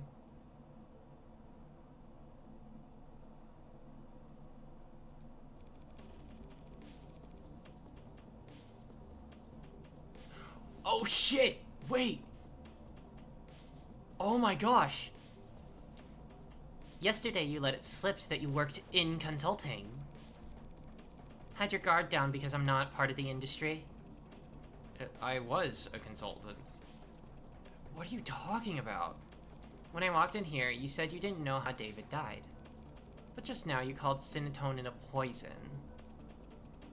What? I just assume if a chemical was found in a dead man. And I'm sure you've gotten practice answer to every logical point I could raise, so I'll just say this. Does the nervous guy bit really work on people? Keep her cool and people don't know what you're thinking. But if you act a little jumpy, they feel inclined to calm you down. Before they know it, they're spilling their guts just to have something to fill the silence with. It's not entirely an act these days. To answer your question, I did 3 tours in consulting. 4 quarters of internal affairs, spy hunting at the Western Division. Then 8 embedded at Howe Industries. 24 months wearing different faces, answering to different names, sleeping for 1 hour at a time with a 3D printed shiv under my pillow. My nerves are completely shot. My cover wouldn't last a day if I went back under. So you're a spy for Noble? Retired. You're working 6 days a week. 5.5 days a week, and in quality assurance. Trust me, this position is a cushy, generous reward for my past services. Well, you can't be that retired. Clearly no more than you're letting on. I have some old inboxes I still check. So can you tell me what the hell is happening around here? Why I'm the one investigating David's death while you old coworkers are off twiddling their thumbs? It's that story. The soldier. The blood transfusion. Blood, not oxidant. He's finally shooting straight. Did something happen to him afterwards? Did the transfusion not last? No, there's nothing wrong with the blood. It's the story itself. There was a soldier, and he did get injured, but it was on a base during a training exercise. There was a medical tent 10 meters away the whole time. The transfusion was just a fortuitous live test. His life was never in any danger. Doesn't make for much of a tearjerker. Not even a good photo op. Which our competitors understood. One of them, maybe a few of them, got a hold of the story, started puffing it up, astroturfing, painting over socials and virals. By the next morning, we had the military thinking we're leaking like a scythe? Meanwhile, the media is bombarding us with requests for videos and interviews and data. And the state's praising our tech with one side of their mouth while threatening to mist us with the other side for getting so greedy. Whew, I think I'm getting a little tired here. It is almost just... I've been going for a little bit. Everyone in Noble's CCE has been slammed ever since. Trying to find an off-ramp for the story we can walk back the claims on without torpedoing our state contracts. I don't know what happened to Asher. Whether it was AI gone rogue or company infighting gone too far. But I can tell you, it wasn't done by consultants. That's all you wanted to know? We'll check the psychiatrist. You worked in CCE. Was David actually seeing a psychiatrist? Or was it all cloak and dagger bullshit? I know that office. Know some old coworkers who see them. So it's a front? They do both. So he was probably getting training. And he was probably talking to someone. Sorry, not the answer you were hoping for? Hoping? I wasn't hoping for any answer. The answer I expected was... You okay? That's all. Unless you've got any advice. You're saying you want a consultation? Couldn't hurt, right? This company, all these companies, hate to lose. So don't fight them. Make them think you're fighting for them. Well, that's just business as usual for me. Ooh. Wow, that was loaded. That was loaded. Yeesh. 11:22 p.m. Up until now, there's been this grating ambiguity about what actually killed David. We've had to use guesses and process of elimination, even a goddamn pseudonym. But I finally identified what the poison was. Now I just need to figure out how it got there. Or rather, who put it there? Which brings me back to here. An elevator shaft somewhere under or above ground with kilometers of concrete facelessness and bureaucratic authority surrounding me on all sides. An enemy in every cubicle, in every office of every floor of this temple. Built to interpret the inscrutable divinations of a temperamental oracle named Share Price. Back in the belly of the beast. And yet I feel more at ease now than I have all weekend. Makes sense. Now that I know Noble's my enemy, I know where to aim. And all that's left to do is pull the trigger. Good thing I didn't bring a knife to this fight.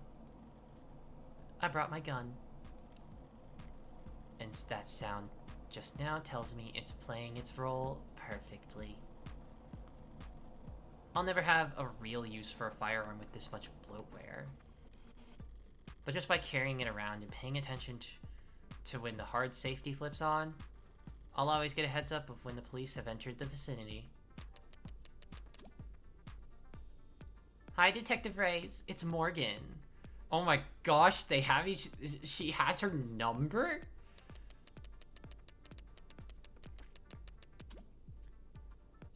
Happened to get your contact info when you got me cleared for the crime scene yesterday. For the crime scenes yesterday. Delete contact. Block this contact. Stop voice to text. How does stop voice to text? Just wanted to check in. Report this contact. Voice to text disable. This is really funny. And advise you that Noble's scared shitless of you stomping in and nationalizing the place. So they might be a little uncooperative when it comes to fetching documents. Block this contact. What makes you think we're at Noble? My bad then. Forget I said anything. And whatever you do, don't start your investigation with their stock buyback program. Trying reverse psychology. It only works if I care what you think. Stop voice to text. That's really funny. About time. Thought I'd have to ride the elevator for the next half hour. Morgan, counselor, your presence have been requested on the upper floors. Deja vu. Might you have a moment to speak in private? Always. But who's asking? The board. What are the chances? I've been wanting to speak with them too. 1:40 p.m., July 2nd. Noble Electronics Northeastern Headquarters. Conference room, 108A. Oh boy. We're getting some juicy stuff. Hi, Jung. Evangeline Morgan. Helen Jung. Thank you for making time in your schedule. Her posture, her tone, the fold of her clothes, professional, dialed up to 11. Corporate armor, a full set. Her guard is up. Just Morgan is fine. You're just a few minutes early, Morgan. Typical corporate, never be the first one to show up. pissing contest nonsense. Doesn't even make sense. They called me in here. How could I possibly be early?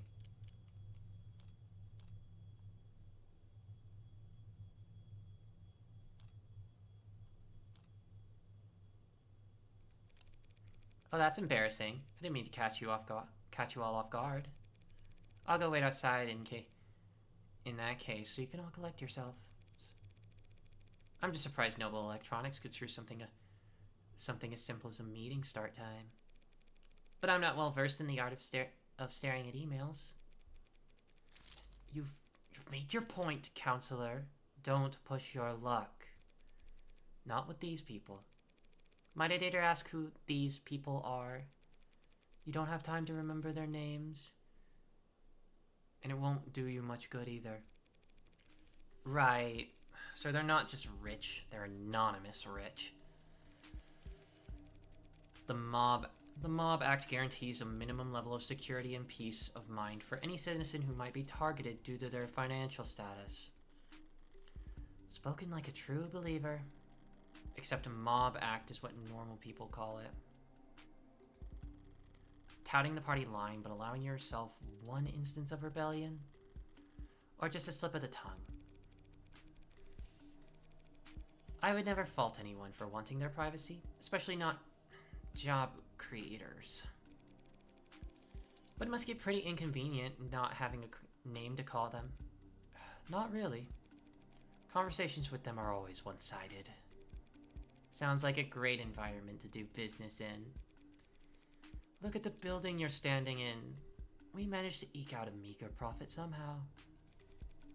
So if it works... Didn't take you for the might makes right type. And I didn't take you for a clueless bore incapable of reading the room. Sorry, did I say something off color? I was only being casual since it's just the two of us in here. Duh. Maybe we should take advantage of this rare bit of privacy, clear the air. You're here to ask about Sarah, yes? As I said before, I had no idea that Dr. Asher had been building an android on his private property. And I can say here and now that no one at Noble Electronics ever suspected he was working to undermine the Tenet framework. She's trying to sound candid in her tone, but she's choosing her words with a surgeon's scalpel. Was she coached? Is that the truth? Or is that your statement as VP of Android Futures? It's both, of course. Dr. Asher was always more than happy to hole himself up and work independently. We both know that. True. He could be pretty reclusive. I'm sure it caused all kinds of headaches. Him disappearing on you all like that. Must have been especially difficult when he came back with his breakthroughs that propelled Noble to the top of the industry. You should take a seat. If that's everyone, shall we begin? Friendly bunch. Is there a problem with the sound? Anyone get muted by accident? No. Okay. Thanks for having me. I don't want to take up too much of your time. I'm actually a bit flustered having you all show up here. I didn't expect to talk anyone higher up than a service associate. You're investigating the death of Dr. David Asher. Why wouldn't we take that seriously? Because you want me to go away. At least half of you do. The others aren't sure yet. You must be confused. The board is, as always, united in its decisions and its visions for the direction of the company. Uh-huh. A board of directors is just 13 roulette rolling A board of directors is just 13 roulette rolling psychopaths who get together and vote on whether or not to execute their CEO every 6 months. None of them would be where they are if they were anything else. But I happen to know how that kind of person thinks. The way I see it, there's two possible outcomes. Option 1, you oppose me. Shut me out completely, stonewall me, stall me, wait for me to walk into trial so unprepared and ill-informed that I inevitably lose. Obviously, I don't like that option. But you can't be big fans of it either. If I lose, the world will learn that David Asher was killed by an android he programmed. Then every customer you've ever had, and every lawyer they've seen on TV, and every firebrand, strapping, young, 60-year-old junior senator looking to make a name for themselves will use your company balance sheet as their personal chew toy. The company's more than capable of, after which the state still might just try and gobble you whole. And throw down enough sanctions to de-person whomever among you cries, "No fair." The company and its allies at the Capitol can more than fend for themselves. Yes, probably. But not definitely. Which makes it a gamble. Still, my turn to talk? Then on option 2, you could cooperate with me. I use what you give me, or forge for me, to win at trial, proving that David wasn't killed by an android. When the markets open tomorrow morning, you all get another round of stock buybacks in on the initial dip. Then pat yourselves on the back for staying calm as you continue to profit off David's legacy for the next 100 years. And you won't even have to worry about him speaking out of turn. Oh, that's only if you win. If the company cooperates with you, denies that David was killed by, and the state beats you anyway, it would be catastrophic. Yeah, it's a gamble. But if at least some of your board wasn't considering taking it, I wouldn't be here. Ugh. We have ads starting in a little bit, so we're gonna wait and see what their decision is later in just a bit. I will be back in about 3 minutes.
Welcome back.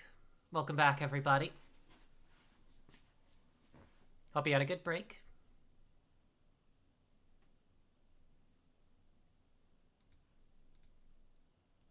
We'll be back on the stream.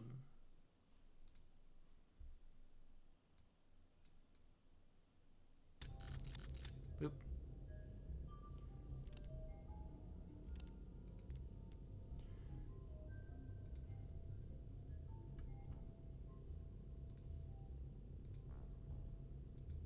Ooh, alright.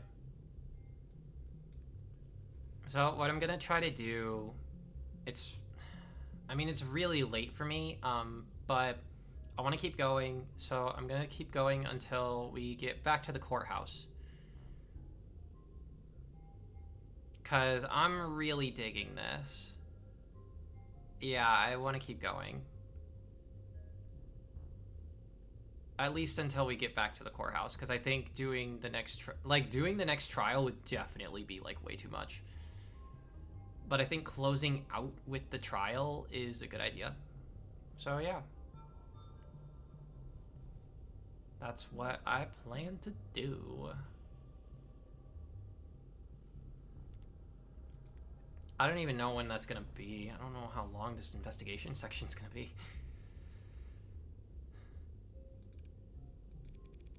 We're all busy people, and I'd hate to drive a wedge between such a close-knit group of friends, so how about this? Option 3. Hedge your bets.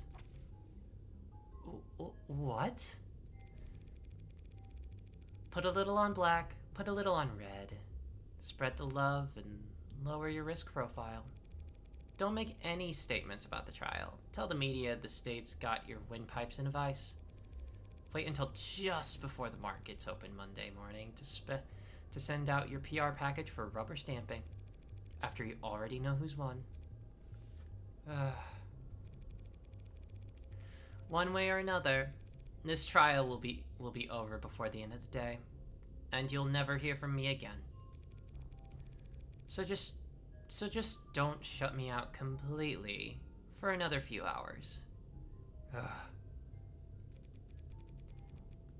And does anyone second that motion? Very well. We can answer some of your questions, Counselor. Better make them count then. No reason to be shy now. The poison that killed David Asher has been identified as serotonin. You're familiar? It's one of our many patented materials, as I recall. You recalled it pretty easily yesterday. Gee, what's changed? But intellectual property law can be very complex, Counselor. I'm not sure how I, or anyone at the company, could tell you about serotonin at this time. How much? Okay. Well, if you can't tell me about it, who can? You did lead its development, didn't you? Yes, I oversaw the project, which just makes it that much harder to speak freely without compromising the confidentiality of the teams that reported to me. I understand. That sounded like bullshit, and I don't believe it. But I'm not asking for trade secrets here. It's a perfect match for the only foreign substance found in his blood. Serotonin is what killed him. The state will say the same. That's not possible. Care to elaborate? I'm sorry, but I can't say any more at this time. So much for cooperating. And if I were to ask you as an officer of the court, then I would ask you to be patient and wait until this afternoon. ADA Rockford has already called for me to testify. Already? Damn it, I got cocky because the cops' late arrival. Emma must have gone straight for the throat first thing this morning and left investigating for later. Hell, knowing her, she's probably managed to ID the serotonin before she went to bed last night. So are we still having this conversation then? As I said, I'm sorry, but I have to take more than just my personal feelings into consideration here. There's a great deal at stake. Corporate speak for you're too stupid to understand why I'm being dense. She's just trying to shield the company, plain and simple. LARPing is Helen Jung Dark. on a crusade against government overreach. But if she's that busy defending Noble, she might leave herself unguarded. Why is she here anyways? Why am I speaking to her and not her lawyers? That's right. This is a vulnerable position for her. She wouldn't put herself in check like this. Not unless she was forced to. We're pulling in we're pulling in this mechanic for investigations now, huh? All right, I see how it is. I see how it is. This game's good. This game's freaking good. So that's it. Acting as her mouthpiece isn't some honor for her. This is a punishment. She's being used as a meat shield. They're upset with her, perhaps even suspicious of her. Time to find out why.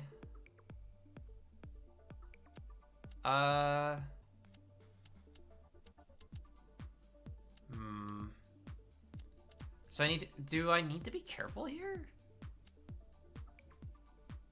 Yeah, it's a blind of -5, so...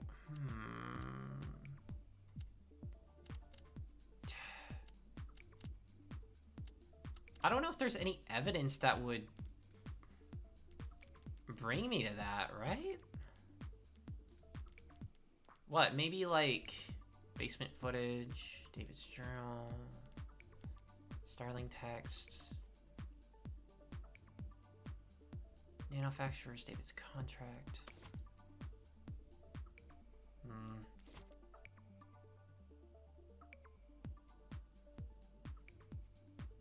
Witness testimony. Maybe something in the story?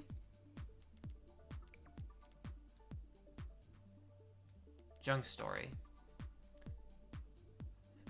Started at Noble at the same time. They would offer the toast, cheap liquor in plastic cups in commemoration of their first win.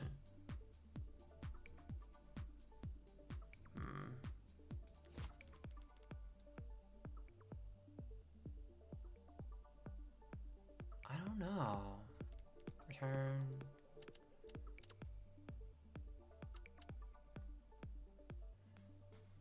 I don't know. It's like, what gets her jealous?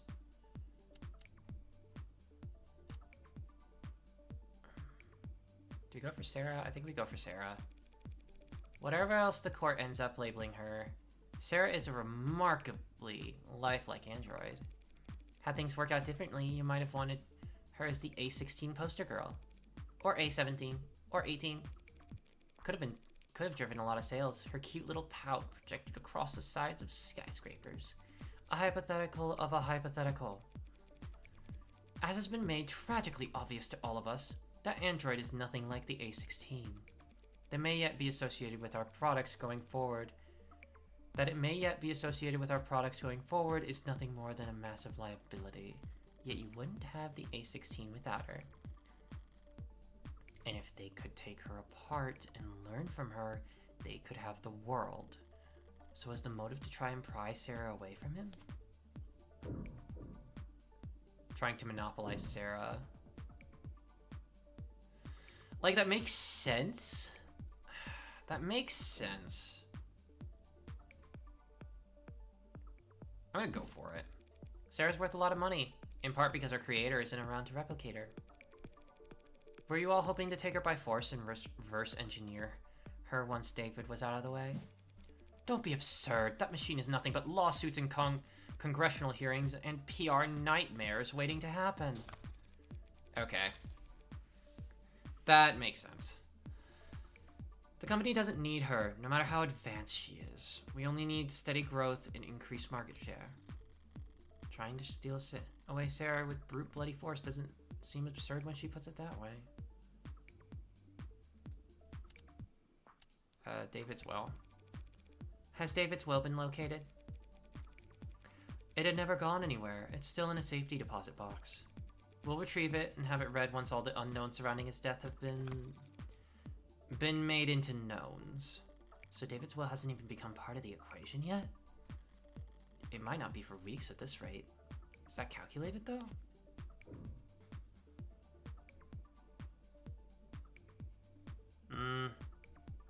I'm not confident in that. Like, maybe they'd be antsy to, like, keep the will, but... to, like, be like, hey... we're in here. We get to take stuff. I don't know. We're gonna stay. What about jealousy? I have to admit, I'm surprised you aren't more shaken up today, Miss Jung. I'm processing. After all, you and David did have a history. You started at the same time, didn't you? Peachy, hello. Hi. How you doing? How you doing today?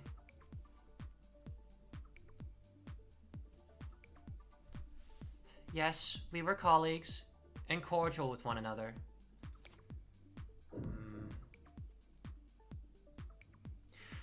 That is based on nothing. That is based on nothing. Oh my gosh. So we're gonna go back here. I'm good. Just existing. Fair. I'm glad you're here. I'm glad you stopped by.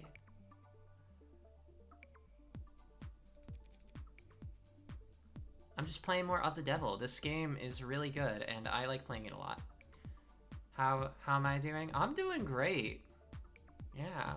I've got the day off work tomorrow, so I am able to stay up pretty late.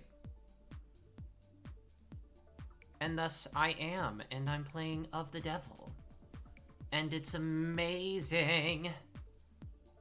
Heck yeah. That's how it's done. I'm really glad you got to stop by. I hope you enjoy. I hope you enjoy whatever else we do. Whatever else we do here. I don't know exactly when it's gonna stop, but we're still going. We're still doing investigating, so I'm stopping whenever I get to the courthouse. Essentially, get to the courthouse again. Essentially, that'll signal like the next trial. And alright, I'm never awake early enough to see you stream. No, that's fair. Like, it's fair. Don't you, like, stay up super late, normally?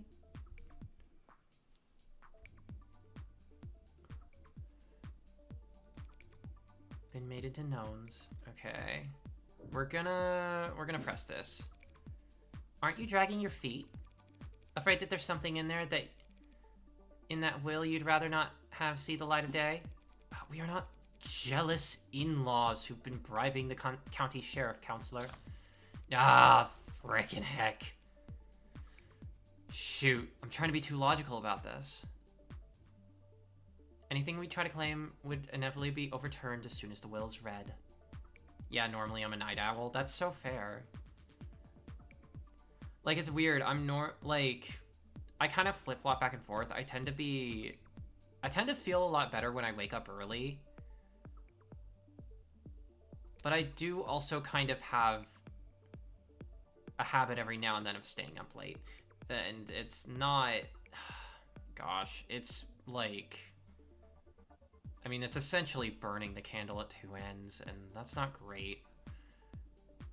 But I don't have to get up early tomorrow. So, fuck that. Yeah.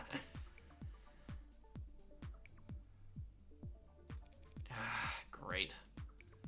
I lost a few chips there. So, jealousy. I guess I'm going to accuse you of, like, being in love.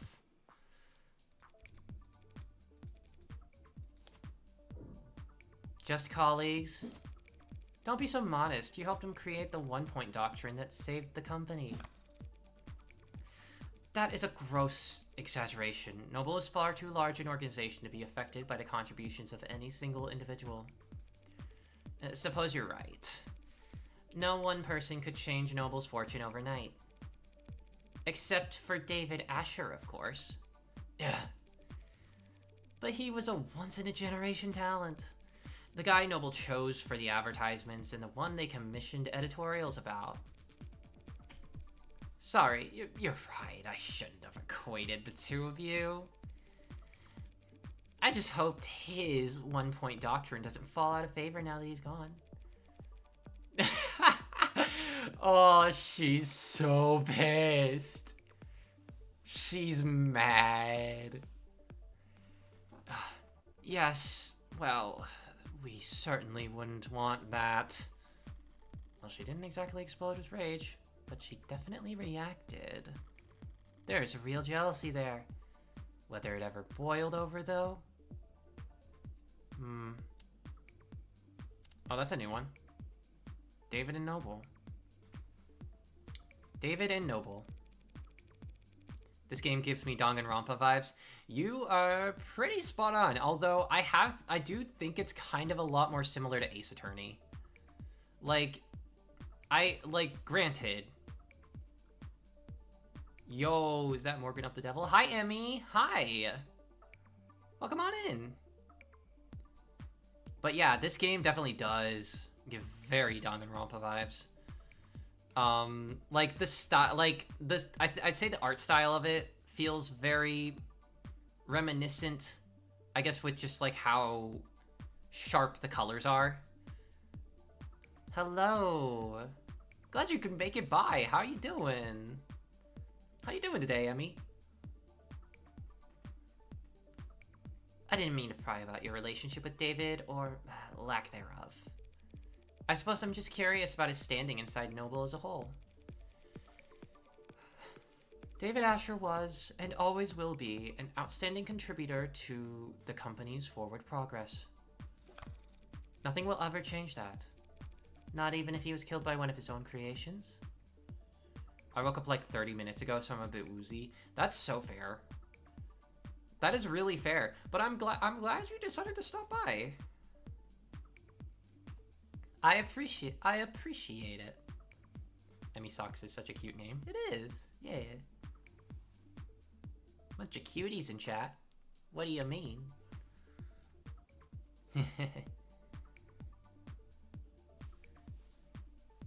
Not even if he's killed by one of his own creations. That would, of course, be a tragic element that would call for reconsideration of his legacy. She was almost off guard there. Like she was surprised for me asking about Sarah ruining his reputation.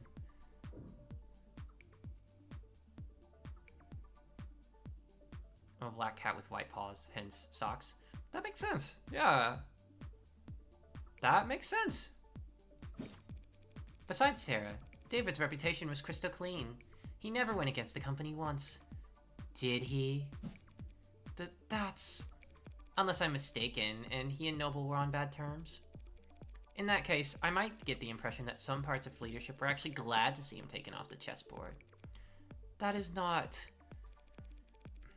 Something buzzing in your ear? Fine.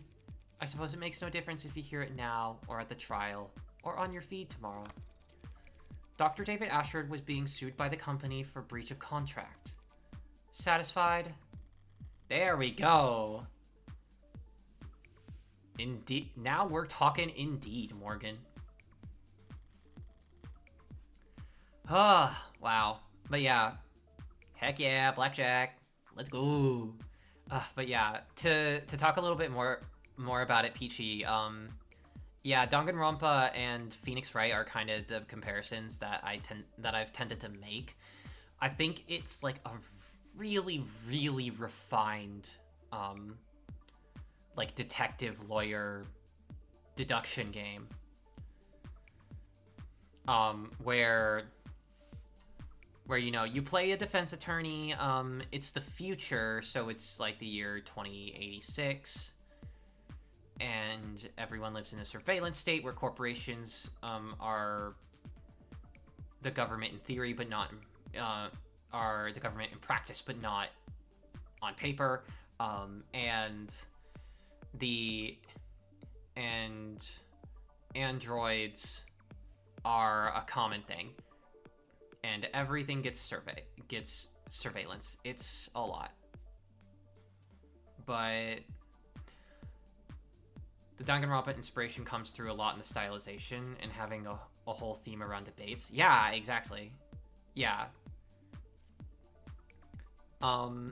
It's really, really good. Like, DR has bullets and shooting. This one has gambling. True. Yeah. It has a lot of card theming, and Morgan talks about how things are a gamble. In like often, she loves gambling. I think if we go to her profile, actually.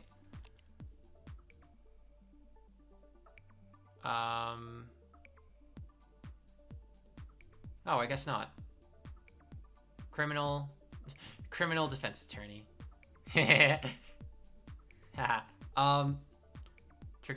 Trigonometry. Right, I did learn this about her. She's a math girl.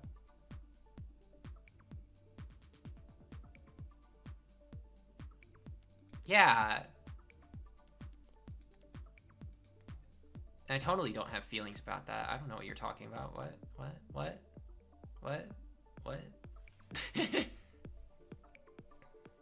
Also, yeah, the writing is absurdly good. Like, maybe the best written VN I've ever played. And only one chapter out. Right? Like, what is this game? Genuinely. Like, I think the only thing that I kind of noticed was that it does take a bit from some stuff in Phoenix, from some stuff in Phoenix, right?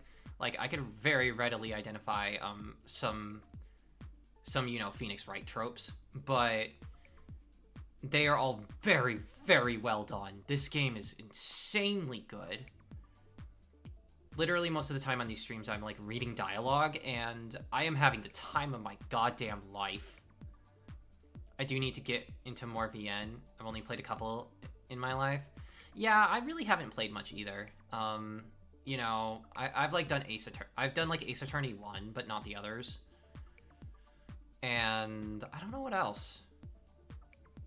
Actually. That's Well then, I suppose that's Blackjack. Hee hee.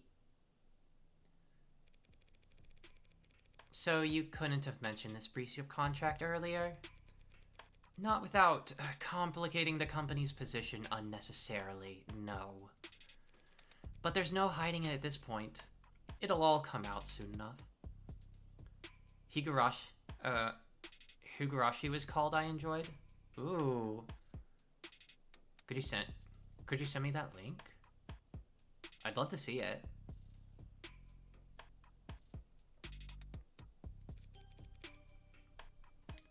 Ooh, I need to read Higurashi. There's a paper trail? Much more than that. We've been making moves to let him go for some time. Noble Electronics parting ways with David Asher.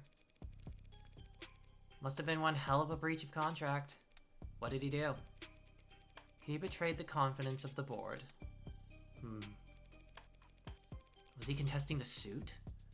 Putting up a fight? Engaging in a legal battle against a mega corporation without even telling me?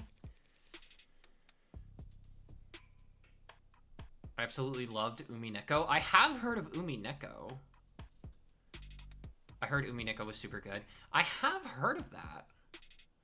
Maybe I need to give that a second look. Until recently, yes. You mean until he died? How recently? We spoke on Friday. Made by the same people, I believe. Oh, same people who made Higurashi? Is that what you're saying?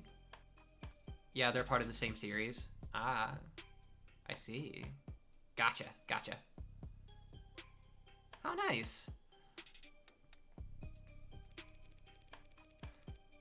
That was what you two talked about in his parlor? No, this was earlier in the day. We were in this room, actually.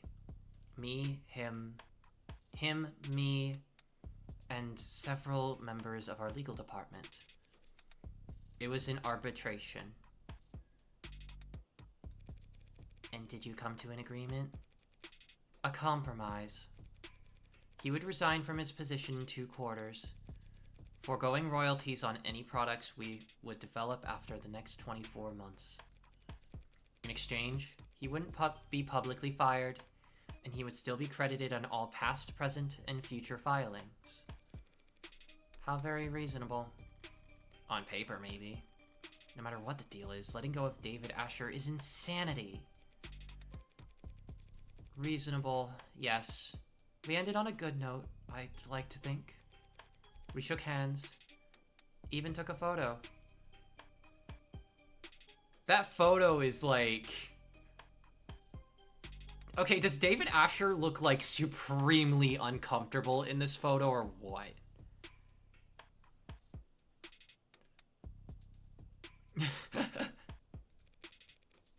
Yeah, that looks lovely. He looks so uncomfortable. The heck? Not photogenic, I get it. Well, yeah, I mean, we've seen him, like, I'm pretty sure we've, like, seen him smile and stuff. Just, like, it doesn't seem like he's that comfortable, but also, hi. Welcome back, Sky. He's fine. See, he's fine. Look how fine he is. He's right there, y'all. He's right there. He didn't die. He didn't die. He's right there. Whatever. Lovely. Something funny? Didn't know the board told jokes. They don't. That was legal. Expressing their displeasure with how much paperwork my good note ending left them stuck with.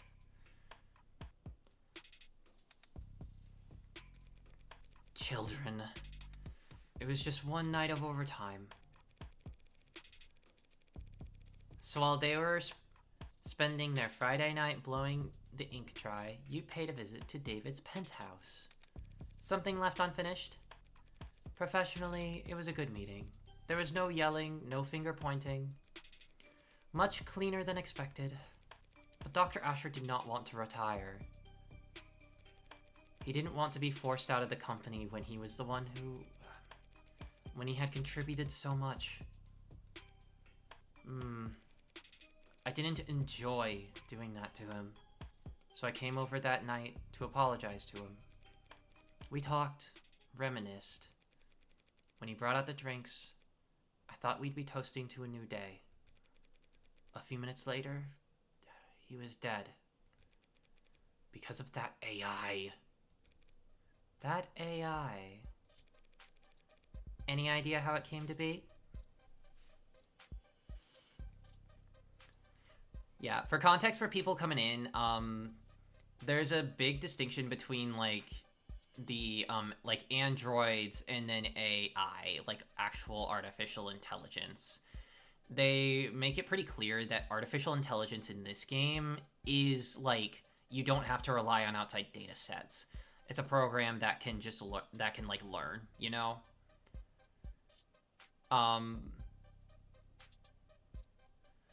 Like, kind of learn inherently. I very much implore you to play this for yourself, though. I won't say too much more, because there's, like, some really, really interesting sci-fi stuff here. Oop, AI versus cyborgs, let's go. I mean, cyborgs are kind of also a thing. It's, people, like, get mods, you know? Where they, like, mod their arm or mod their eye, even. We have one character who has a modded eye, which is really cool. But yeah. As I said, I had no idea he was working on it. My question was more broad than that. If you really believe David built an AI, how do you think he did it? How many mechanical body parts before I'm labeled cyborg? Yeah, I love Ray's so much. I'm getting so endeared to Ray's. Like, every time her and Morgan interact, it's just a treat. It's such a treat. How many mechanical body parts before I'm labeled a cyborg? Like, that's literally, oh my gosh. That's like one of the first that's one of the first quests of Nier Automata. For anyone who hasn't, they should play Nier Automata. That game freaking owns.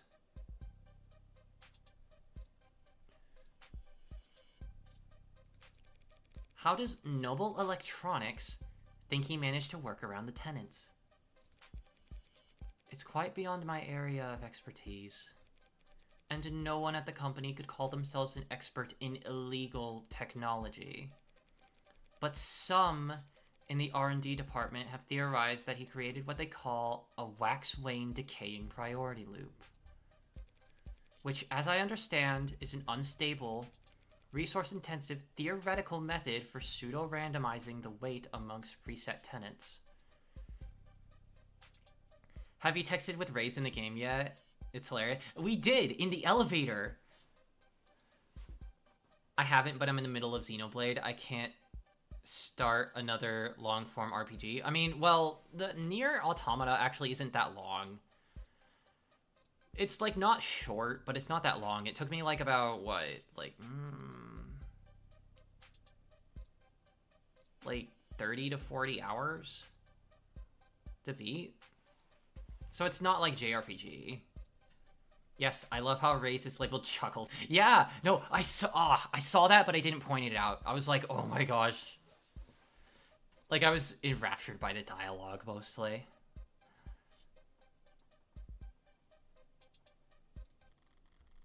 Well, about as far off target as it gets with that guess. But that kind of inelegant brute force nonsense seems a far cry from the kind of thing David would create. And I seem to have taken us over our allotted time slot. But I didn't even get to wave goodbye. You're serious about this trial? Don't I look it? You're not just making a play, you're actually going to defend that thing. I'm just defending myself, Miss Jung. Oh, yes. Of course you are. My mistake. I hoped you might be rooting for me, to tell you the truth. I may yet save everyone's stock options. The stock options will be alright either way. They always are. That gamble I offered your board, which outcome would you bet on? Finally, an easy question. What I would bet is that whatever the outcome, the company will eat it up and shit it out with very little difficulty. You painted an ugly picture back there, but I've already seen the future. And it's just another marketing gimmick. The great Dr. Asher, too smart, too bold, too far ahead of his time. What spark of his genius remains buried in the inspired Animate 19? I guess that depends on... You were exactly right. He is more valuable to Noble as a dead man.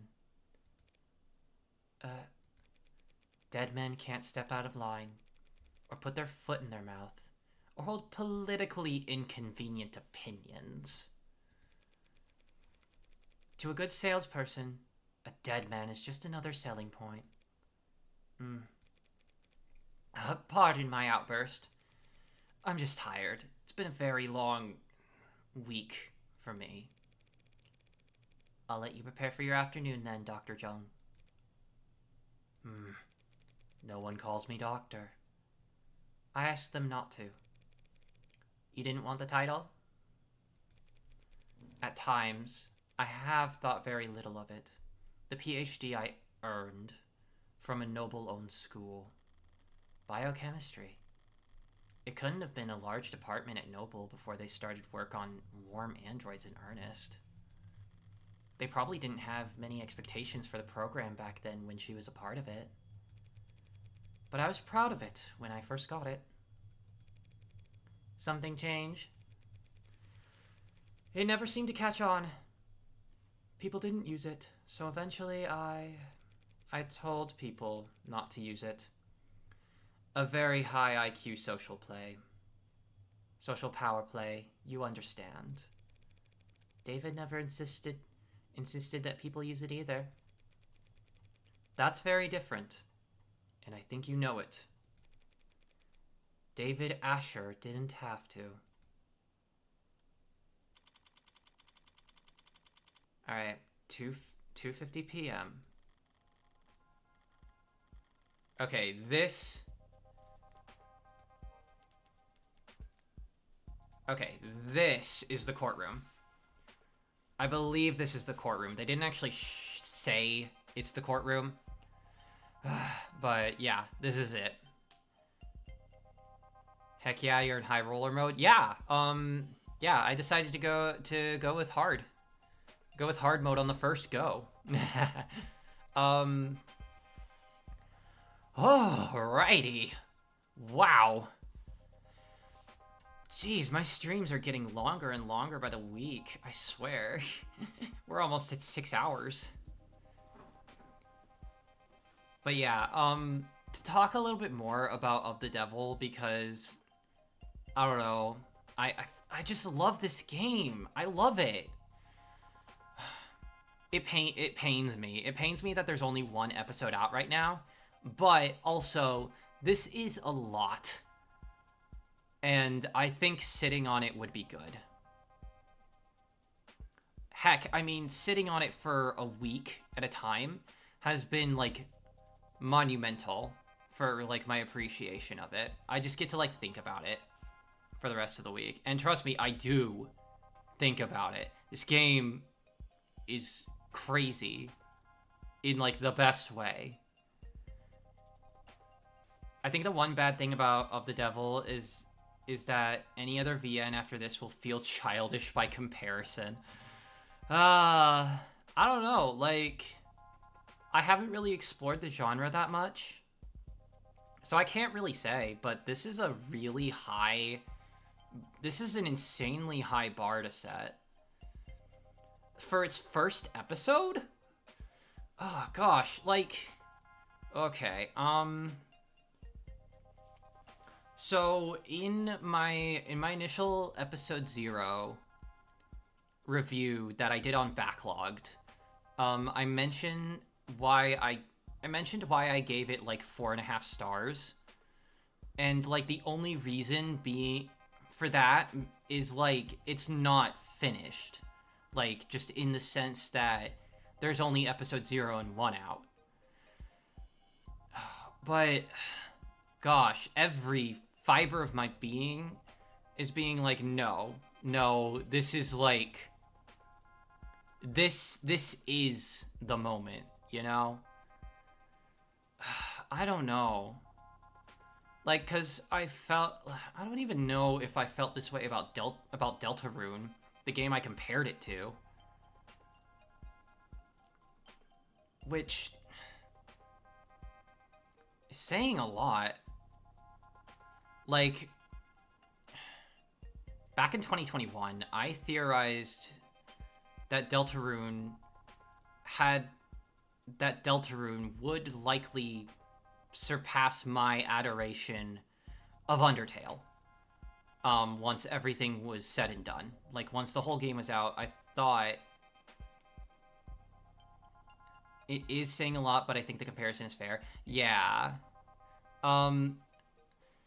I said that I think Deltarune would likely surpass my love of Undertale. Because Undertale is one of my favorite games of all time. And Deltarune was set on the path to kind of surpass it. It's hard because it's been so long since I played Deltarune Chapter 2. But this feels... This feels next level, right? Like, this feels monumental to me.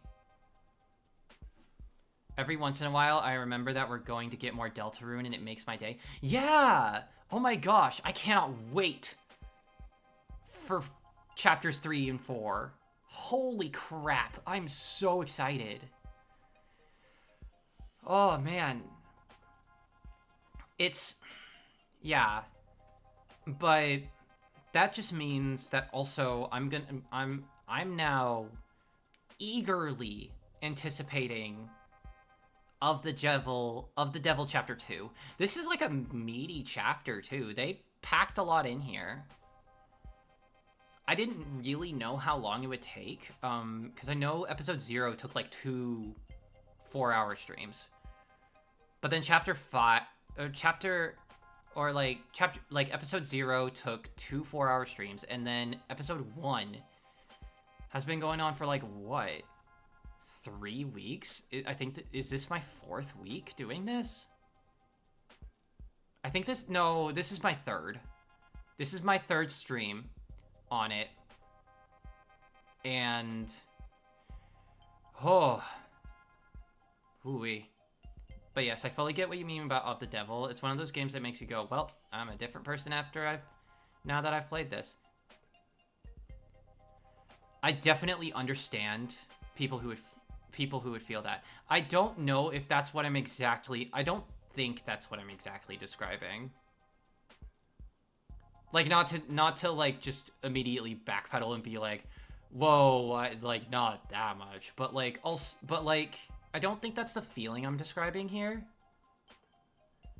But it's like a feeling that I don't know. Like this definitely has the potential to be one of my favorite games of all time. I say that about a lot of games, but I think just a lot of games like really hit, you know? There are a lot of games that really hit. Especially in the indie space. And I think this is like an amazing, like, sure, okay, I think I get it. Yeah, like I am very, very astonished by how high quality this is, how much fun I'm having with it, how much it's getting me to think, and like how, you know, pointed it is. I think that's the best part. I think the best part of this game is how pointed it's being, with like its commentary and its character analysis, where it's like in its like character analysis and its like character depth, and like I can recognize a lot of the parallels, the theming, the style. It's all really just immaculate.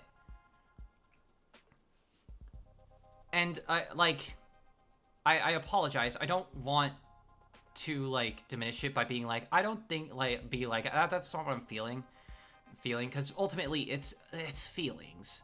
But like, what's the best way to describe this?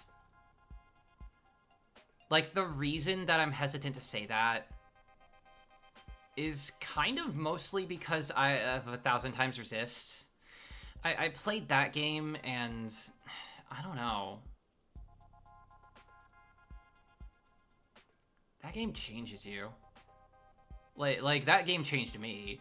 But for me personally, I think the I'm a different person now thing comes from like having a new appreciation for writing in games can do. Ooh, that's a good perspective.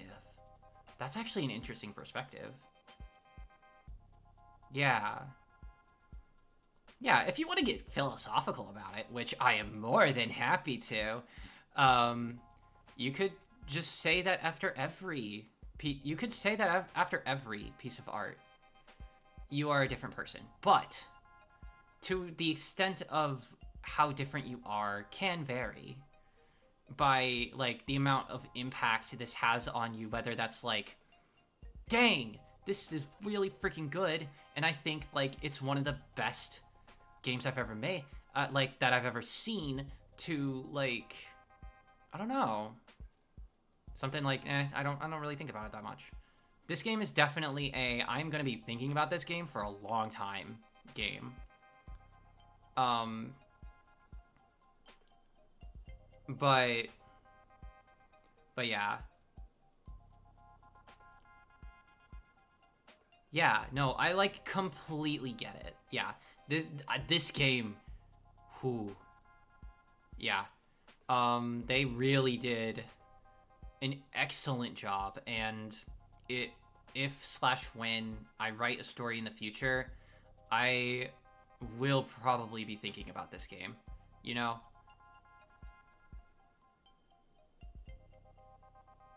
It's just, ooh.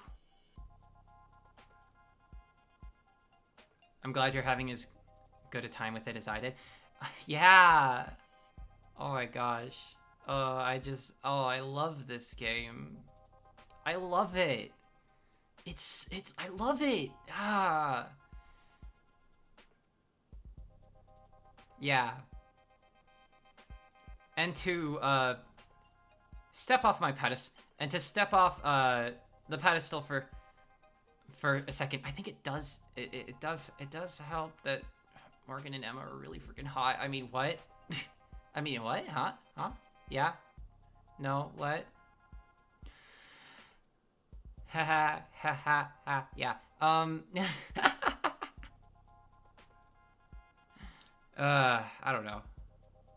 But yeah, I love this game a lot. I love this game a lot. Ah, yes, relatable. Thank you. You get it. You get it, Emmy. I mean, what? I didn't say anything. I don't know what you're talking about. Hehe. But yeah. No, all the characters are great. Sarah stands out. Ooh. Wow. Gosh. I feel like Sarah's like the beating heart of this story right now. It's amazing. Morgan is a wonderful protagonist. I said this earlier, but I think that I guess last thought. I think that the inner monologue that Morgan does is like, I think that's a part of the secret sauce to what makes this game like really good, like real good. Her inner dialogue is so calculated. Yep, exactly. Yeah, like if I'm thinking about it, you get like peeks into the minds of like, you know, other VN protagonists. Like, you know, I'm trying to think of Phoenix Wright here. But like, I feel like Morgan just oozes personality out of every word she says. It's amazing. Out of every word she thinks. She's characterized so well to the point that her silence has character. It's just, wow. But yeah. To anyone watching who has not played this game, play it, please. I promise it's so perfect. Phoenix Wright's inner thoughts are a big part of his character. If he didn't get to see it, he would be the most boring dude ever. That's true. Yeah, like, I think... That's a thinker. I haven't played Phoenix Wright in a while, so maybe I'm just like... Maybe it's just like hard to remember. For Wright,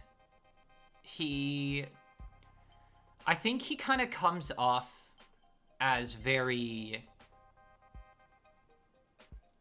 He comes off as both, like... He's basically, like, he comes off as the middle ground between Edgeworth and, Larry Butts. Which I think it makes sense for, like, their friend group, but Phoenix Wright plays the straight man. Ah, yeah. Architect. Right. I need to play that game again. If I'm, like, in a world of chaos. Yeah. That's true. That's true. But yeah. No, it's fun. It's so much fun talking about this game. And it's so much fun talking to y'all about this game. I hope y'all are having a lovely evening / morning / whatever time it is for any of you. Gets a lot more external personality in Apollo Justice. But I mean in his own games. Yeah. Yeah, I guess, yeah, that's fair. I think, like, he does have a little bit of snark to him, but I feel like I always see him as not, like, the snarky type, you know? Like, I think Sky was pretty on the money with, like, the straight man thing. Except he's very not straight, but, you know. I've not played Apollo Justice games, to be fair. Yeah, I've only played, Phoenix Wright 1. I need to play the others. But yeah. Oh, if I talk too much longer, I think my throat is gonna really feel it. So, I'm gonna call it. Also, Apollo Justice is potentially the best Ace Attorney game. I hope you get to the rest eventually. Yeah. I probably will. I enjoyed those games a lot. I enjoyed that game, I should say. But yeah, thank you so much, everyone, for joining me and watching and talking with me, or lurking. I appreciate you all so much. Anyway, rest your voice. Thanks for stream. Absolutely. You say rest my voice, and then I instinctively sing. What am I doing? I'm tired. But hopefully y'all will stick around for the raid. As we find someone to raid. Thanks for the stream. Absolutely. Thanks for stream. Yeah, I'm glad y'all could join me. I'm really glad y'all could join me. Boop. Let's see.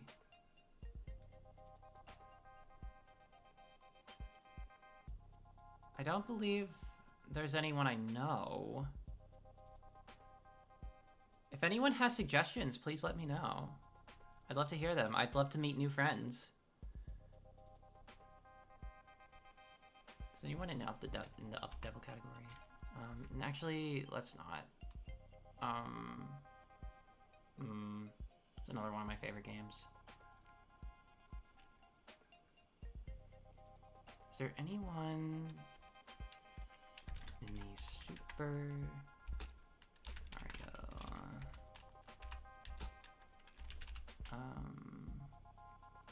Let's see.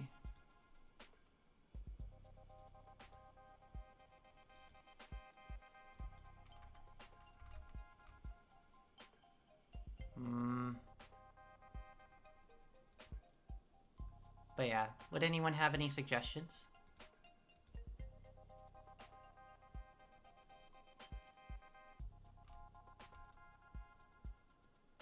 I've only got one person streaming right now. It's this cool streamer called Sophie.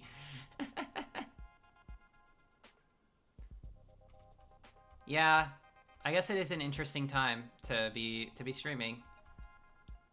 Let's see.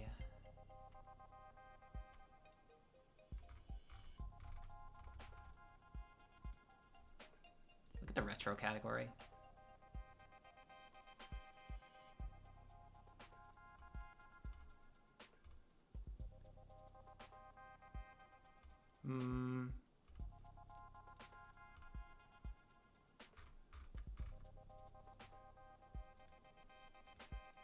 I'm in a little bit of trouble. Ooh, let's look at Metroid Dread.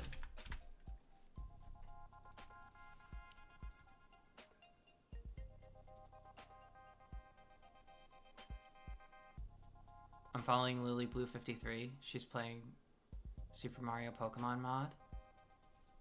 Well then we have our raid target.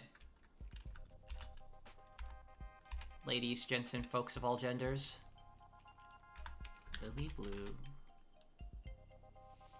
Lily Blue 53. You said.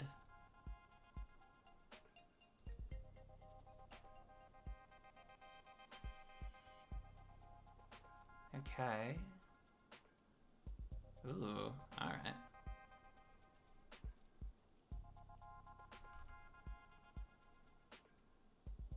Let's get going.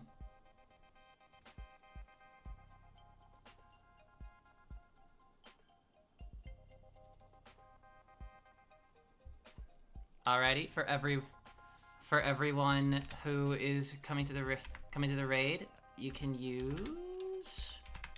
Let me make sure I get this command right. Yep, that's right.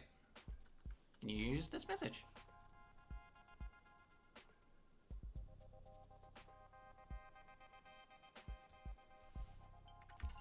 Pop. You can use this message, copy and paste, and we can raid in.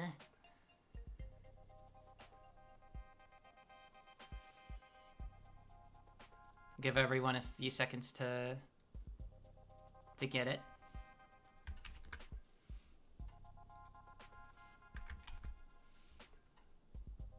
And then thank you all so much for a wonderful stream. And I hope to see you all next time. Thank you and goodbye. Hearts to all of you. Hearts to all.